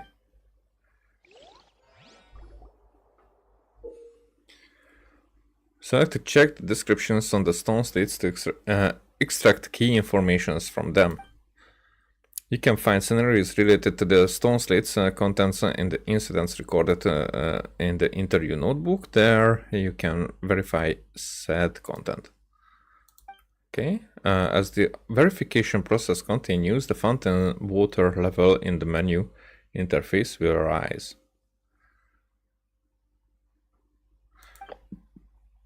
When you have finished verifying all the stone states, the truth behind the prophecy shall be revealed.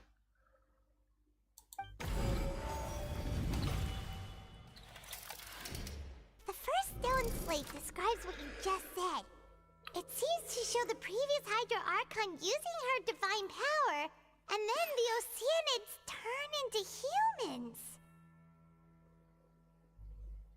Does that mean that Fontainians are transformed Oceanids? Oh, Paimon wasn't expecting that.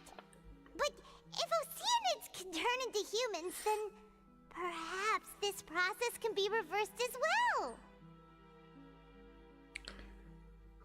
Well, that reverse process is the primordial seawater. The second stone slate shows Celestia floating in the sky, and the Hydra Archon and her people worshipping it together. But the heavens still brought judgment down upon them. This must be the point when the Hydra Archon and the Fontainians were branded with their original sin. Does this mean that the original sin and the Hydra Archon sin are the same thing? The third slate shows the Hydra Archon sinking into the sea surrounded by many people. That reminds Paimon, didn't we also watch that happen to someone else?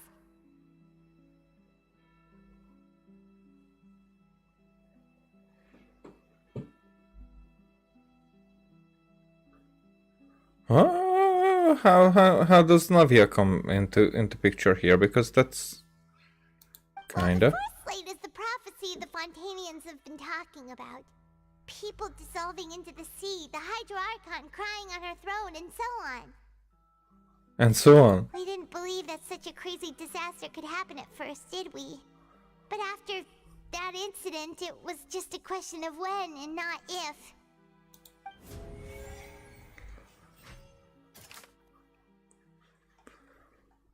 Okay, it seems to show the former Hydra Archon using divine power to turn oceanids into people.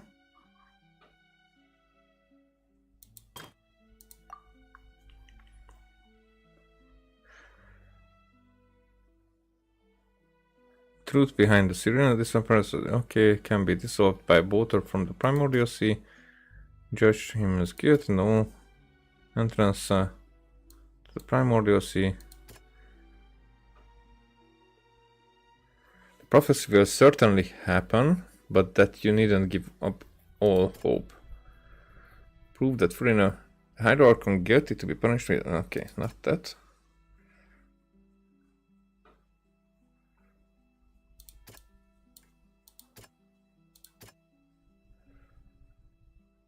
It turns out that Fontainians can be dissolved by water from the primordial sea.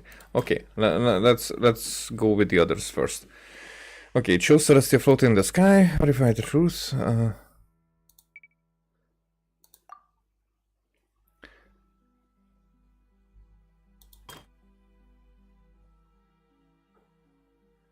It turns out the Fontainians can be dissolved by water from the primordial sea.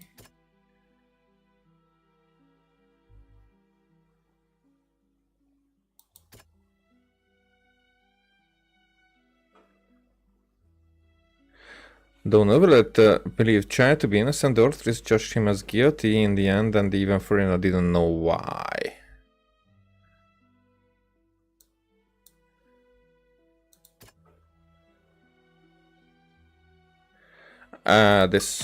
Perhaps what is about to take place has all happened before. The true sin of the Hydra Archon that Neuvillette mentioned, and the original sin cast down on the people of Fontaine by Celestia, as recorded on the stone slates. Uh-huh. Okay, so the stone slates in it shows the Hydra Archon sinking in the sea, surrounded by many people.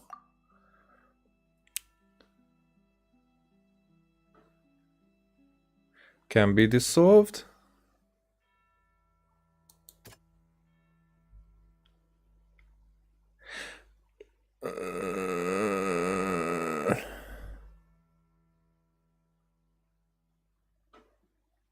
Let's see. It's not as simple as falling into the sea. When Navia fell into the sea, her consciousness was subjected to judgment. The stone slates show the people gathered around the Hydro Archon in the sea. Could that be alluding to the same thing?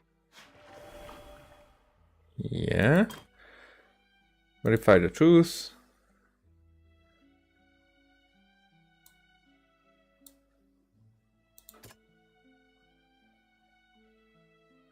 The prophecy will definitely happen. Ah, okay. Think about this some more. All right, but I thought that it had.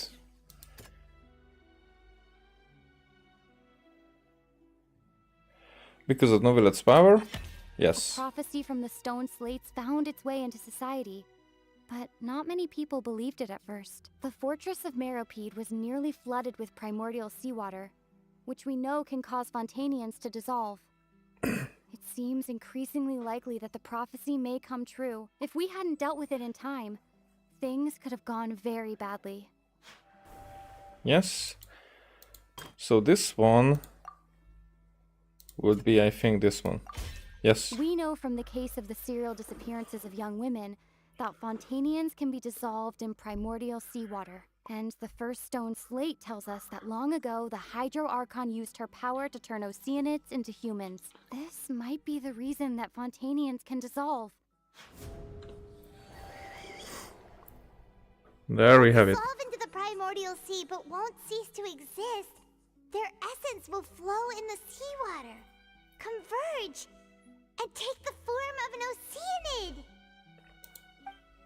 The Hydro Archon was sentenced to death in court, shocking everyone present. Perhaps this means that her sin was actually Fontaine's original sin. Navia fell into the water inside those ruins, and she nearly dissolved. She was surrounded by the people of Poisson in a court within her consciousness, and was forced to take part in a trial meant to make her stay. The eruption of the primordial sea at the fortress of Meropide was the surest sign that the prophecy was about to come to pass no matter what. Okay. Prophecy's contents can all be verified by recent events. If we combine what we know together, loads of truths should come to light. Mm-hmm.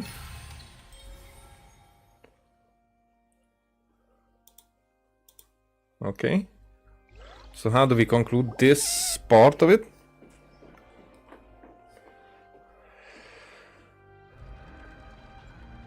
Oh, Paimon gets it now! So that's how you can make sense of it. But then it feels like we're going to have to share some truly shocking revelations. Let's hear them. The first slate reveals that Fontainians are not real humans. Incredible. Linny, did you hear that? Yeah. We're not real humans. All Fontainians were originally created by the late previous Hydro Archon, with Oceanids as their basis. The evidence for that can be found in how only Fontainians could dissolve in primordial seawater, and how all the girls Vacher dissolved were also turned into Oceanids. Oh, and according to Navia, when she was about to get dissolved, she also saw everyone gathered around for a trial, all of them in the shape of Oceanids. Indeed. The second slate reveals that the crime of the Hydro Archon was her creation of Fontainians from Oceanids. Yeah, and it follows from the content of the first slate that she probably angered Celestia by creating humans without prior permission. That could also explain why the Oratrice judged the Hydro Archon to be guilty. It's to account for that ancient sin. The Hydro Archon's true sin was creating us? And yet, after many hundreds of years, the Hydro Archon's creations have turned around to try to judge the Archon within the Opera Epiclese. The twists of history are often the most unexpected of all.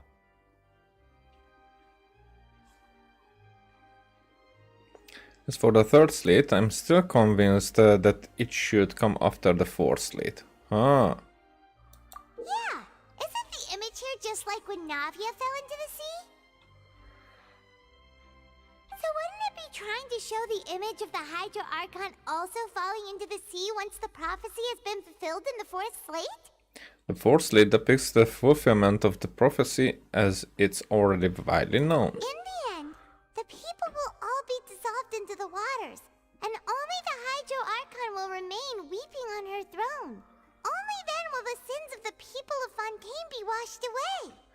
I mean, no, you know why? Because it happened just right now. As in the previous slate, the people were around the Archon and like forcing her into the primordial seawater.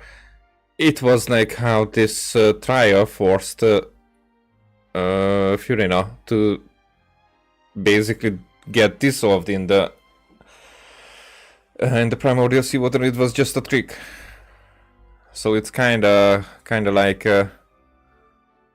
maybe she can't really dissolve. She can be hurt by it, but who knows? And because of that occurred before the prophecy has been fulfilled. You've made some keen deductions. I must say, given how much you still don't know, it is impressive that you've already managed to connect so many pieces of the truth. However, while you were able to decode all the information on the slates, they've also been etched with an additional layer of hidden information using a different power source. When we were at the ruins, I tried to decipher the hidden information recorded in the slates. But since we only had 3 slates at the time, I was unable to come to a full conclusion. Now that the slate collection is complete, I shall make another attempt to decipher the narrative recorded within. If everything goes well, we should finally be informed of the unadulterated truth. And?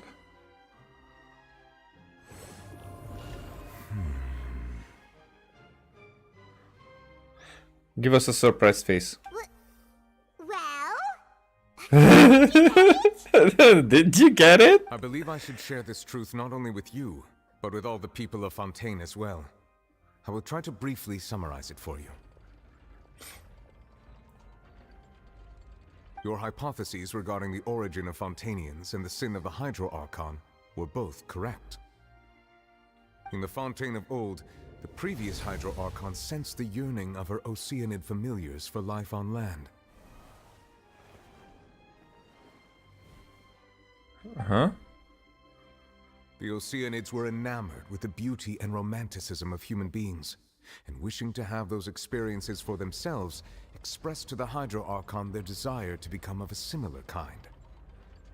However, even though water as an element is intricately linked with the power of life, the Hydro Archon, as one of the 7, did not possess the authority to create a new form of human life. Not one to give in, she eventually found a way to create permanent humanoid bodies for her familiars by appropriating the power of this planet's primordial sea. She poured primordial seawater into the Oceanids' blood vessels, creating humanoid mimics in the process. But if Fontainians were to ever come into direct contact with water from the primordial sea, the power within their bodies would escape these artificial restraints and return to the sea. As a result, their forms would collapse, and they would be reverted to their original forms as Oceanids. Of course, the Hydro Archon never received permission from the heavenly principles to create a new human race. And thus, the Hydro Archon and all of her creations came to shoulder the original sin of appropriating the power of the primordial sea. That is the true history of how the people of Fontaine first came into being. So we were all Oceanids before we turned into human beings?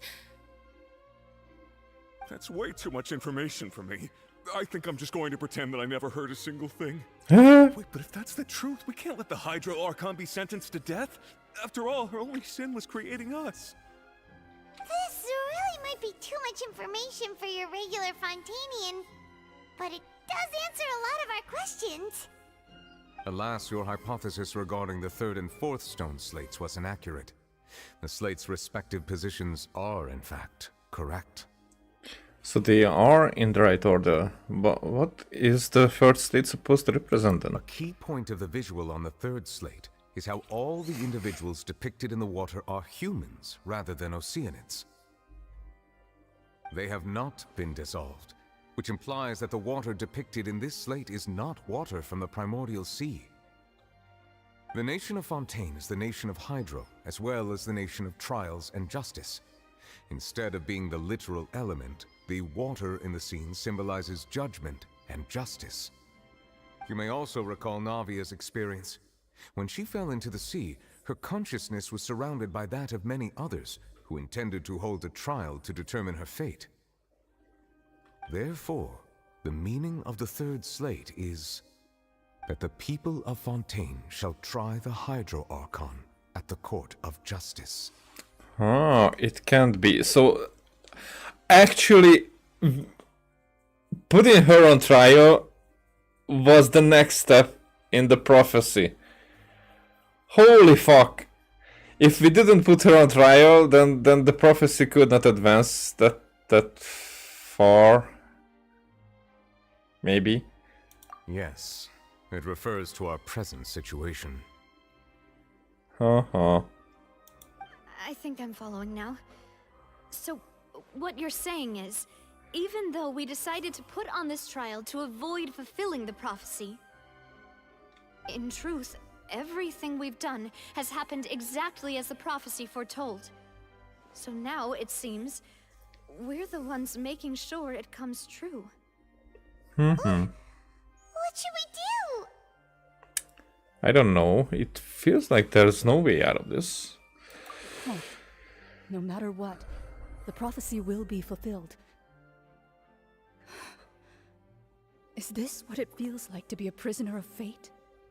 If that's the case, does that mean the scene in the fourth slate will also be fulfilled soon? Traveler, I would like to point out another small fallacy in your deductions. About the fourth slate, you probably thought that the eruption of primordial seawater beneath the fortress of Meripede served as the surest sign that the prophecy was about to come to pass, yes? However, I believe that rather than being a sure sign, that eruption could in fact only be a small warning of something far worse to come. Oh, as for the root cause of the catastrophe, I believe you've already encountered it once before. Wait, could it be...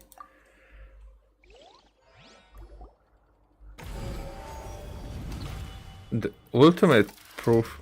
This eruption was just a small warning of the things to come. We must find the root cause of the disaster.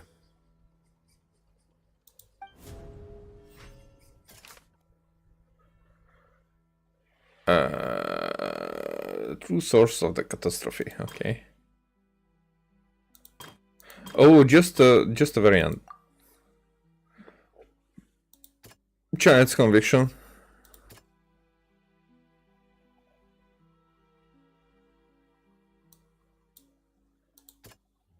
You saw chance for the indescribable massive veil.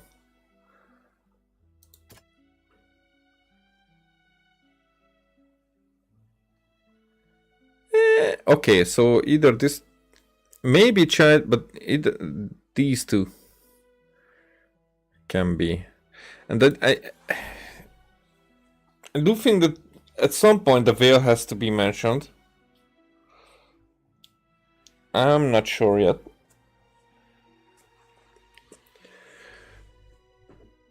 Let's go with this. Yep. It's both dream and reality. Yep. If we're talking about a true culprit, that could only be that thing inside the primordial sea, right? The truth, the original sin, the trial, and the root cause of the disaster. Which means...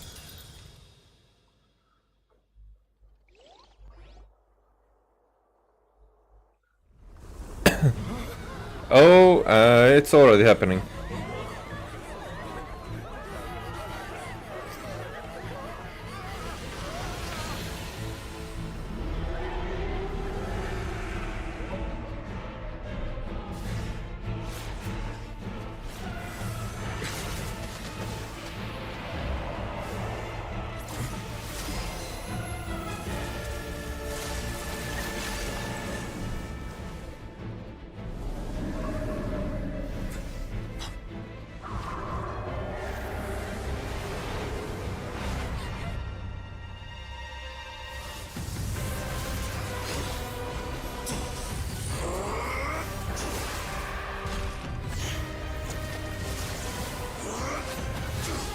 Oh, so he's attacking the whale. I thought that he's going to protect it.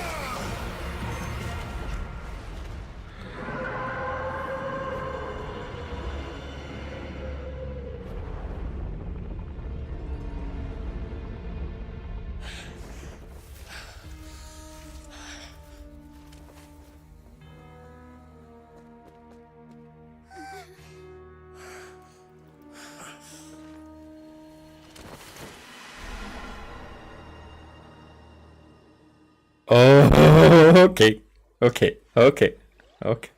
I'm right there. That was way too close! How did that thing just burst into the Opera House? Wait, was that the huge whale you saw in your dream? That's right. I wager that it's also the one that Child saw when he was young. So we've met it at last. I understand very well why it has chosen to make an appearance here.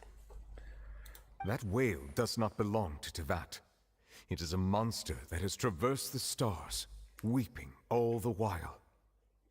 It has been greedily consuming the energy from the planet's primordial sea, using it to grow. That is the main cause for the rising sea levels. Once it has finished consuming all of the energy contained within the sea, its next step will be... You said that when the Hydro Archon first created Fontainians out of Oceanids, she filled their blood vessels with primordial seawater. Precisely. That whale finds the blood of Fontainians nigh impossible to resist. Therefore, when it left the primordial sea, it decided to make its next stop a packed opera house full of food. Food in the form of Fontainians.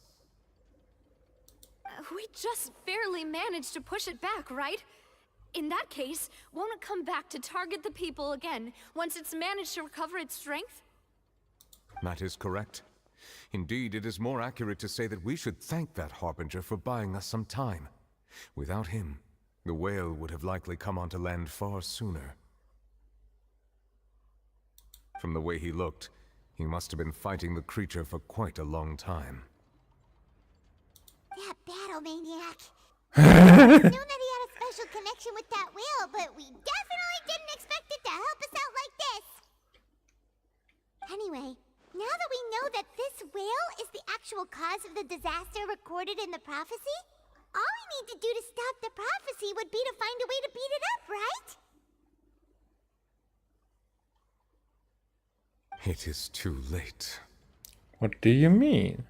It had already absorbed too much of the primordial sea's energy before we could notice it.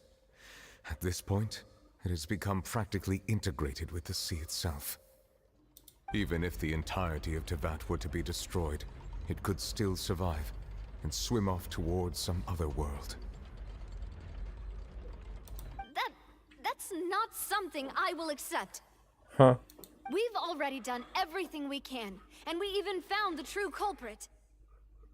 We've come so far. You can't just tell me that the last hurdle is some impossible foe. That's just not fair. Indeed. That's not how a grand performance should end. But... Okay, Furina has to intervene soon with some... with revealing some secrets. I'll fight it to the end. No matter what. So the prophecy will be fulfilled no matter what, huh? Will it? The prophecy. Yes, what has been prophesied will be fulfilled. You may view such things as the history of the future. After everything, it still turned out like this. We couldn't fight against fate. Wait, but if this is all about fate... Just as prophecies are usually only the future as seen from the perspectives of the gods, could things be happening in hidden corners where the gods' gaze does not fall? So that the veil was this hidden corner? Ultimately, fate shall serve as your only guide, no matter what will happen in Teyvat's future. All you need to do is to play your part. Could it be that even if the prophecy will be fulfilled, there will still be a way to save everyone? Did I miss something? The oratrice. What about the oratrice? Wait, I forgot about Furina. What was it that she wanted to say to me at that last moment in the giant magic box? What is her real secret? As I said, but I was expecting her to do something by herself. What's happening with the oratrice? I believe it is preparing to carry out the death sentence.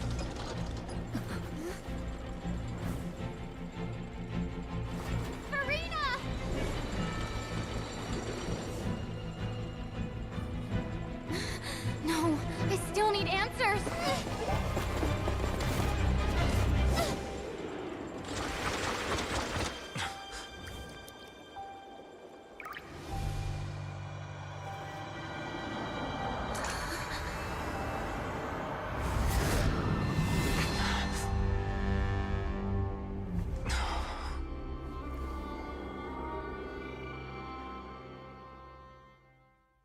Okay.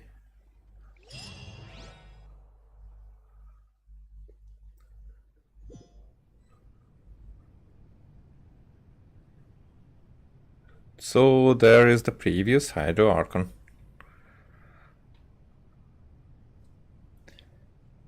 Or you. What?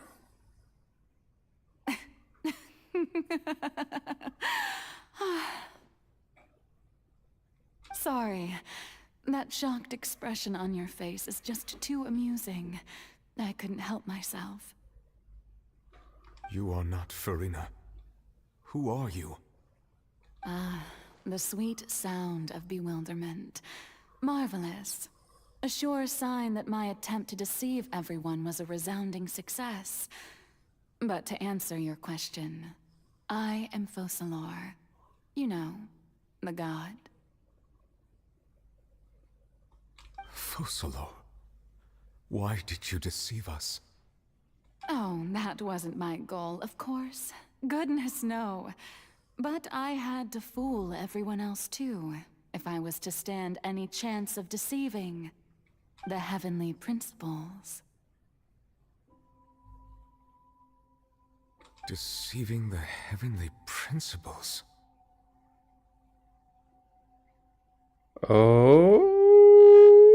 Okay,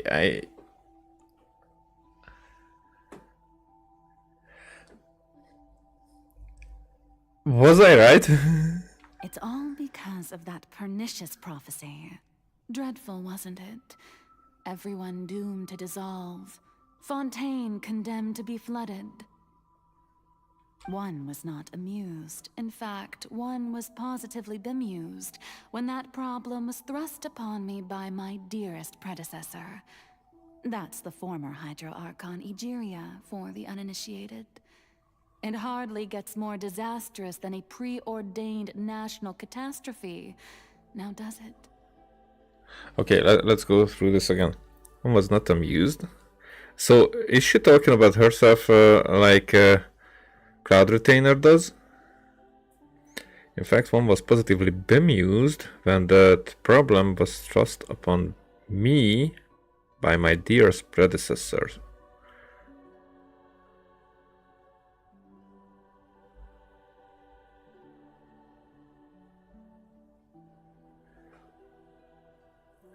That the prophecy, that she had to deal with it. Okay, that's a former Archon for the uninitiated. It hardly gets more disastrous than a preordained national catastrophe. Oh, okay. Sarcasm. I should expect a lot of things. I tried to get a more direct understanding of this, but it hardly gets more disastrous than a preordained national catastrophe now, does it? So it's like that. Without her affectious tone, it's much different. She knew full well that the prophecy would surely come to pass. Oh, really? And as one of the seven, she also knew full well that one defies the heavenly principles at one's peril.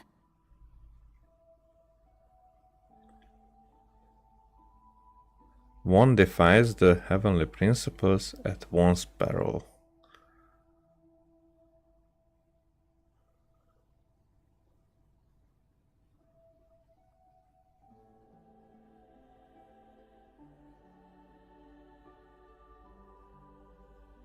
Okay. So yes, as you have no doubt surmised, it was a rather impossible situation that I found myself in.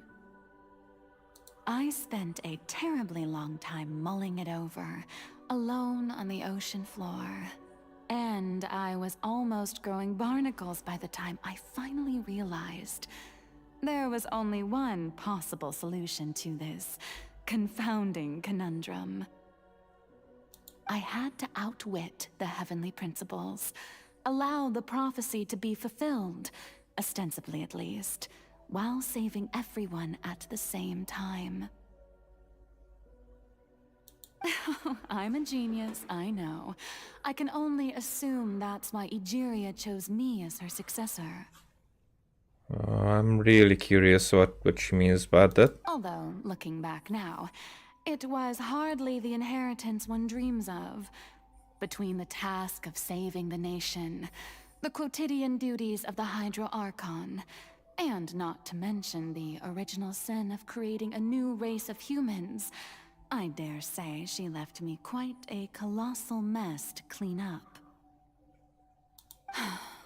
But one can only play the hand one is dealt. I did not choose this, any more than I chose to be one of her Oceanid familiars. Wait. I didn't choose this any more than I chose to be one of her Oceanid familiars. So the Archon was made out of one of Egeria's Oceanids. Let's call it that way. I will get used to it eventually. Maybe, probably not. So you were also once one of the Oceanids, transformed into a human by Egeria's hand. Yes, I was. I always dreamed of becoming human. And I still do, even now.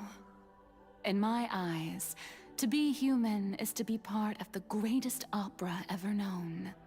So that's why she was actually affected by the primordial seawater. And also, Egeria was not. That's definitely like a difference. So Egeria was actually, but like Venti was a wisp before, so it's not like a strictly human club. But it's curious that I'm curious that Egeria, did she have a human form when she created the Fontainians? Because on the slate it was, but we saw. I mean, she was, but we saw already and experienced already that the slates are metaphorical in some way. After becoming a god, I separated my divinity from my body and spirit, leaving behind only a self that was as naive and bewildered as my past self on her first day as a human being. Huh. The me you see before you now is that divinity.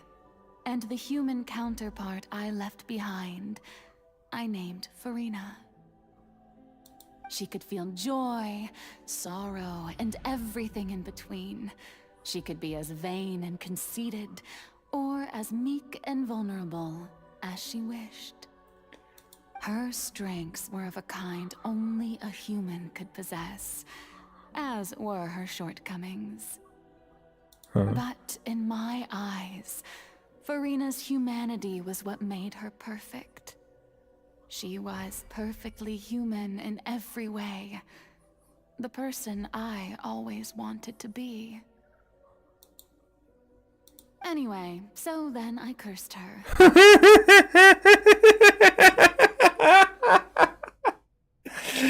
Yeah, as you do. All part of the plan, of course. The plan to deceive the heavenly principles. Okay. But I still think that you were in the Oratrice, and now you're sentencing yourself to death. Do you still remember the final scene of the prophecy? The Hydra Archon alone, weeping on her throne. In order that the prophecy might appear fulfilled, I invited Furina to be an actress, to play the part of the Hydro Archon in the prophecy. Under the curse I placed on her, so long as I, Focalor's divinity, continued to exist, she could not die. But nor was she free to live her life in the pursuit of happiness. Instead, she was forced to take the stage in the opera house, to embrace the role of leading lady, to forever play the part of the god from the prophecy, all to create a deceitful appearance of that prophecy coming to pass. Okay, but now this prophecy is coming. I suppose now you probably understand why your court is called the Opera Epiclese. But Furina is only human, isn't she? Even though she has had a long life, her mind is no stronger than that of any other ordinary human being. I cannot begin to fathom what she has had to endure. It must have been torture for her. Yeah. It has indeed. And although she is, in a sense, me in human form, I most definitely owe her an apology for it. It's been 500 years. This symbolizes the sword of Damocles, which is like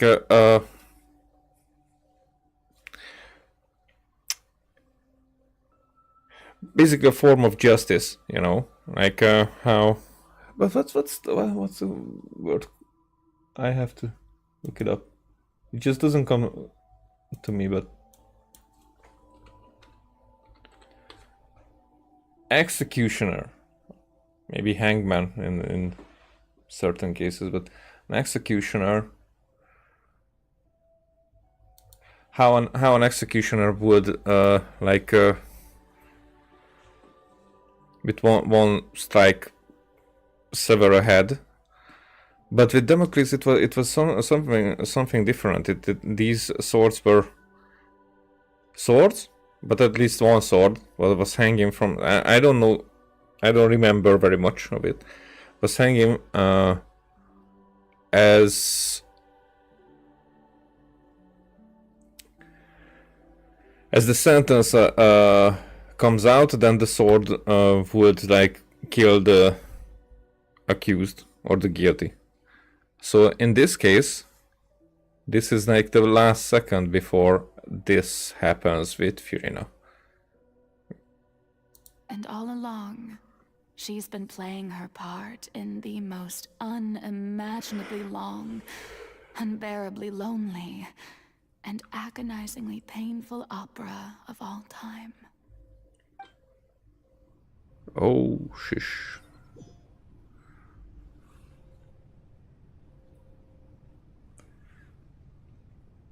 Cinematic?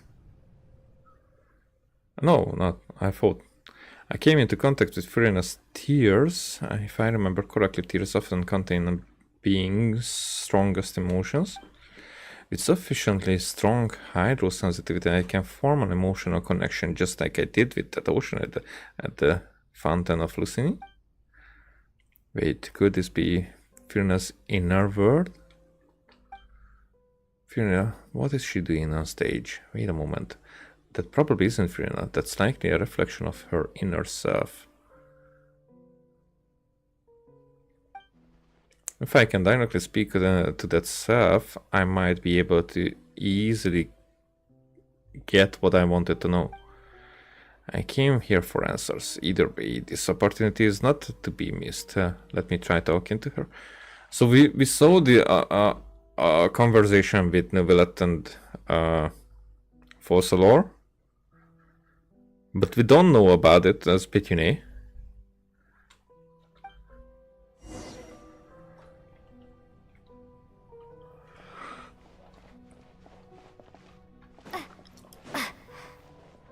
Can't even get further that way. Can't even sidetrack here. Okay. Oh, I thought that almost. Okay, can I stand in front of this knight? No. Oh, I can. There it is.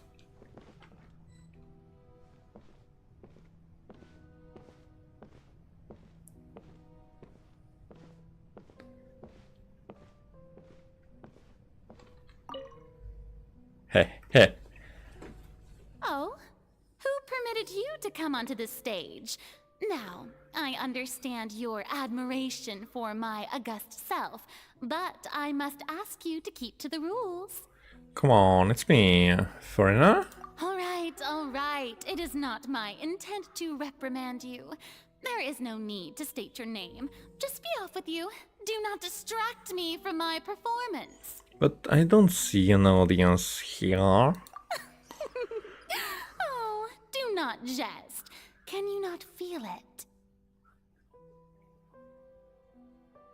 Huh. I like the sentences upwards. I am Fossilor. The eyes of countless Fontainians are upon me. I must, at all times, display the utmost elegance and nobility. Something's off. There's no getting through to her. Even in her heart of hearts, she's still playing the role of the Hydro Archon. That sort of resolve must she have that even her inner self and subconscious would have such an impenetrable defense? That's probably the curse. So the curse has to be lifted.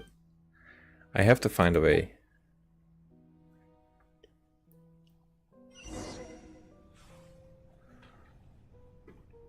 Huh. Dear audience, the performance is experiencing a technical difficulty, but worry not. The guards shall resolve it soon enough. Can I switch them off while fighting? Ah, no. Shower me with praise. I will have order. Wait, were you too fucking far away? But why? What did you do that far? Water jet. Gather.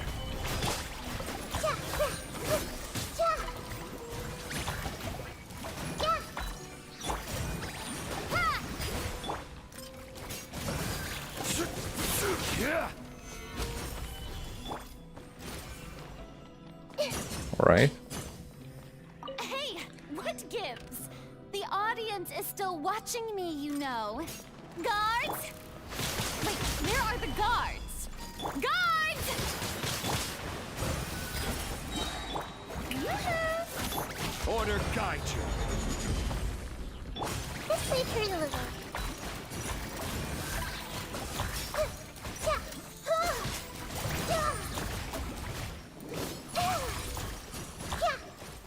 Okay, last one.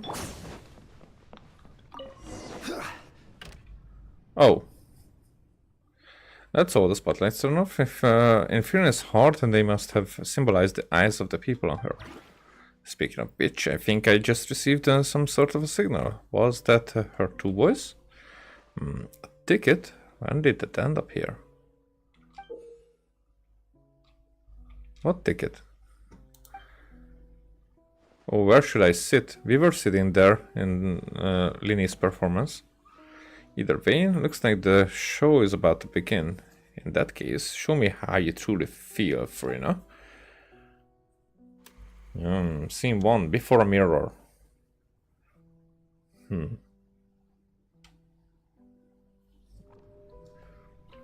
Way, ho.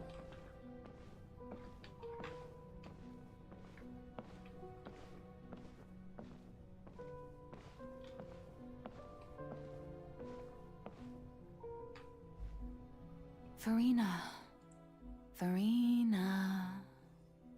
Huh? Who's that? Who's calling me?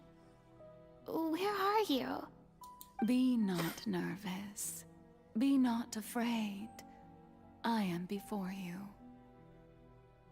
Wait a moment. You're mirror me? How can this be? Mirror you, huh? You know what? That's not bad. Let's go with that. Mirror me. What do you wish to say? The prophecy. Have you heard of it? What prophecy? Wait. I know.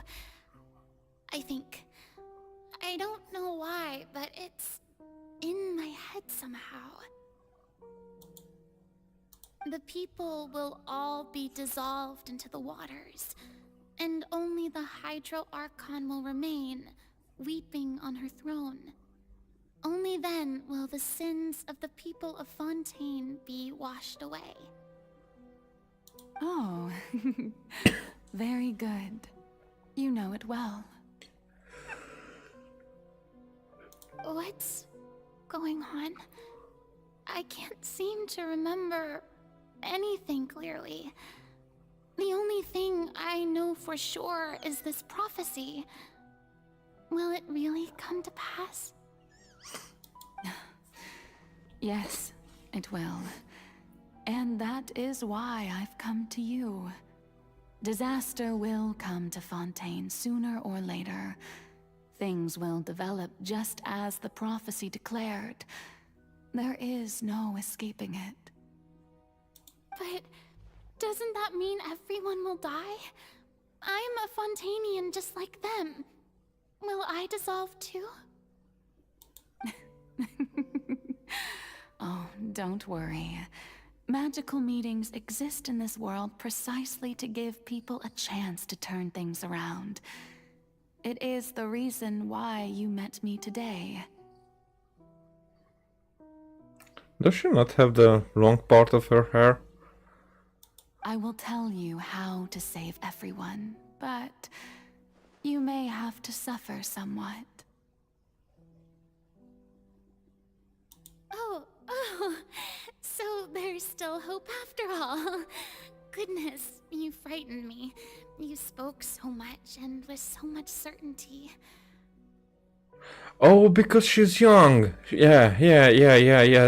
She's really how she came to be that long ago. And this is when she gets the assignment, basically. As for the suffering, well, I will admit that the first thing that came to mind was, why do I have to be the one to suffer? But if the prophecy will come true, I'll also die anyway, right? So if I've already met you as my magical meeting in this world, if there were scales, with all the people of Fontaine on one side and my pain on the other, is it not obvious where the scales should tilt? You truly are the perfect human. My ideal.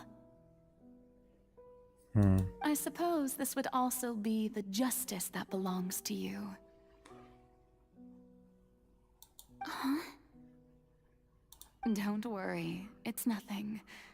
Listen well. Fontaine has just lost its Hydro Archon. I need you to play a role. That of the new Archon. Play as a god? That's right. You must begin a never-ending masquerade.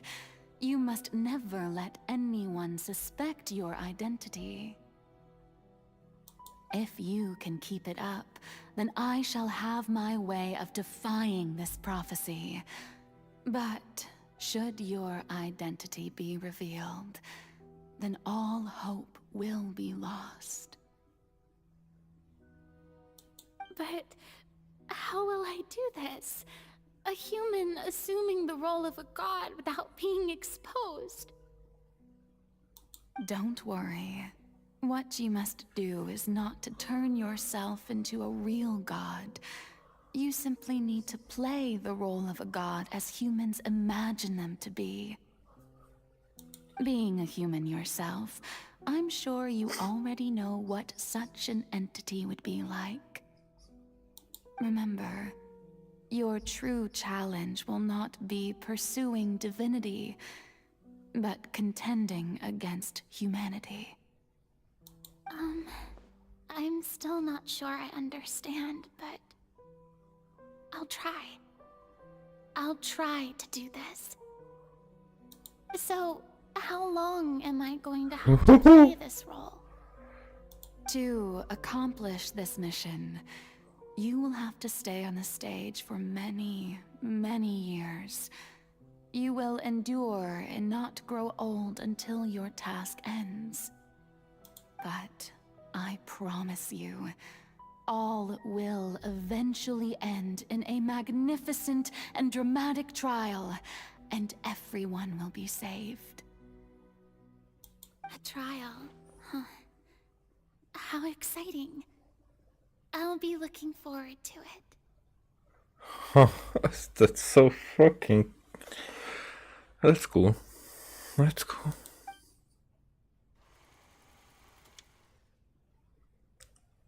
Accession speech. Purina.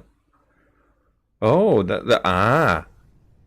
that's gonna be interesting. So, what we experienced now, first, what they were talking about Neuvillette, basically, this was the first meeting between them, and probably the last one as well, where she accepted this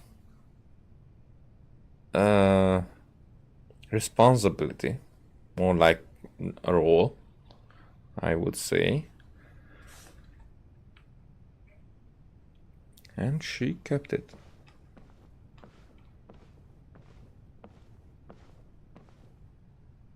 I'm curious about that speech.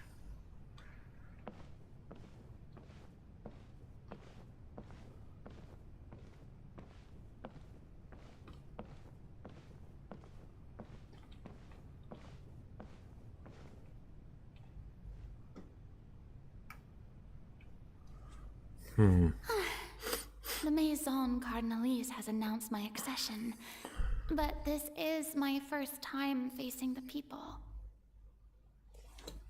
What should I say to most appear like a god? To be honest, I still don't know. Perhaps I should first try to act natural. Summon courage? Ladies and gentlemen, good evening, and welcome to the Opera Epiclese. I'm sure you've all heard about how I have taken on the role of Hydro Archon. Indeed, I am Farina de Fontaine, your new Archon. Appear earnest. In truth, I know little about becoming a nation's new god, but it will be my honor to guide you all. As the god Focalor, the god of justice, I shall do all within my power to lead you into an age of fairness and justice. Pose politely. Once again, thank you all for coming. If you should have any questions or suggestions, please send them to the Maison Cardinalise. The future of Fontaine will require us to work together, after all. This should do it. I thought I might stammer, but thankfully, I was able to convey my thoughts just fine. Okay, and next. That's the new Hydro Archon. Is this some kind of joke by the Maison? I would have thought that a being that surpasses humanity would be a bit more assertive. Hey, did you hear that? She even told us to send her suggestions there at the end. Yep, that I noticed that one. Shouldn't gods be all-powerful? She's being so modest. What's the difference between her and an ordinary person, then? If you ask me, perhaps the succession didn't actually happen. She might just be a Maison-backed puppet. Wait, what's going on? Why is everyone suspecting me of being a fake? Oh, this is bad. If I get exposed here, there'll be no saving the people from the prophecy. Right. Shit. Near me said that I just need to play the role of a god as humans imagine them to be. Okay, so this is how she went down the path that always trying to fulfill how people depict her or her situation. So that's why she's always listening to what the people are saying, but she's twisted, and this whole thing is twisted, but she is twisted that way because it's like she doesn't even have her own will. Oh, that's sad. Calm down, Furina. Think. What do the people want? How would they imagine a god to speak and act?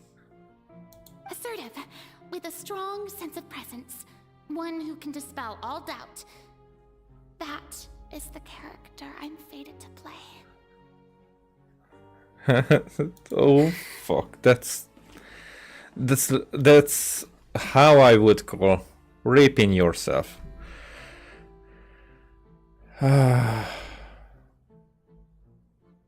I can't imagine. For 500 years, I might add. So it's not like for a night, for a week, for like a president for 4 years. 500 here.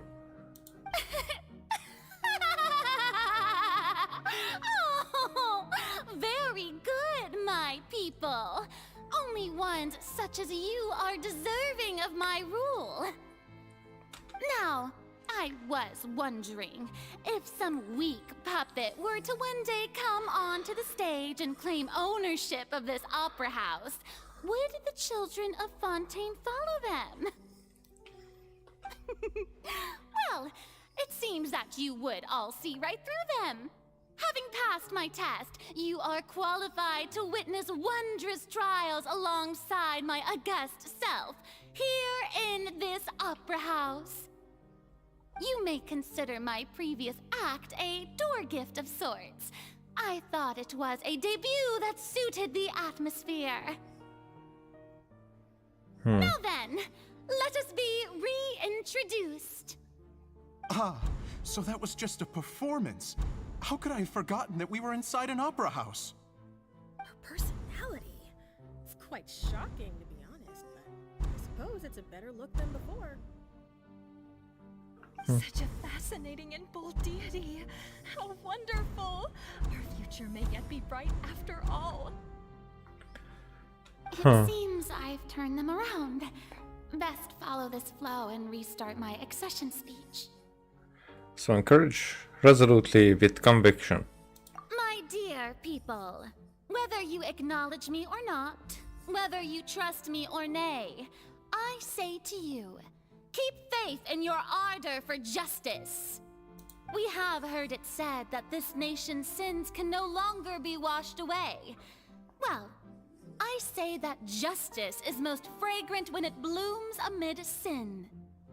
Appear earnest, turn up the drama. The scales of justice should not weigh heavy in the hands of its god.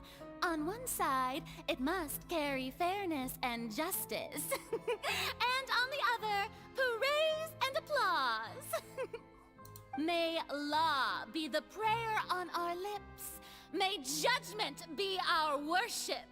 Let us light the fires and drink to the future of Fontaine. Goes politely, and the speech emphatically? There is no trouble in this world that justice cannot solve. All that is needed is for you, my people, to believe in it, heart and soul.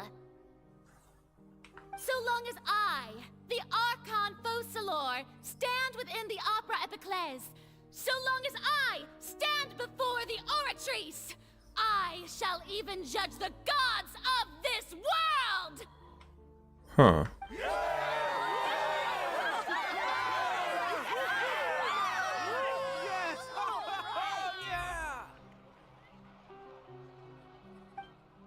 Okay, that was quite the change. Okay.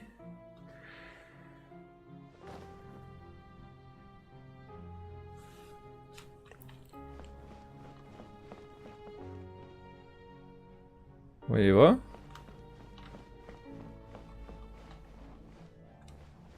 Do I have to step in the light?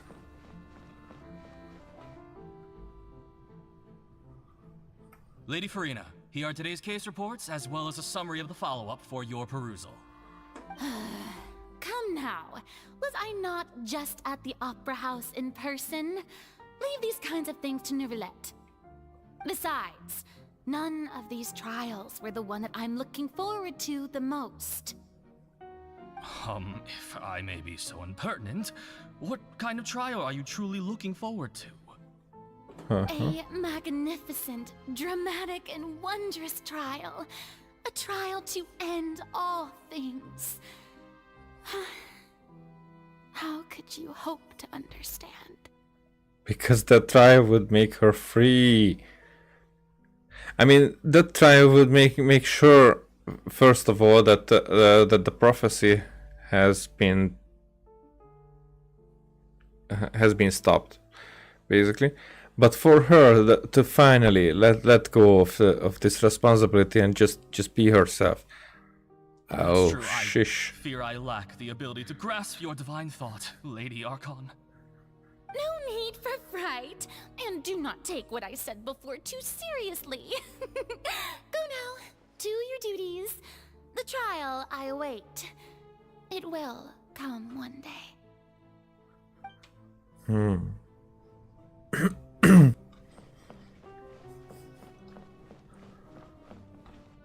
Oh, that talk with the knave. Farina, I don't know what to say. Thank you for agreeing to see me. Oh, it's not, but similar. No need to thank me. Or rather, thank your own sense of perseverance instead. Long have you stood in line to meet me, have you not? Oh, I'm afraid that's just an inevitable consequence of my divine charm. All right. Deoteria, is it? How is your son's illness? You remembered me, and you knew of my family, too.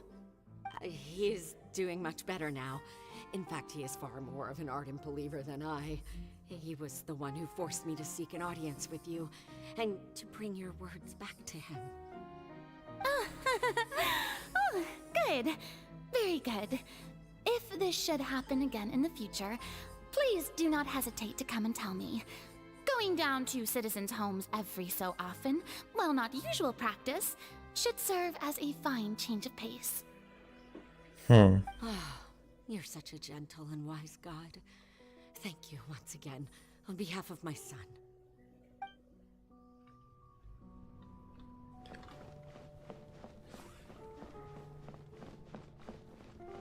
Could there be another one there?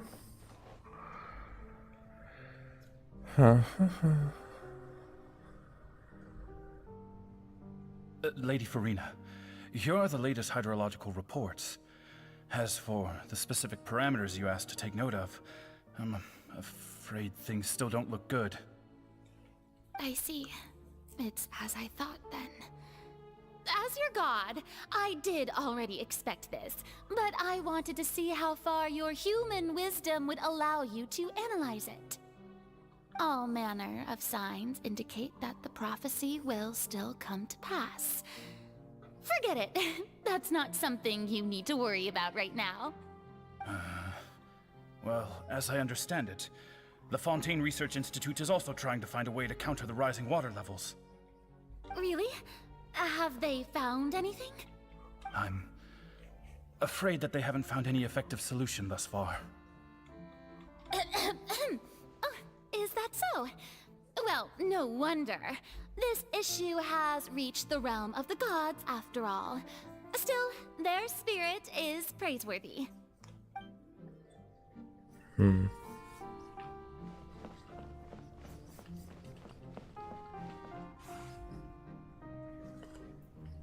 day This is finally just... over.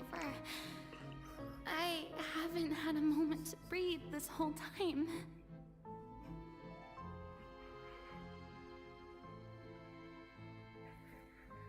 So this is just like bombarding us with it's not just sadness, because probably there were stuff that weren't said, but that's why she's always in the opera house, because she's waiting for that trial. She wants to probably see all the trials because she wants to have that one that finally saves her from this torment. Oh, sheesh. That's so freaking twisted. But it's good to see that everything's getting on track. There are no longer any voices of suspicion. Maybe this is fine. I just need to keep going, and everyone will be saved. Alright, Farina, don't think too hard about this. You need rest. Tomorrow's a new day.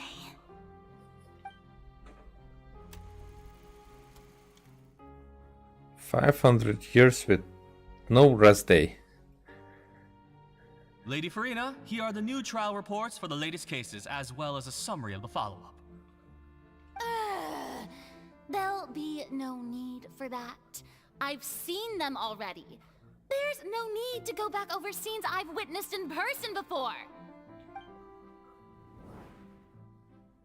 Lady Farina, I've waited so long for this chance to see you in this manner. Indeed, my dear, loyal citizen. This joyous moment is an honor for us both. Huh. Lady Farina, we're detecting significant hydrological anomalies near Poisson. Understood. Keep monitoring. Keep me informed should anything come up at the Institute.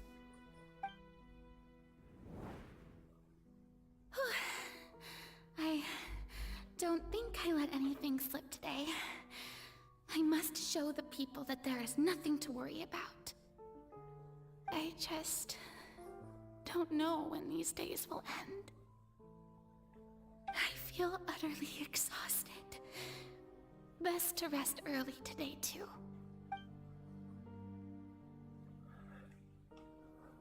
Cannot fathom this.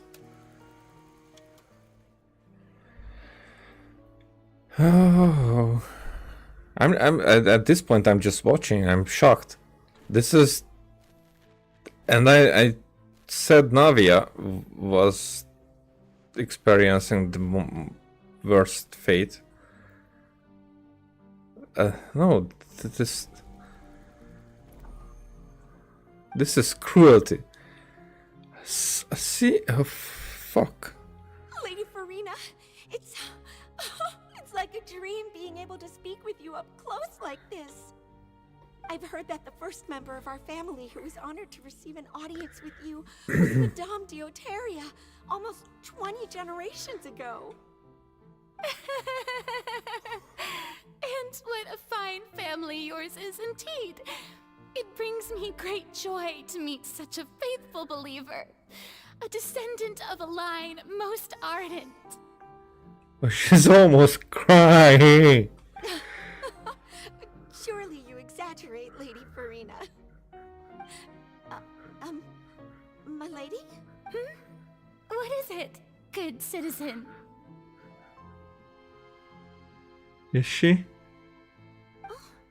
Are you crying? She is. Oh fuck. This is.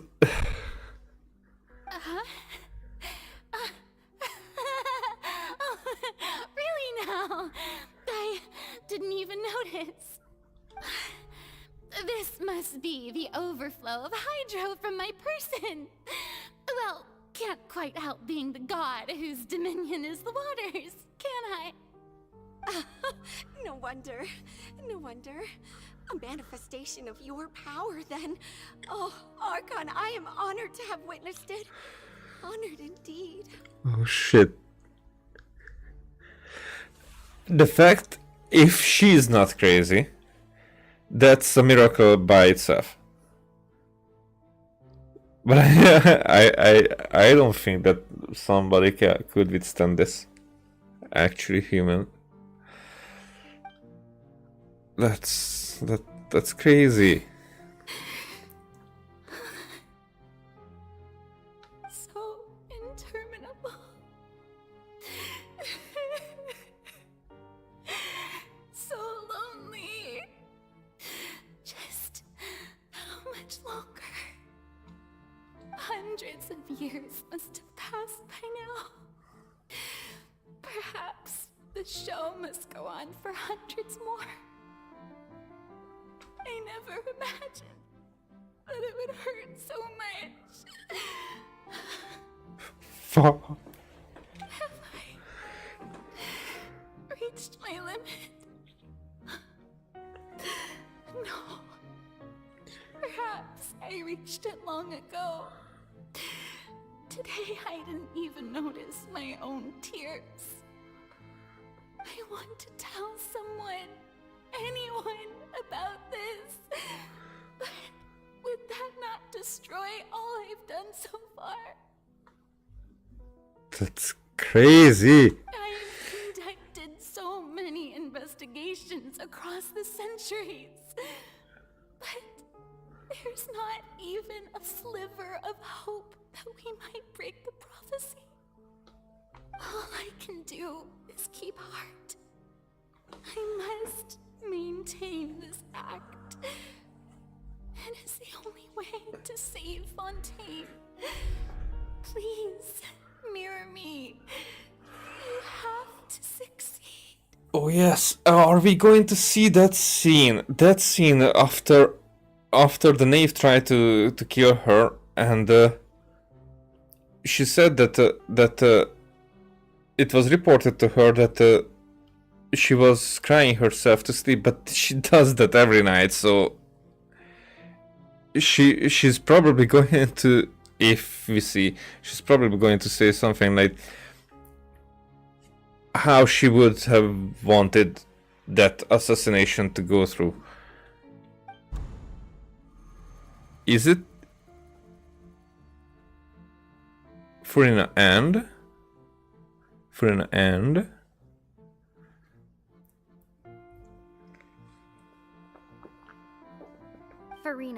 you don't have to shoulder this burden alone. Although I don't know what you might be keeping from everyone, your people are more than willing to share your burden with you. Oh, and this was it. Okay, so we skipped over the name, but that would have been so cool if they showed that, even together with the previous one. It could have been a good mix. That's my voice. Is this scene from when we were within the giant magic box? This is great. I didn't think that this scene would replay in her inner world. Shirley, stop calling him Shirley. I find out what she wanted to tell me this time. Share my burden.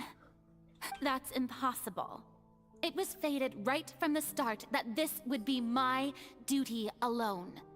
But even if your burden doesn't need to be shared, you can still choose to confide in someone. Just share it with me. I'm what you'd call a witness. Oh, and that's why she was almost... A witness. Yes, I've heard that you came to Tevat from beyond the stars, yes? In other words, you never belonged here. And if Tevat is, in its entirety, a show on a stage, then you're just a spectator, aren't you? If that's the case... She's right. I could confide in her, couldn't I? But if things don't play out as expected, the people of Fontaine will be the ones to pay the price. No, Farina.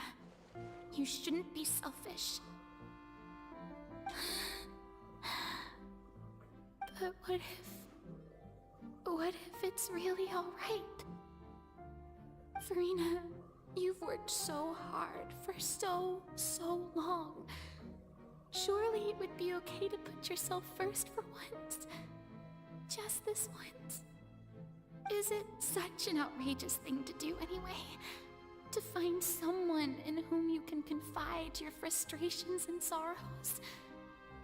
Surely it could not hurt. If you let this opportunity slip through your fingers, it might never come by again. Think about it long and hard.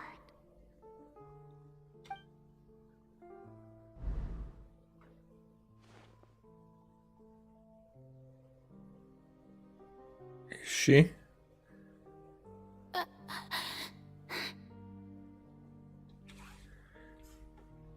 No, I have nothing to say.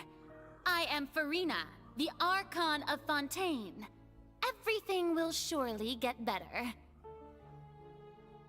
Oh, she would have, even there. She contemplated it, okay, but she would have accepted that she cannot even do that much. That's... after 5,000 years, that's a strong will. All you need to do, dear spectator, is to witness my performance until the curtains fall. Uh-huh.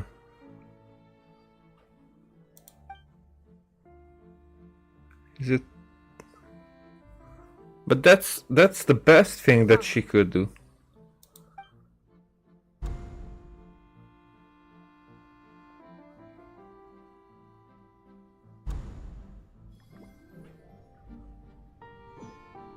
Holy crap, this is too much. You've never once let her in on the full plan? Yes, it had to be done. To deceive the heavenly principles, you must first deceive yourself. She did very well. If she had let her resolve falter even once in these 5 centuries, Fontaine would have been doomed to the most tragic fate. It seems that trusting humanity was the right decision after all. I believe that I understand how your deception works, but that is only half the truth, is it not? How would you build on this foundation to save the people of Fontaine? That is the most important thing. Ah, good. Of course, the Iudex of Fontaine has pinpointed the crux of the issue. I'm sure you've long sensed that the Oratrice is no simple machine, yes? Ah, that's the other part that I was curious about. I've always suspected that it had its own consciousness. And Linny did mention that he heard a human voice within the core chamber. It now seems that that person was you, hidden within the machine all along. Am I right? And then I became one with the Oratrice, taking Fontaine's gnosis with me. Yes, it would seem so, wouldn't it? Because that's if... It's not that she had to play the part that... I mean, Fiorina had to play the part where she is the Archon, but she had to play that Archon part, so everybody would think that the real one is in the Oratrice, as did I.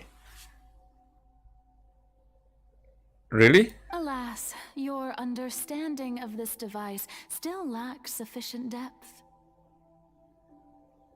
In truth, it is no enactor of justice. It is, in fact, a device created to kill the god of justice. Wait, what?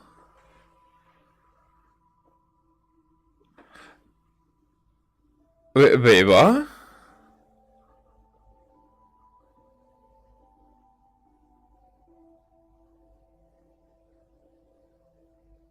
Wait, what?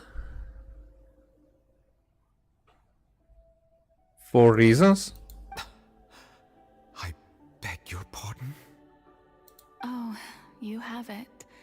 And to be more precise, not only will the Oratrice take down the god of justice, it will also take down the divine throne upon which she has been placed.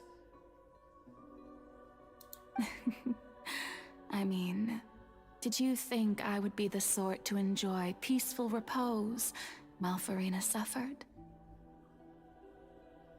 My work over these last 500 years has been to constantly accumulate indemnitium within the Oratrice. Huh? But really, some have already discovered that only a small fraction of the energy generated by the device was ever used to provide power to Fontaine. The vast majority had to be, accumulated to enact this death sentence. But why? It was all a part of your plan then? Both the trial and the sentence? Indeed. This power, accrued over 5 centuries, could have sustained Fontainians for millennia, had it only been used for that purpose. Almost all of it has now been stored within the Oratrice.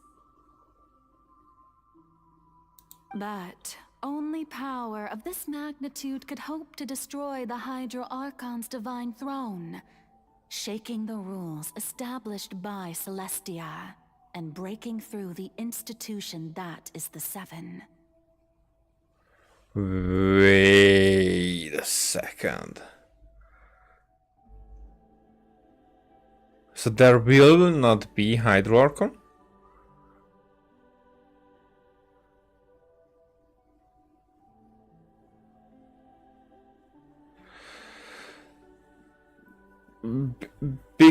Because proving them wrong would break some kind of a cycle. So the Oratrice's call for death was for neither Farina nor Focalor, but for the Hydro Archon. The Hydro Archon as the title. The destruction of that divine throne. If I do not misunderstand your intent, you must be... Returning what's rightfully yours to you, of course. Huh? In other words, this was all done to return the authority of the Hydro Archon to the Hydro Dragon of this planet. But...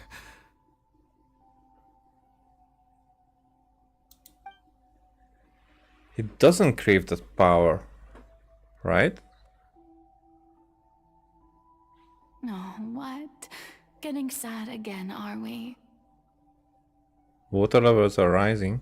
The authority of the ancient dragons shall soon be yours once more, O Hydro Dragon Sovereign.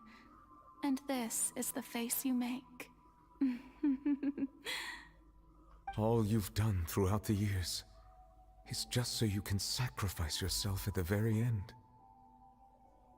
I've never quite seen it that way, you know. Even now, I'm quite pleased at how well my deception worked.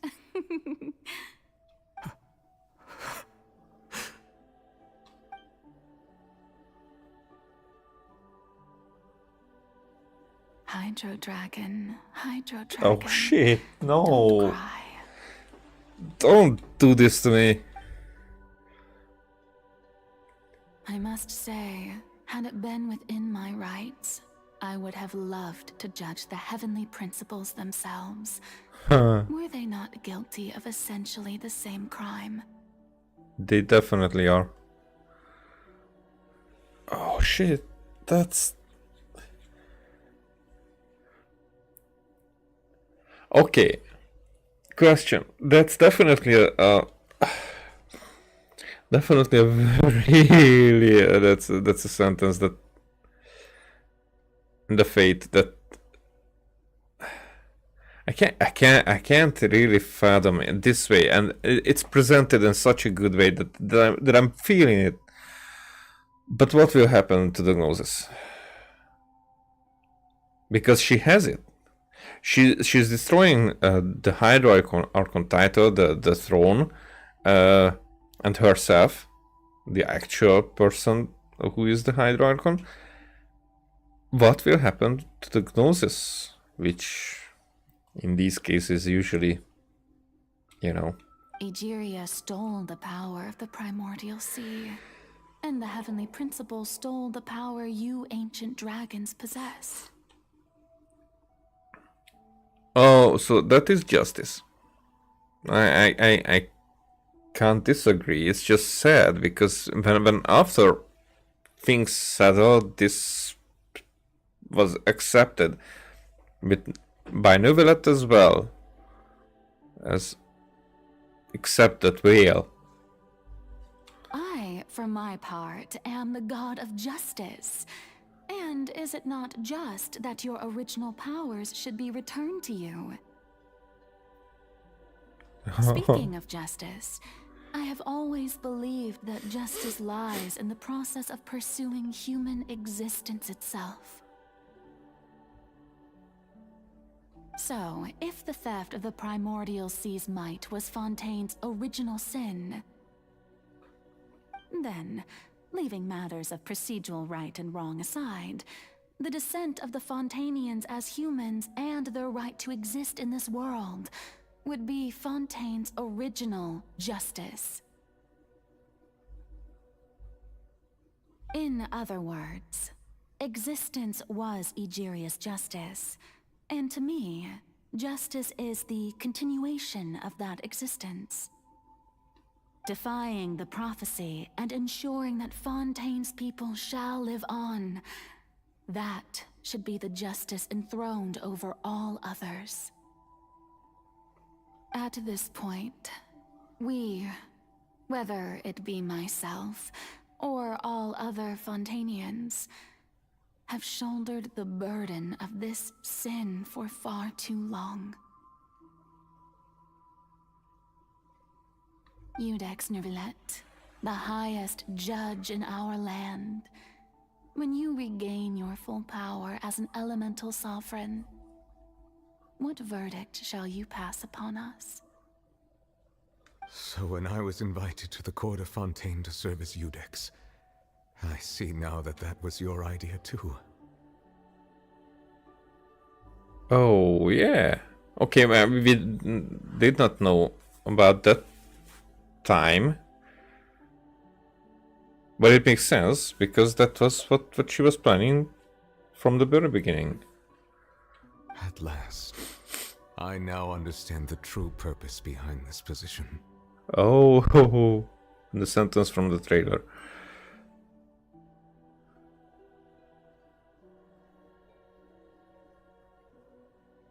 From the beginning, I was uninterested in human existence. But these 5 centuries of living alongside them have gradually brought about mutual understanding between us. And I have even attempted to feel as they feel. You are a devious one, Focalors. Devious one? Things being as they are, surely you know that I could never declare them to be guilty.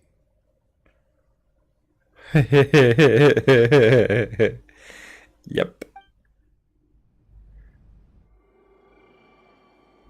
And it happens. The hour of my execution is almost here. For the sinner, the curtain call has come.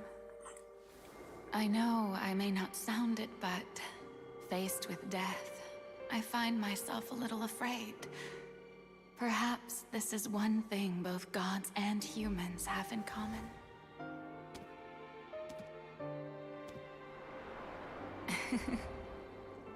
Farewell, Nervalette.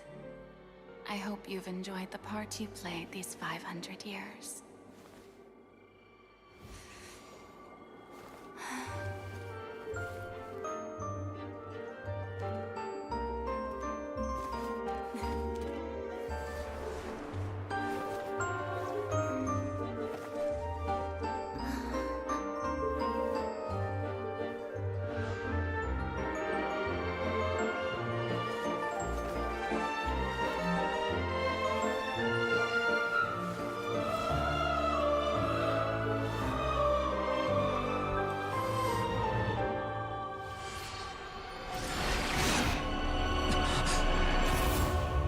And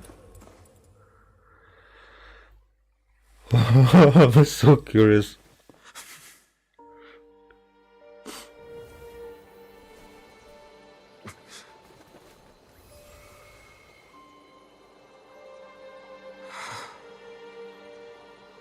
Holy.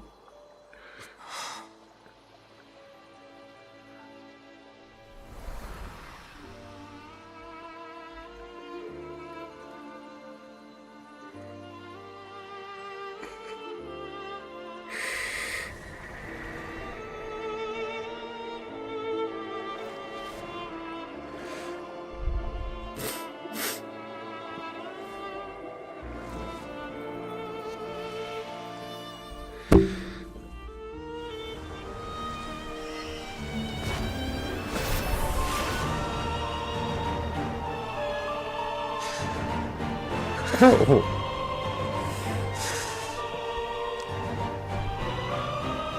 I, Eudex Neuvillette, hereby declare, people of Fontaine, your sins are forgiven.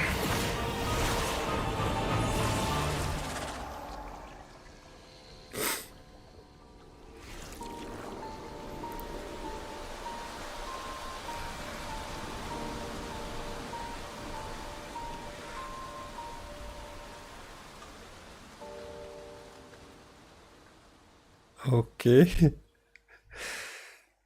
Oh, that got me. That got me very hard. This quest is inhuman.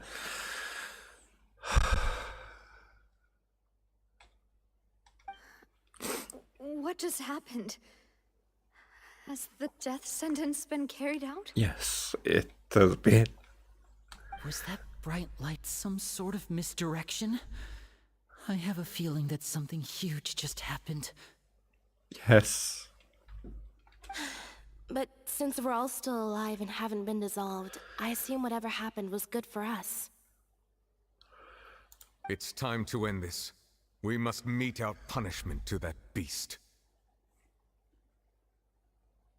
Didn't you say just a moment ago that it can't be defeated? But now it can because we have a Hydro Dragon. I have gained the strength sufficient to deal with it. Through certain means, I now have the ability to separate the power of the Primordial Sea from that creature. Holy fuck. We should seize the opportunity to pursue our quarry. You obtained power just now?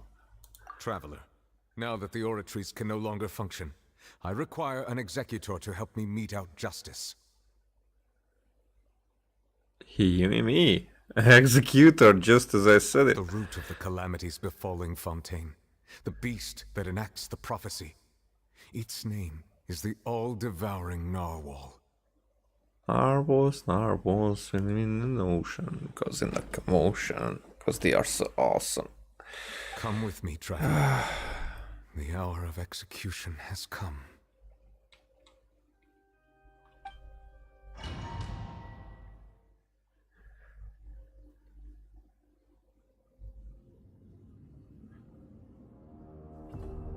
There it is.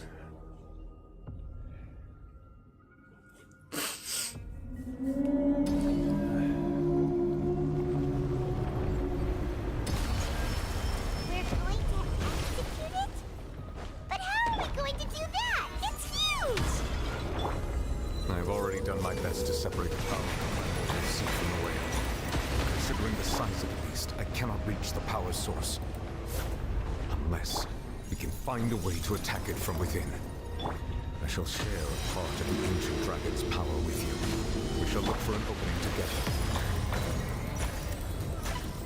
Okay, so when will that opening be happening? Oh, that's really cool, that effect. I can feel its sorrow turning into hostility.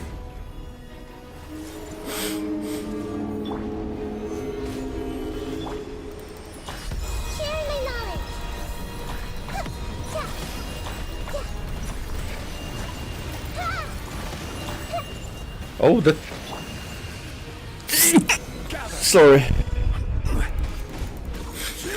The all-devouring narwhal cannot resist its instinct to devour. Continue to trigger its hostility. A chance will present itself.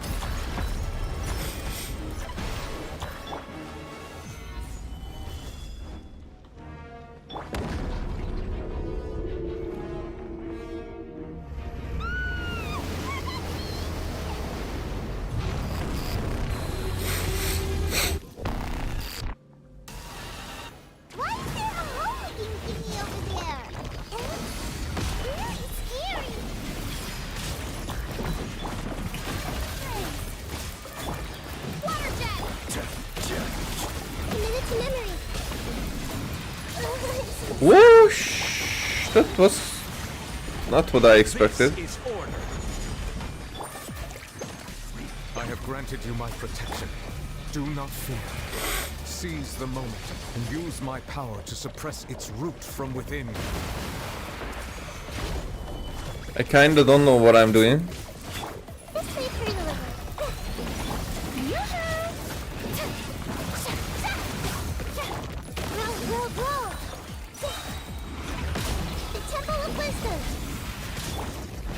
Solidify!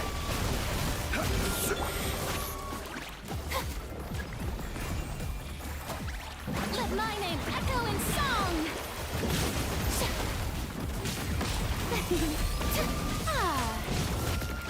Wait, oh no. Shower me with praise! Stabilize!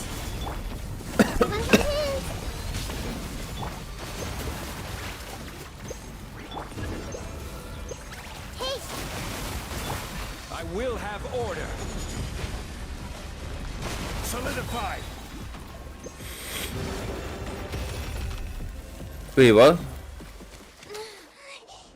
So now we're back. But that was just a shield. Okay. This is not how this will be as a weekly boss.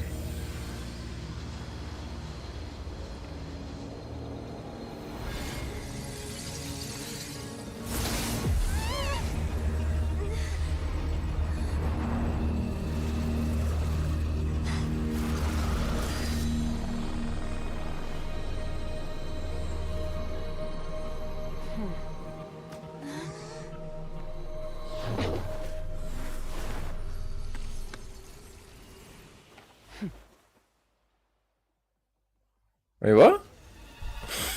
Thanks for helping with the cleanup. Should have been my job, but oh well. Wait, don't shit me. This is someone from Celestia. It was just supposed to be a short private training session for me. I didn't think that my disciple and my master's pet would start brawling in the meantime. Well, actually, I had a feeling that it would happen at some point, but they bumped into one another earlier than I thought. What a blunder. I suppose I'll have to swing my sword 3 million times as penance. As penance? So she's the one who carried out the sentence, I guess. I mean, carries. So she's an executioner. What does that mean? Your master's disciple? That power. Who are you exactly? Paimon has an idea. From what she said earlier, she must be Child's master. Skirk, right? It's just that he gave us the impression that she was the less talkative person. I simply did not have anything to say to the weak. But you, on the other hand, managed to defeat the all-devouring narwhal without using power from beyond this world. So you may speak to me as equals. What sort of a person would take the all-devouring narwhal as a pet? I have to agree. It's a strange use of a planet's primordial waters just to raise an all-devouring narwhal. That kind of power is wasted on it. It's not cooperative. It eats too much. And I have more important things to do with my time than pet sitting. The only thing that creature has going for it is its looks.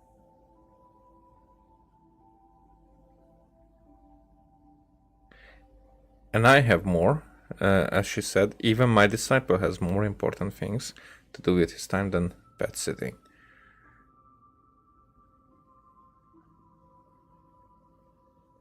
All in all, it fails as a pet. Miss Skirk? I think you might have missed the point. The point being? Well, being that this pet almost destroyed an entire nation. So what sort of person is your master? Well, child's master's master. Wait, is that right? Oh, right. So you don't know him. Sorry, I assumed you did. His name is Sertologi. Sertologi? I am unfamiliar with that name. Well, like everybody. Huh. So Master isn't sufficiently famous. How should I describe him then? Have you heard of the name The Foul? Yeah, the Foul Legacy. The Foul? Are we going to see it? Still nothing? Well, how about the Visionary? Vetterfulnir then? Or Gold Rhindaughter?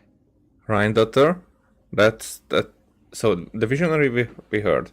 Vetterfulnir, I don't remember, but maybe Rhindaughter we. The Visionary is and God is Rhindaughter, I guess. Ooh, that one we've heard. Rhindaughter's part of the Hexen Circle. She's Albedo's mom, right? Oh, so you do know that name. To be honest, I also heard all of those names and titles from my master. I don't actually know them either. But I suppose you understand now, yes? My master is likely a similar sort to Rhindaughter. They are both pursuing some form of perfection. Wait, didn't you also mention a visionary person?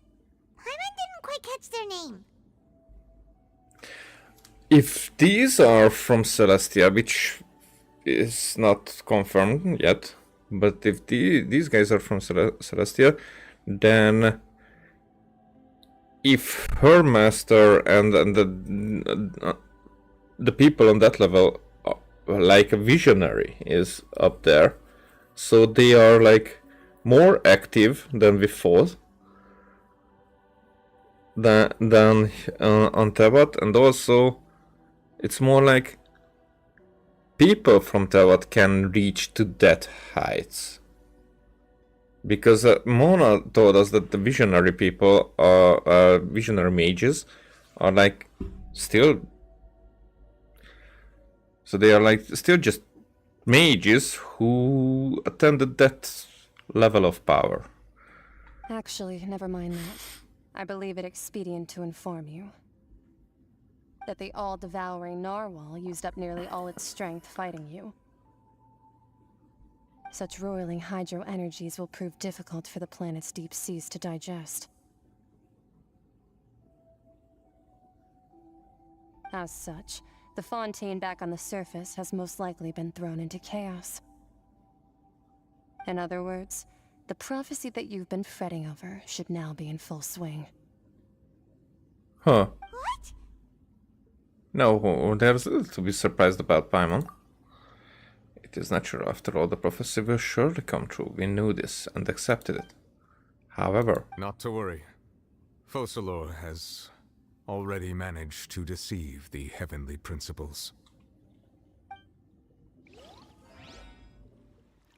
In the end, the people will all be dissolved into the waters, and only Farina will remain, weeping on her throne.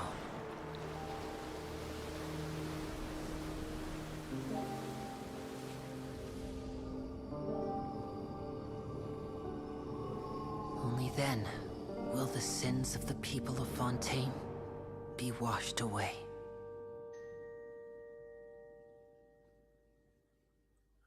And?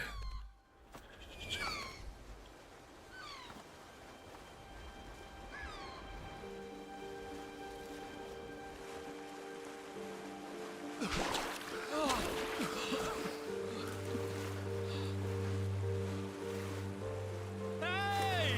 Help! Over here! So, okay, but how?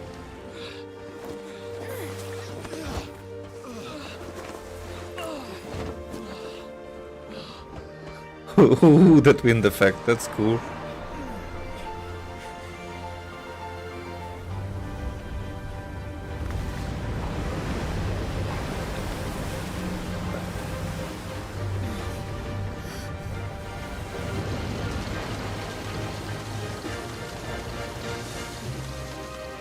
Holy!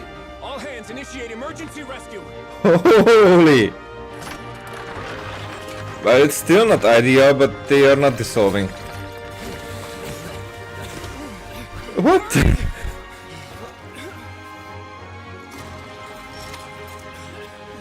Hey, lend a hand!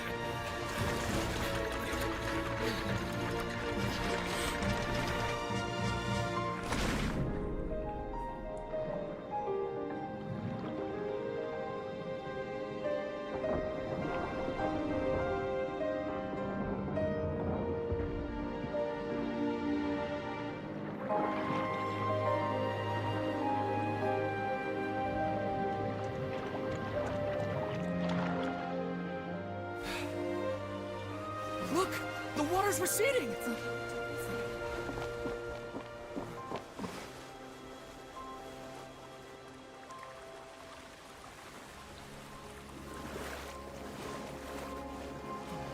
It's a miracle! Water's receding.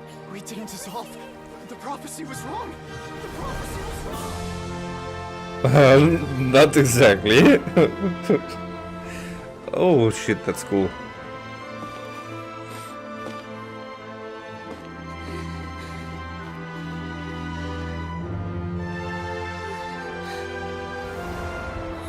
Are you right? We're saved. The prophecy was wrong.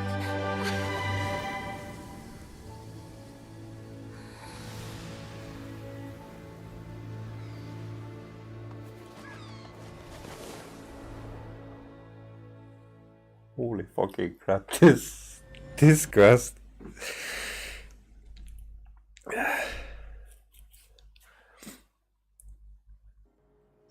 I almost can't believe. The soil renewed.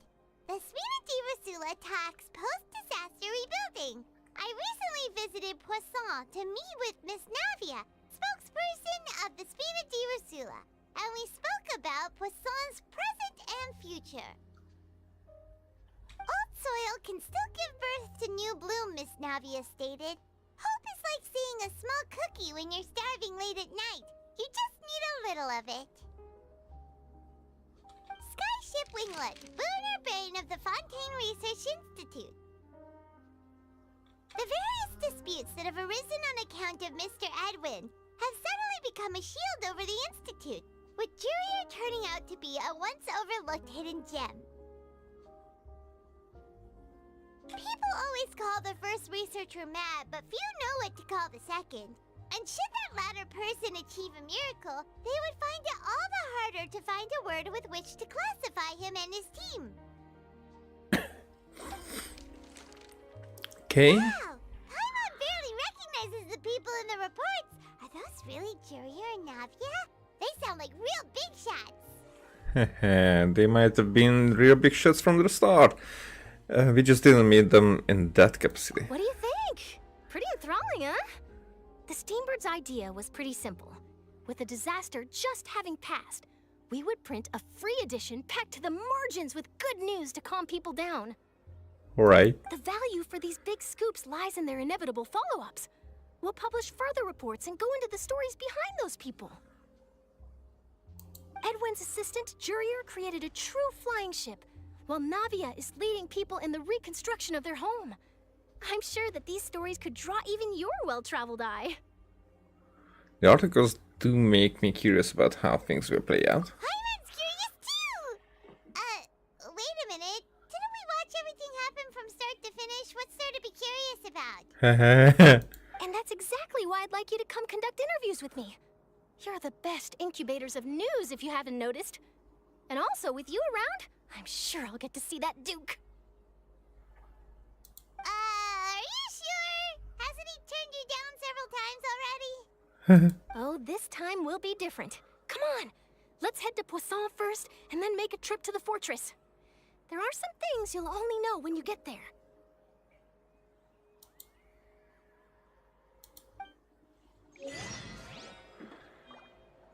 Okay.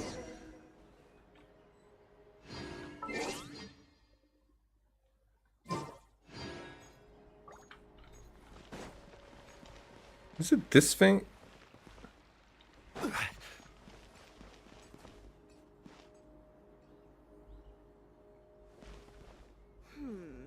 Do we have What anyone gives- doing maintenance on this, statue? What gives this sound in the background? Huh. Okay, people rebuild their home.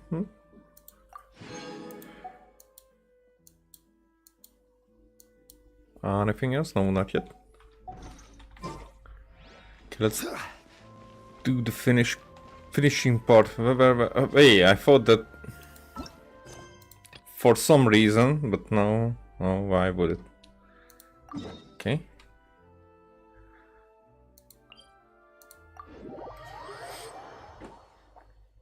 Oh, this quest was something. Definitely. I can't even.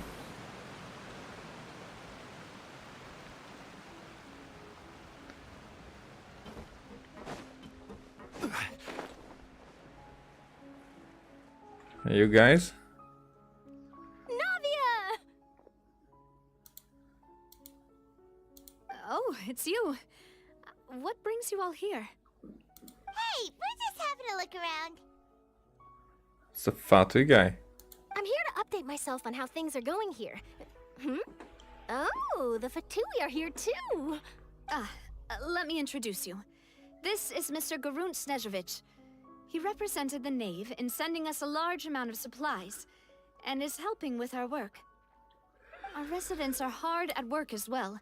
Thanks to everyone, work is progressing nicely. We've lost a lot of people, but we're moving forward. That will have to be enough. Also, I'm taking this point because I wanted to do it previously, but that noise in my ear distracted me.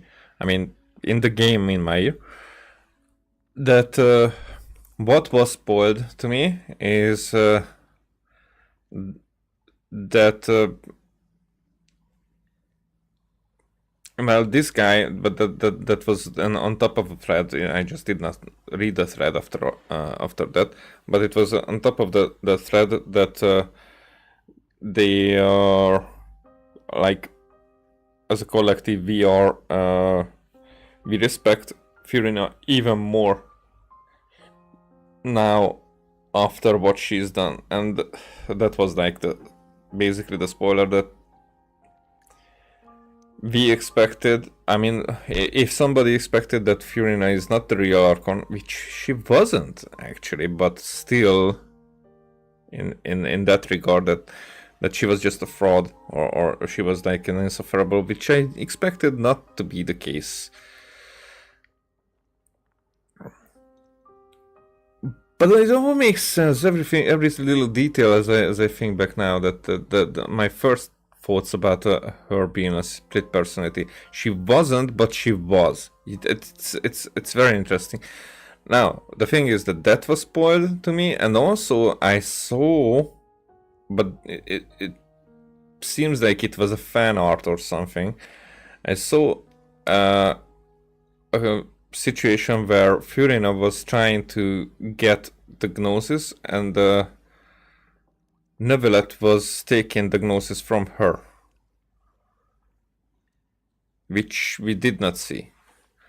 So if it happens, then it will happen here in the finale, which I wouldn't, because that looked like a very dramatic, very intense scene. But just a picture, not a moving part. So I thought that is a spoiler as well, but maybe that was just something else. I don't know. Hello, Miss Charlotte. I'm a big fan of yours. I especially like that article you wrote last year about Fontaine's stray cats. Stray But if you cats. don't mind, could you not emphasize our role too much in your report? It's not charity we're doing here. We just happen to share the same interests as the Spina. I get where you're coming from. I'll keep it as simple as possible. Or would you be willing to feature as friendly neighbors? That would be fine. Thanks. Oh, you're back too. How are things? We finished laying down the construction materials. It'll be another hour before the workers are able to go over there. Huh? You're here too, Clorand? I mean, what gives away that idea that she's here? Well, her Standing right there. reputation's greatly risen after that whole duel business with Miss Farina. So she's here in Poisson to wait out the heat. All right. She really came here to help me out. There's too much to consider in the reconstruction of Poisson. The Spina has need of more decision makers. And, well, I do already happen to be connected to Mr. Callis. Oh, wait just a moment. Do you mind me asking a few questions? You know, about how you felt before the duel, about what it was like facing down a god. There's lots of exciting material there, I bet. Forget it. I'm sure you can find a better theme than that, Miss Charlotte. I see you're the same as always. Couldn't you do me a favor, for Navia's sake? Well, if we're talking about doing things for my sake, you might as well just take a few more photos of me. Or of the Traveler. It's better than wasting time persuading Clorand, at any rate. That's cool. I mean, I lost everything that I could add to as commentary long ago. I was basically watching a movie, but what a movie it was. And Of course I will. I'm not gonna let her off that easy. All right, then everyone who wants to be in the photo, gather up and smile. Mm-hmm. How did it go? Was it a good shot? Did Paimon look cute in it? Not bad. Your addition really helped the composition of the picture. All right, hang on a moment. Let me snap a few more shots. Okay. All right, that should do it. I'll be back here later anyway, so let's call it a day.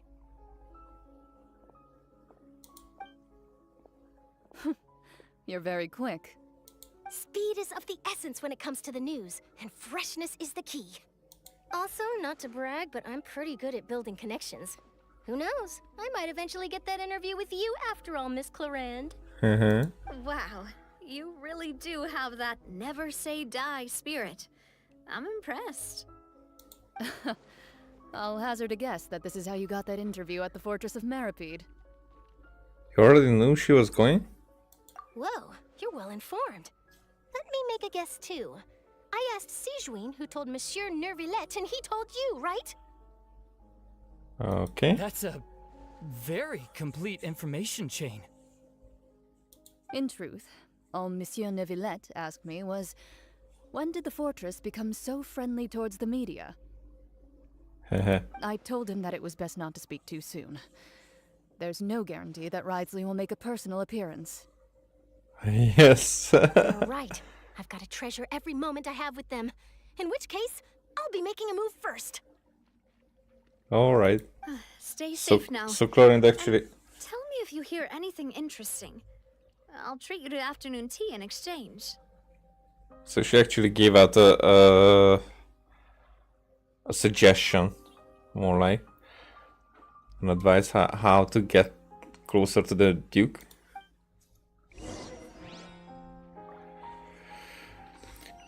To the fortress. Oh, this is the time when we talk to everybody.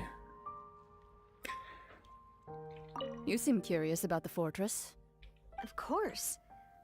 That Wriothesley. I still remember going down to the fortress to grill him for information on my father's case. Boy, did he take me for a ride. Without telling me anything, of course. But he did invite you to tea, didn't he? 2 large pots of it, in fact. It was good tea, though. I have to agree. The tea there is very good. Speaking of that, would you like to have some today? I mean, you've got time, right? Well, I'd be partial to some shortbread. Wow, it's like we've got a menu or something. Sure. Good. What flavor of biscuits would you like, Mr. Snezhevich? Me? I'm fine with anything. But I would prefer chocolate, should you have it. All right. Leave it to me. I'll go over the newly arrived supplies with you later, Mr. Snezhevich. We should be able to finish the preparatory work today. That works great for me. Huh. Is it just me, or did you get a new lipstick? this talk. I did. It was a gift from Sigewin. Wanted to give it a try. Oh really? I remember now. Would suit you too. It's all coming back to me now. That was actually cool to talk to them.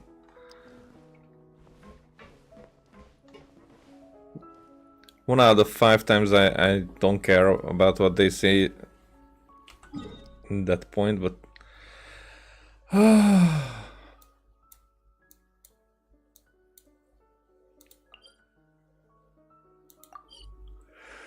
which level? Okay, so I think that okay, it will be this one. He will be standing outside. Yeah. Or maybe not standing, but Wow, guess we're here again, huh? There's a real nostalgic feeling to this place. Looks like you've been missing us. so does the primordial water below the fortress still need to be maintained? Duke! Did you come all the way to the entrance to greet us? Of course. I'm here to welcome you and our dear Miss Charlotte, whom our good head nurse recommended to me. It's an honor to finally meet the much-rumored Duke. Thank you for consenting to my visit to the fortress, sir. No need to thank me. But that said, I shouldn't be the focus of your interview. I trust you recall our agreement? Of course. All right then, this way. Yeah, so she got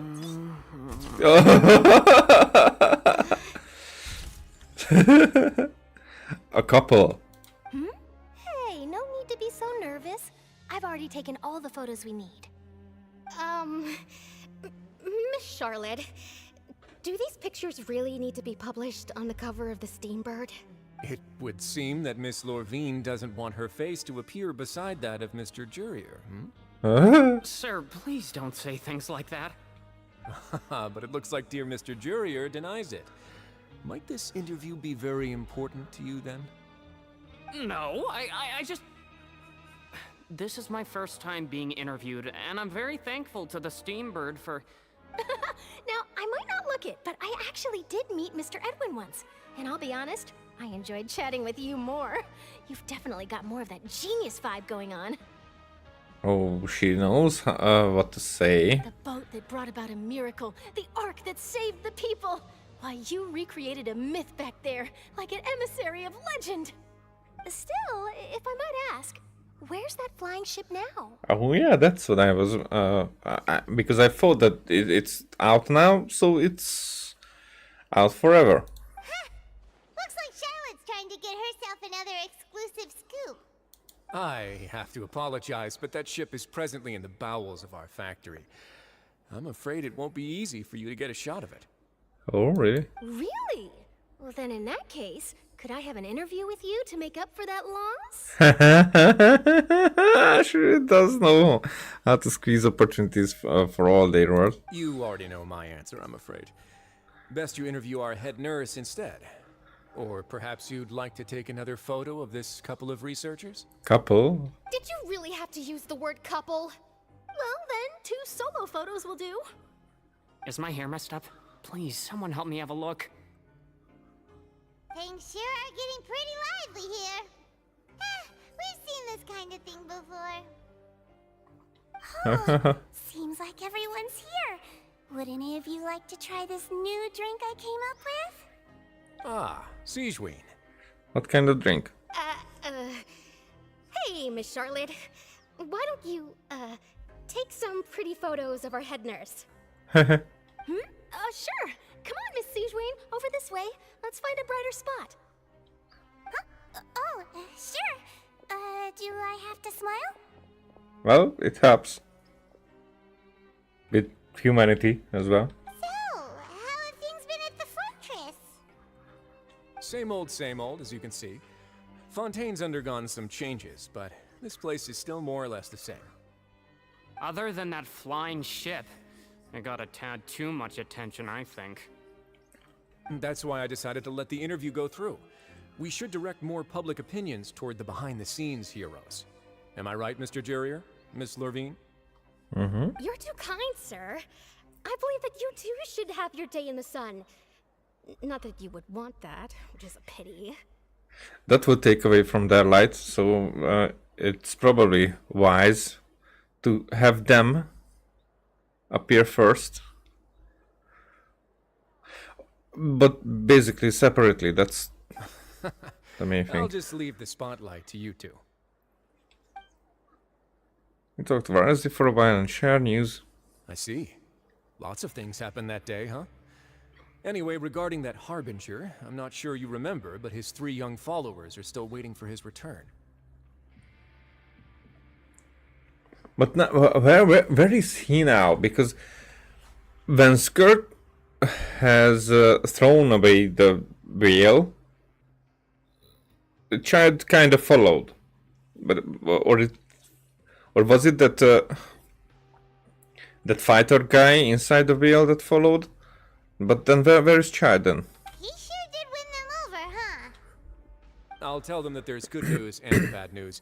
The good being that their boss seems fine, and the bad being that they must face extended sentences for abetting his escape. Oh, actually, what about you? Are things gonna change for you too? What change can there be? The fortress will keep chugging along, and so will my duties.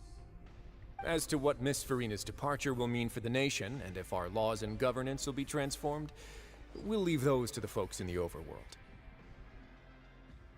Hey everyone, the photo shoot's done. Mm-hmm. In that case, let's call it a day here. Thanks for your cooperation. Come on, Traveler, let's go. Till next time, everyone. There'll be a next time? Yes, there definitely will be. Maybe. Who knows? I might write a story about the underwater factory next time. Until then. All right. Okay. Last stop, the docks. The docks.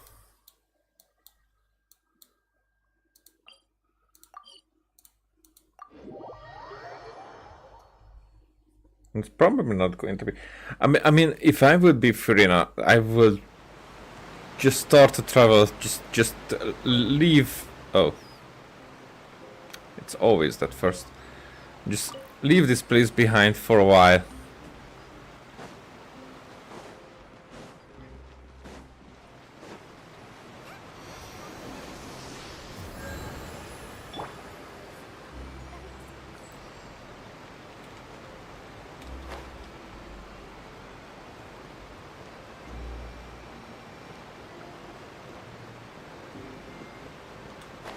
Okay.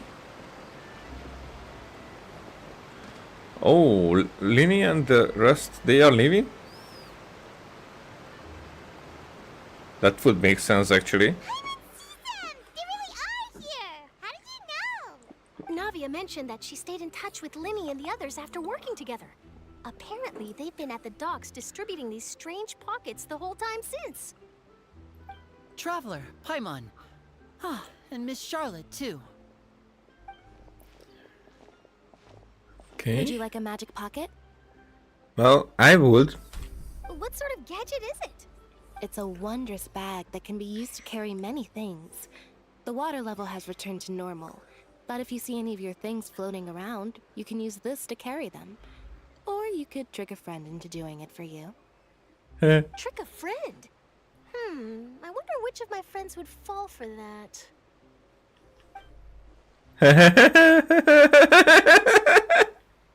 You could just make a friend like Fremine here. Isn't that right, Fremine? Is this what you meant by, I'll help you make some more friends? To be honest, that sounds pretty sweet. Could I have your contact, please? Actually. Sure. Please, write down my address. You sure are working hard to help Fremine socialize. Well, he is in need of it. And, well, Charlotte is definitely the other end. He was the one who proposed doing this. He even wants to assist in our magic shows. Sounds like that would suit him. Yes, I was planning to first introduce Pear as an assistant, and later Fremine himself. In the future, I think we can leave underwater escape magic to him too. That said, would anyone want to see a diver escape underwater? Well, actually, that's his talent. Because a magician escape underwater, that's... Why would that be different? Oh, it'll work out. Every journey begins with the first step. He'll become a part of our show eventually. Lynette, could you come over? Miss Charlotte says she wants to take a picture of us. Got it. My, that Charlotte is rather perceptive. She got rid of everyone the moment she realized I had something to say to you. So, how have things been, Traveler? I'm doing alright. Father says that you did a great deal during the latest events. She's very grateful for your contributions to Fontaine. That's alright. We were more than happy to help. So, what's she doing now? Oh, I guess you haven't heard. Well, after Lady Farina left, Father and Monsieur Neuvillette opened negotiations, during which he gave Fontaine's gnosis to her as a diplomatic gift. What the...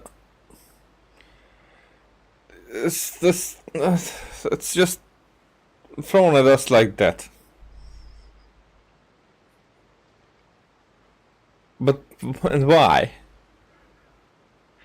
After Lady Farina left, that's the most interesting part of this, because I want to know that she wants to go and see the world. That she just left Fontaine behind, not forever, but definitely to have a life. If anybody deserves it in this game until now, everything that she suffered the most. Oh, sorry, hitting the table where the microphone is. So she for me, it's not like the greatest hero, but who has the greatest endurance, definitely. Not even having a close second or anything. That's crazy what she went through. A diplomatic gift? A gnosis? Yes, I was quite surprised at first myself. But when I thought it over, there were actually a number of things going for it. It could have been done as an apology for the incident with Lord Child, or as thanks for his help in tying the all-devouring narwhal down.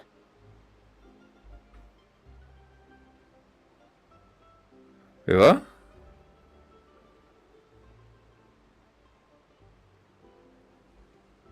Oh, for Child. Okay, I was like, where did the knave do anything about that? But it was Child. Furthermore, Father did also lend significant aid to Fontaine and Poisson. That's true, but this is a gnosis we're talking about. Doesn't this seem a bit irresponsible? I would agree, but I've also heard that it seems that Monsieur Neuvillette has had a significant change of heart regarding the matter. So there's some reason for this that only Neuvillette knows about? Probably, and also think that there's only one Gnosis left, which is in Natlan, because the Tsaritsa is the Cryo Archon, so she already has the Cryo Gnosis. And this is the 5th one that she got from other nations. 6 with Cryo, only Natlan. The Pyro is the only one that she needs. I suspect you'll have to ask him about that yourself. Ah, yes, speaking of which, I did see him strolling around the entrance to the Fortress of Meripede a while back. Isn't he real busy and stuff? Paimon didn't think he'd have the time for that. But back to the topic. The Gnosis was given to the knave, right? What about Child? They say that he's returned to Snezhnaya to recover from his wounds. I hear that the recent disaster really did a number on his health. Well, I guess I can now call him one of my war buddies. And also, there will be a scene in the future when we will give him his vision back, because he did all that without the vision. he might be older if he used his delusion. That's true. When you think about it, we've had loads of run-ins with the Fatui. To think we'd be allied with them this time. So shocked by such a simple switching of sides? Yeah. Yeah, she's there. Father! Well, what do you know? Come to the docks to see how my children are doing and meet the Traveler by chance. Please do not pay my accomplishments in Fontaine too much mind. I would have done them regardless. Are you going to take the Gnosis back to Snezhnaya? That is our duty as Harbingers, yes. Don't be too preoccupied with sides. The goal of the Fatui concerns not a single place or person, but the entire world. With such a grand goal in mind, it is inevitable that we must wear many masks. Switching my masks is something I've always done. Will you keep to your position? Well, that depends on many things. No one truly knows what the future holds. What good is honesty if you can't rely on it forever? As for you, I very much look forward to our next collaboration. Good things cannot be achieved alone, and you've proved yourselves to be great partners. Actually, I just remembered something. Please help us deliver this. A vision. Oh! All right. I'll remember to return it. Thank you for keeping it safe for him this entire time. Okay, I did not expect that we just throw it away, but yeah. If I would... I mean... Do we know that they are in good terms? I mean, I know that she cares about Child, that this whole thing was about that, but still... It's a vision isn't something that you just like, okay, please deliver this. Just you're going the same direction, right? So why are you just not just leave it at the door and like ring the bell or something. Don't even bother. Just, you know, just leave it on a bench in the same city. It's okay. And that's a wrap for me. Huh? You're... Greetings, Miss Journalist. Hello. If I'm not mistaken, there are diplomatic channels I'll need to report to take a photo of you.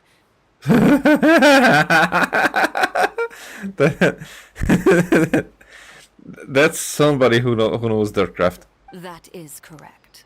So forgive me, but I will not be able to serve as a subject in your article. However, feel free to write as much as you'd like about our dear magicians and our upcoming rookie talent. I will.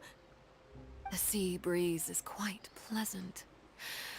I shall continue my walk while the weather remains so agreeable. Farewell. Farewell, Father. Oh, she has such an intimidating presence. I didn't even dare to take a picture. Thankfully, I've already wrapped up all my pre-scheduled interviews. Thank you all. This'll be more than enough for me to write about, I'm sure. Don't be too nervous. Why don't you take a magic pocket before you go? Here, Traveler, Paimon, you take one too. Yeah, that will be the memory, right? Move things about? That's right. Funny. I was giving out magic pockets when we first met too. And what do you know? I'm doing the exact same thing right now. So many things have happened, but the pockets are still the pockets. Well, somebody wanted to hide the wisdom there, but I don't think that there is any. I guess this must be life. We will all follow our own paths, and serendipity will lead you to your fated friends. All right then. We'll be handing out pockets in some other districts later, so we'll get going now. Have a good day, you two. Hey, bye. So, Neuvillette and Furina. Guess we sent Charlotte, huh? Shall we go see how Neuvillette's doing? As long as he's not so busy that he doesn't have time to chat anyway. Okay. I really hope that we are going to be allowed to see how Furina is doing.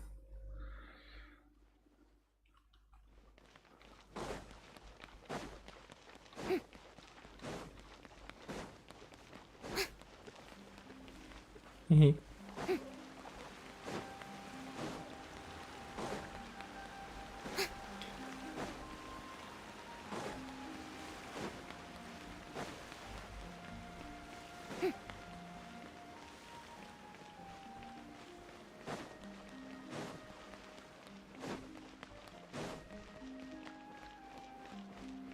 entrance to the fortress! Ooh, There he is.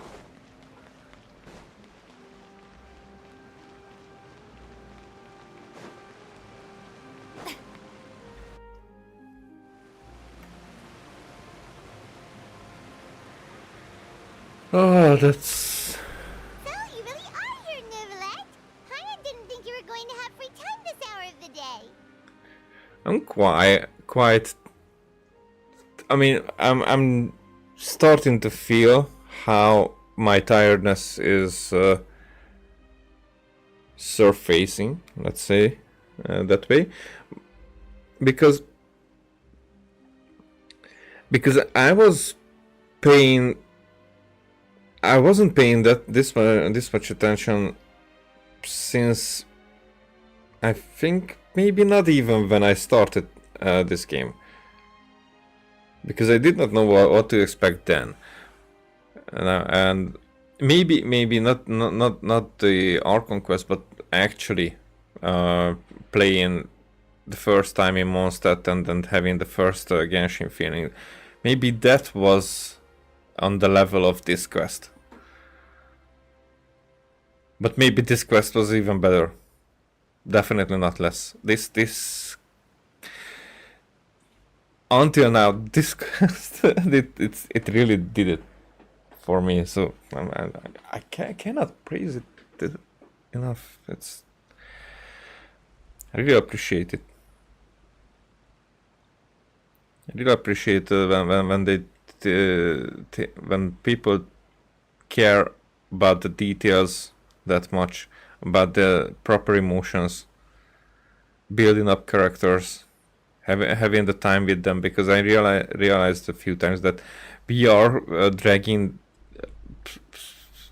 kinda, quote unquote, dragging some scenes or some discussions for the sake to have that connection built up.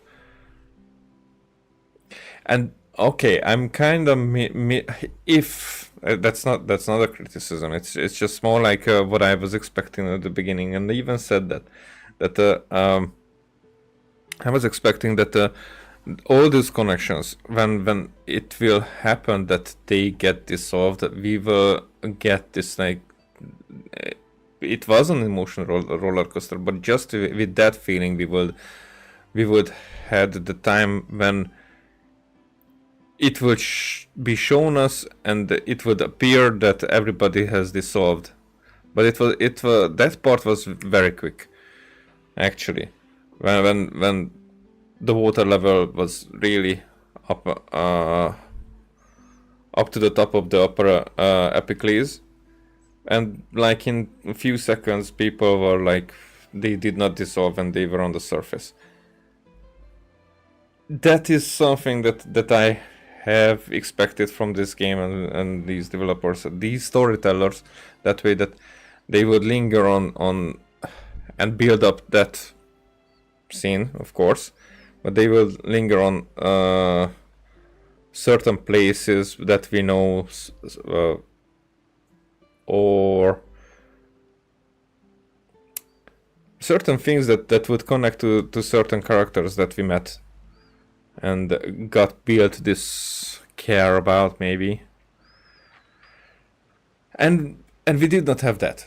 So that's why I'm saying that it's not that if I did not think about it in advance, then I would not miss it. That's what I'm saying. Really? Oh, I suppose you must have met Mr. Linney. He took the time to greet me earlier when he passed this way. In any case, you came at a good time. I was just considering reaching out to you to set up a meeting, so I may explain some things that I haven't had the time to before. Aw, Paimon's glad that you remembered. Thank you for keeping us on your mind, what with you being busy and all. Okay. Alright, let's have it then. How was Fontaine actually saved? The whole business is still quite the mystery to us. Oh yeah, because we were not there at that part. Is he going to tell us? It is strange how words can often leave a bitter taste in the mouth when it finally comes time to say them out loud.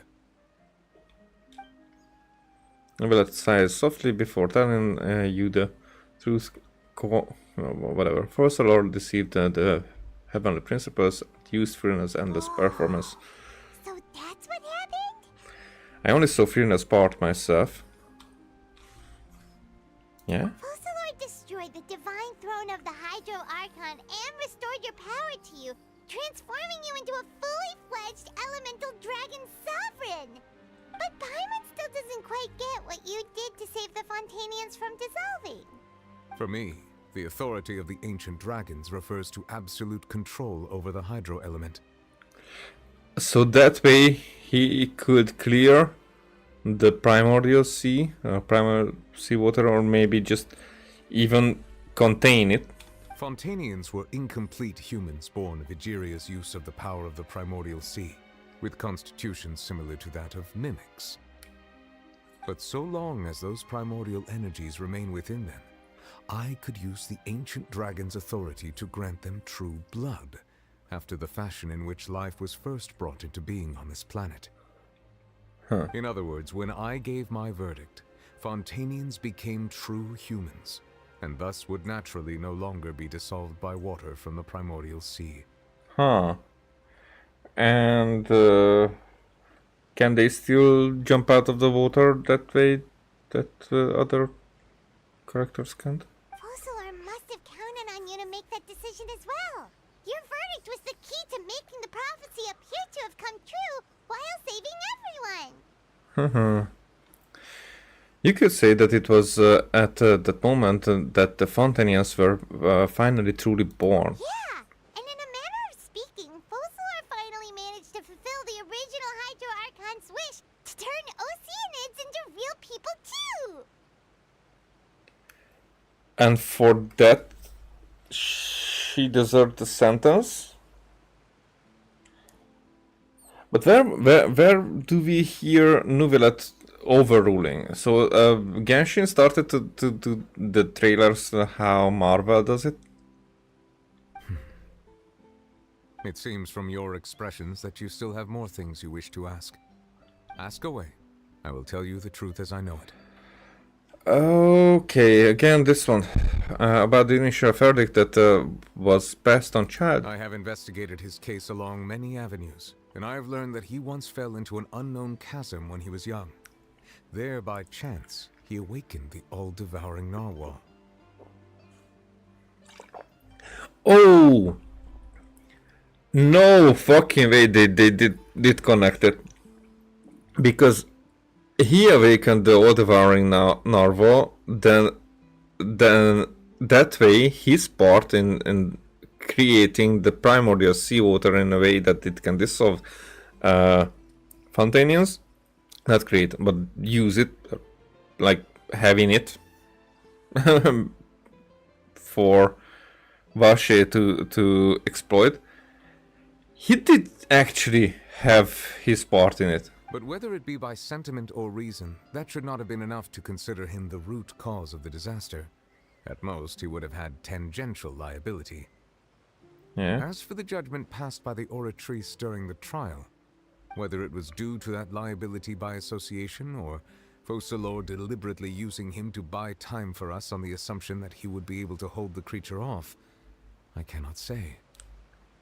Guess Focalor had Fontainians in mind the whole time. In the end, it was thanks to her that they finally became real humans. Hang on a second. Paimon suddenly got another question. Back when Fontainians hadn't yet become real humans, were the children they had also transformed Oceanids? Life has always flowed like water.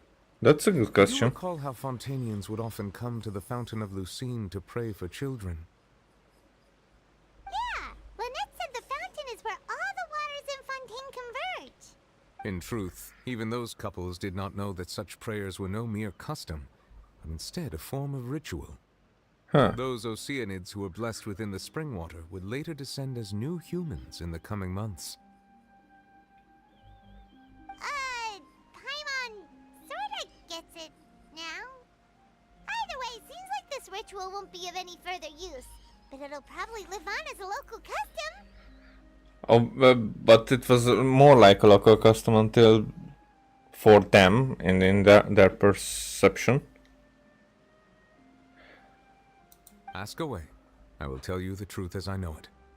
But Fontaine's future. Yeah, about that. Risley said Farina has already left. What's that all about? Ah, Lady Farina. The people are only aware that her death sentence has not been carried out. She abdicated the post of Hydro Archon and left affairs related to that title to me, before leaving the Opera House. I related Focalor's words to her faithfully and completely. After hearing them, she seemed neither saddened nor comforted.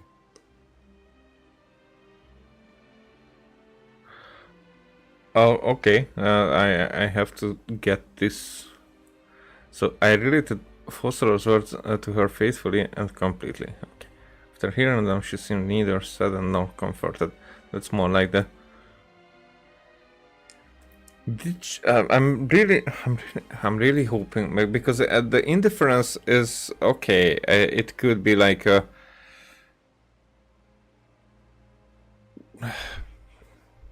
like after the shock. It could be. I would think. So I'm not even thinking how she should or she would or whatever. But in my case, in that situation, like the relief would be so intense, and my will, my wish to just leave and do anything, that I wouldn't care about anything what people would like say that this happened because of this. And okay, it happened, it's behind. Can I go now? Can I go now? Just can I leave? Can I leave all this behind? And that's what I think. In her case, I would go into the woods, in a cabin, for example, traveling a few times, but having that cabin to go back to far from everyone. But no, that's not the truth, because she would probably long for someone to finally share this and tell all this that she was experiencing. And if we will meet her, which I really hope, really hope that we will do fairly soon,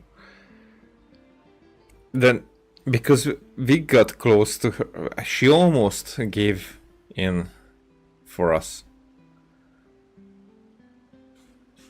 And there's so many. I'm so conflicted with my thoughts about this, because I cannot fathom.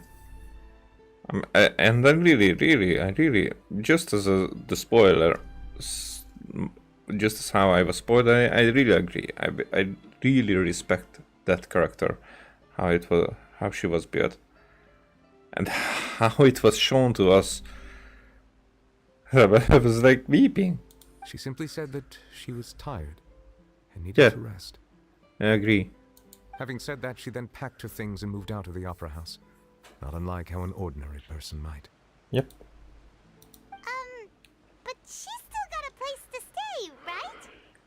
You need not worry. I will make arrangements to ensure that she will not want for food, clothing, board, or travel. In truth, I am somewhat happy for her. The wear and tear on her spirit will, of course, take time to heal. Yes, time. But now she's human, so now she's gonna get old. There.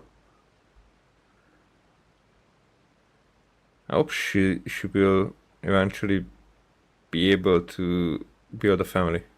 But now that she no longer has to play the role of Focalor the Hydro Archon, she can finally lay down her burdens and lead a normal life. And I'm nodding here as well. What about you then? What are your plans now that you've regained your full powers as the Hydro Dragon? After Focalor passed on, the Oratrice also ceased to function. This matter will directly affect our trials. After much careful consideration, I've decided to take over its role in our courts. From now on, I shall hear cases and pass verdicts by myself. Looks like you're still considering stuff from the perspective of the Udex, huh? As an elemental dragon, there are indeed many things that I must do. But this power and this duty, in a manner of speaking, you could say that both were granted to me. As such, before I attend to my other responsibilities, I must first and foremost continue to serve Fontaine as its highest judge. The duty of the Hydro Sovereign and the duty of the Udex shall coexist within my person. And how cool this looks. This is beautiful. Additionally, the Hydro Archon's departure has brought about another problem, which is that the Opera House shall no longer produce indemnitium. That's true. That power was derived from the people's faith in the Hydro Archon, wasn't it? Wait, but the various mechs and machines in the city are all still okay. Where are they getting their energy from? As I am now, I have full command over New Musia, and it can serve as a complete substitute. Another reason why I cannot quite leave Fontaine immediately. Would you want to? I mean, Fontaine, maybe not as a Udex, maybe not as this, but would you leave the Hydro Nation for... For what reason, though? Wow. This ancient dragon's authority stuff is really quite useful, huh? Ask away. I will tell you the truth as I know it. Fontaine's Gnosis, that's... Oh,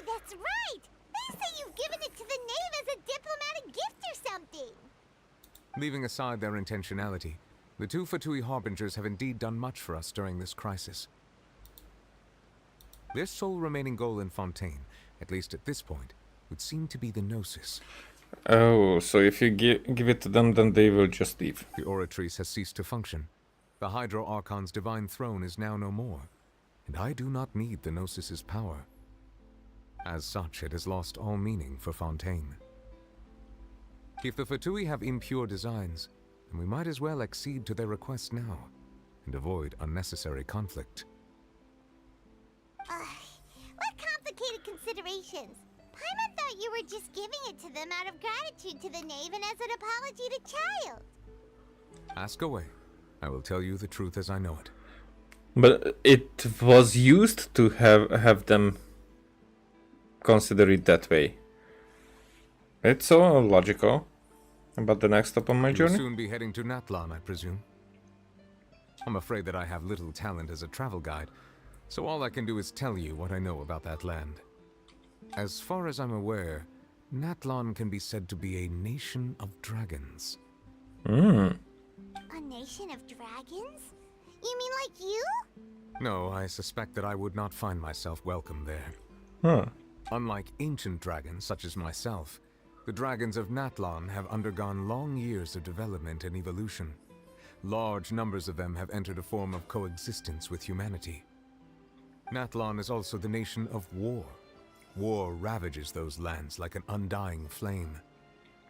There is one other piece of information I got incidentally from my negotiations with the knave that I believe may be useful to you. Oh, what is the that? Harbinger known as the Captain has thrown his hat into the endless ring of war. The Captain. Sounds like a real tough customer. Seriously, everywhere you look, there's a Fatui Harbinger doing their thing. I suggest that you fully prepare yourself before going to Natlan. In the meantime, Fontaine's doors will always be open to you. Ask away. I will tell you the truth as I know it. I mean, we asked everything, and we already asked about our sibling. So. Hang on a sec. Paimon's still got a question about the Gnosis. When we spoke to Linny earlier, he mentioned that your attitude towards giving away the Gnosis had clearly changed. We guessed that there might be some reason for it that only you were aware of. No wonder the House of the Hearth is the Fatui's intelligence division. They are certainly sharp.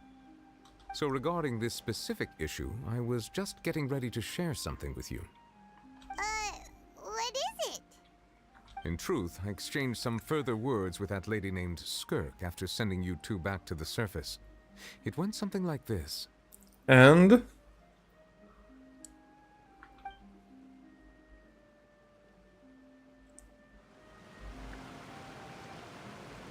Are we going to see it, or?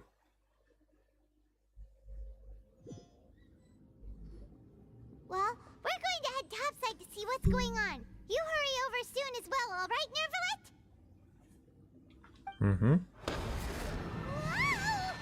Nervalet? That was... What next? What next? The all-devouring narwhal isn't here, so I'm no longer getting any interference. I can finally catch the scent of your power, what it's made of. It is the authority of the planet's primordial dragons, but with something very similar to a god's curse mixed in. It's quite a novel blend. Oh, so the curse...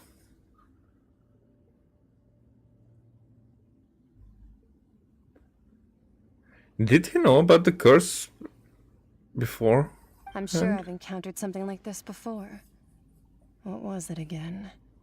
I do not know what you speak of. Ah, of course. How could I forget? You should have the remains of the third descender on your person, yes?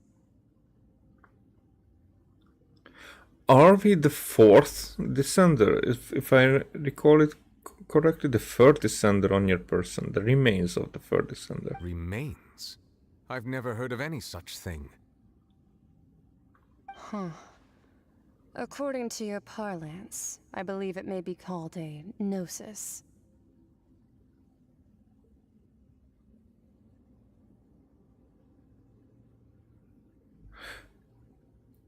the Gnosis,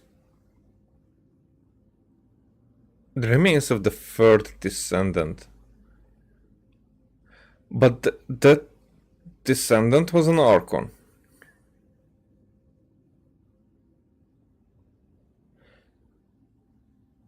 But it could be that it wasn't the... Because the Gnosis was not Fossalor's first, but I just forgot her name. So she was the...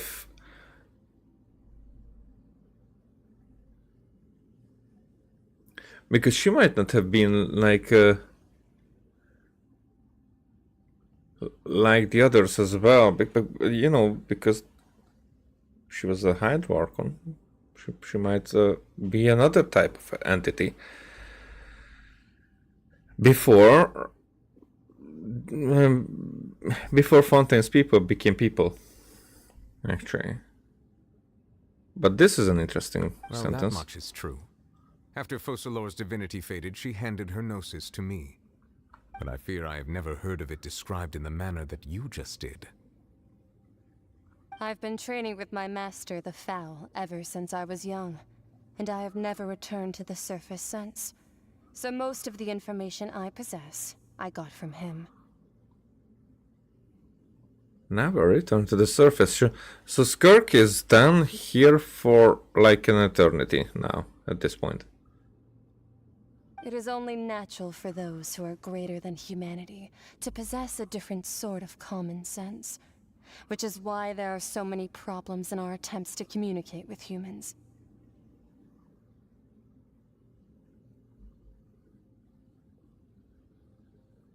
Okay. Regardless, you should probably get rid of objects of misfortune to prevent any disasters from befalling you.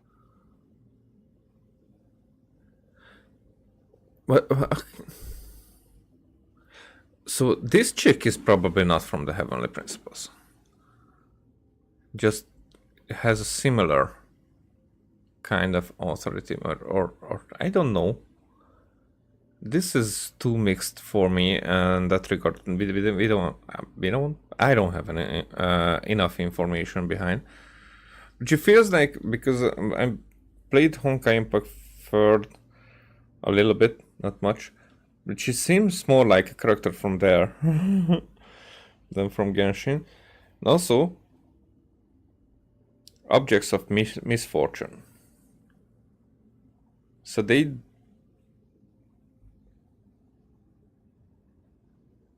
do consider the Gnosis not just misfortune, but more like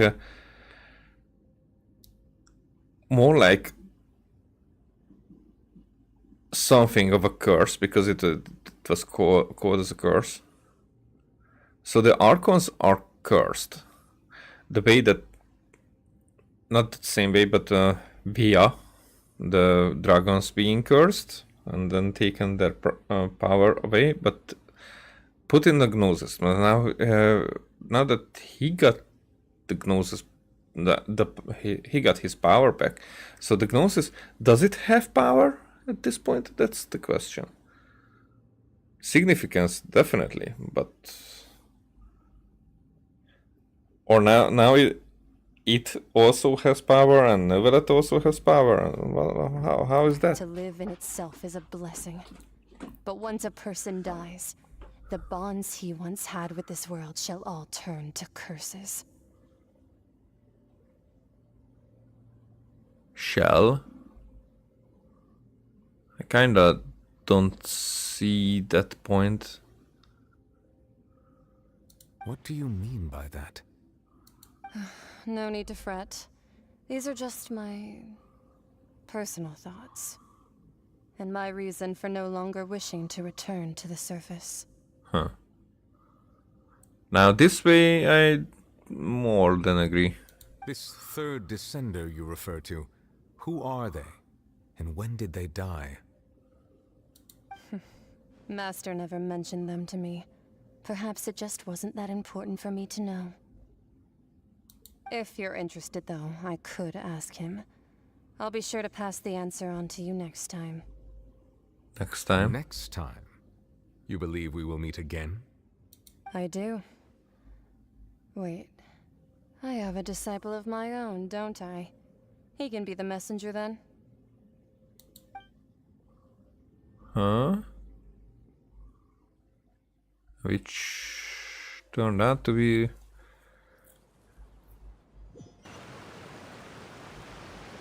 That's what she told me. Whether it would prove useful or not, I wanted to pass that information on to you. It will probably at that point where if you did not pass it on, then it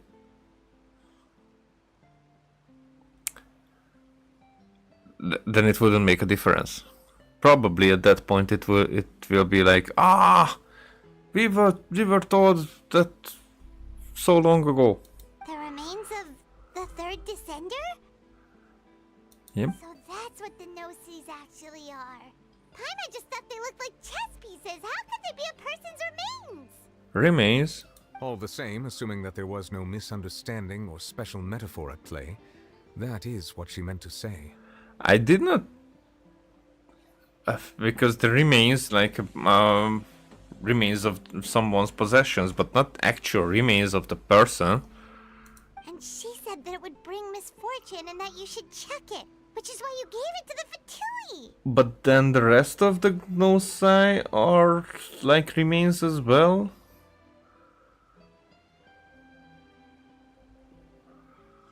If she speaks the truth, then I would simply be putting Fontaine at unnecessary risk by keeping it here. Yeah, like it was with Inazuma. Descender, she mentioned one of them. I am the fourth descender. For me, this information means two things. One, that the Gnosis are related to descenders. And two, that the one who came before me has already died.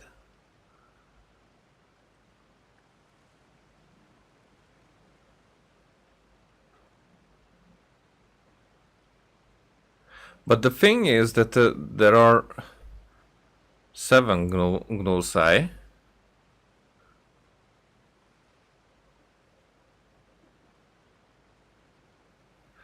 I mean, okay, so it's Gnosis, not Gnosai. That's my mistake. Well, I thought that it makes sense to say it like that. But whatever, Gnosis are related to descenders. If the third one was one of the Gnosis,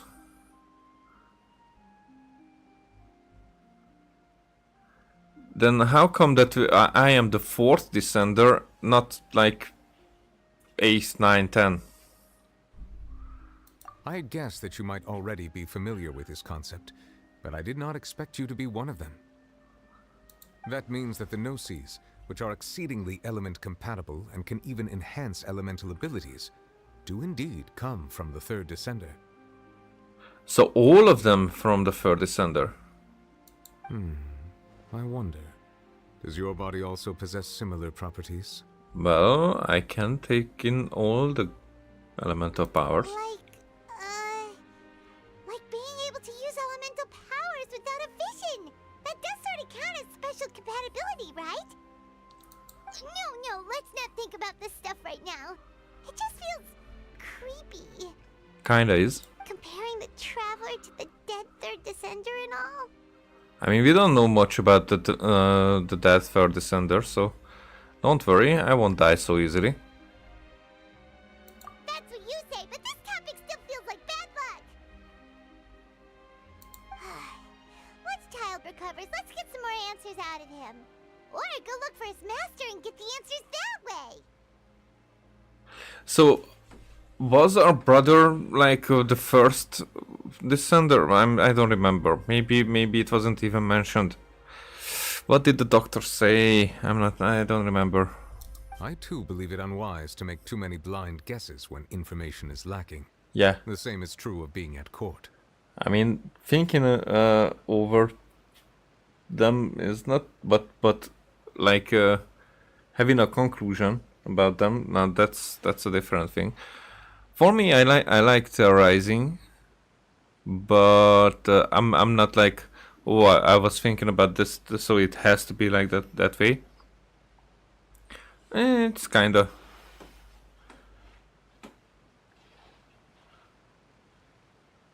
It's interesting how it can be like self-justification when our blind guesses, even when blind guesses, but whatever, when they seem to be the case actually when they happen, or what they refer to. Yeah, interesting. Alright. Whatever the case, it seems like the crisis here in Fontaine's over for now. For now. Yes. All of Focalor's efforts were for this moment as well. But she sacrificed herself in the end as a god, and she suffered through all those years as a human. Was that really what she wanted? No, probably not what she wanted, but she did it if it was necessary. I suppose that would be the mystery of a god's will. And actually, can you understand the will of the gods? Actually, this kind of determination is very much that type of godlike. Like the A did something similar against the Raiden Shogun puppet in the Eurythmia, or how was it called? Yeah, I think it was Eurythmia. So these gods actually they mostly they fight a very different kind of war, and it's very interesting.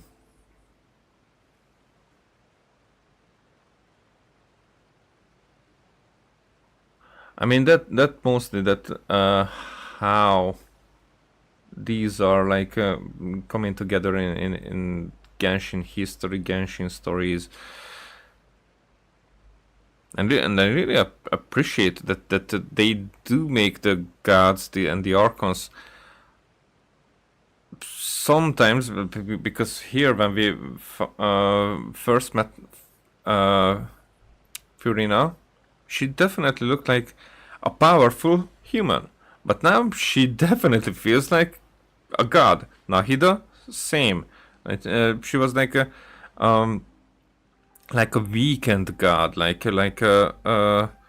someone with just a desire to be a god, and she proved to be very powerful, especially when we see how she was Ruka Devata previously. The same. Zhongli definitely proved it. Venti, young one, but still shown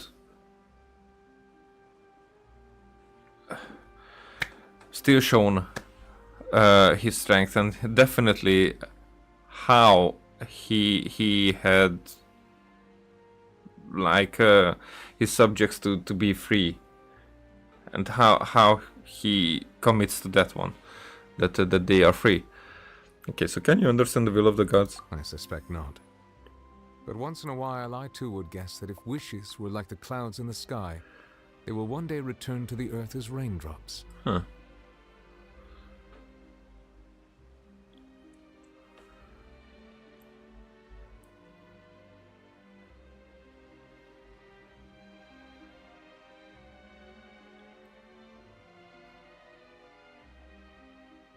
Life flows like water, and rain is the final answer.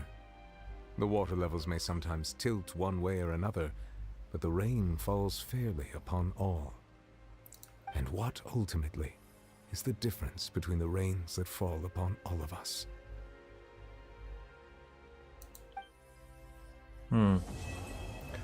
Quest completed. Oh, now that was something.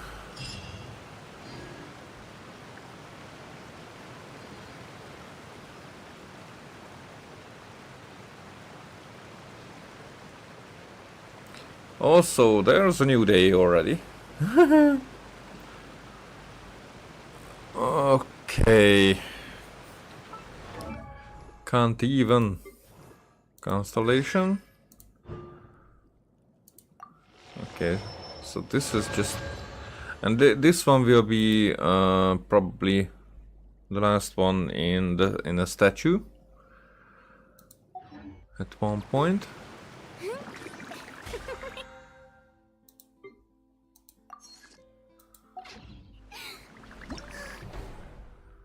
Yeah, okay.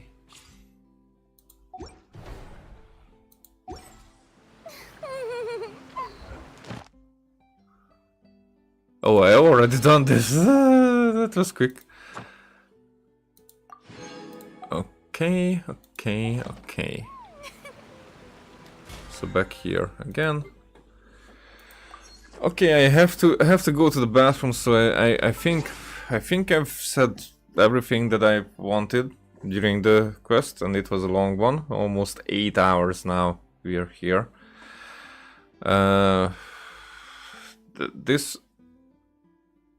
This was a different one. I'm really glad. I'm really happy. I'm really feeling myself that fulfilled for my desires about this quest. Like, you know, it got what it takes. Definitely. So yeah, I'm just saying that. See you next time. Bye.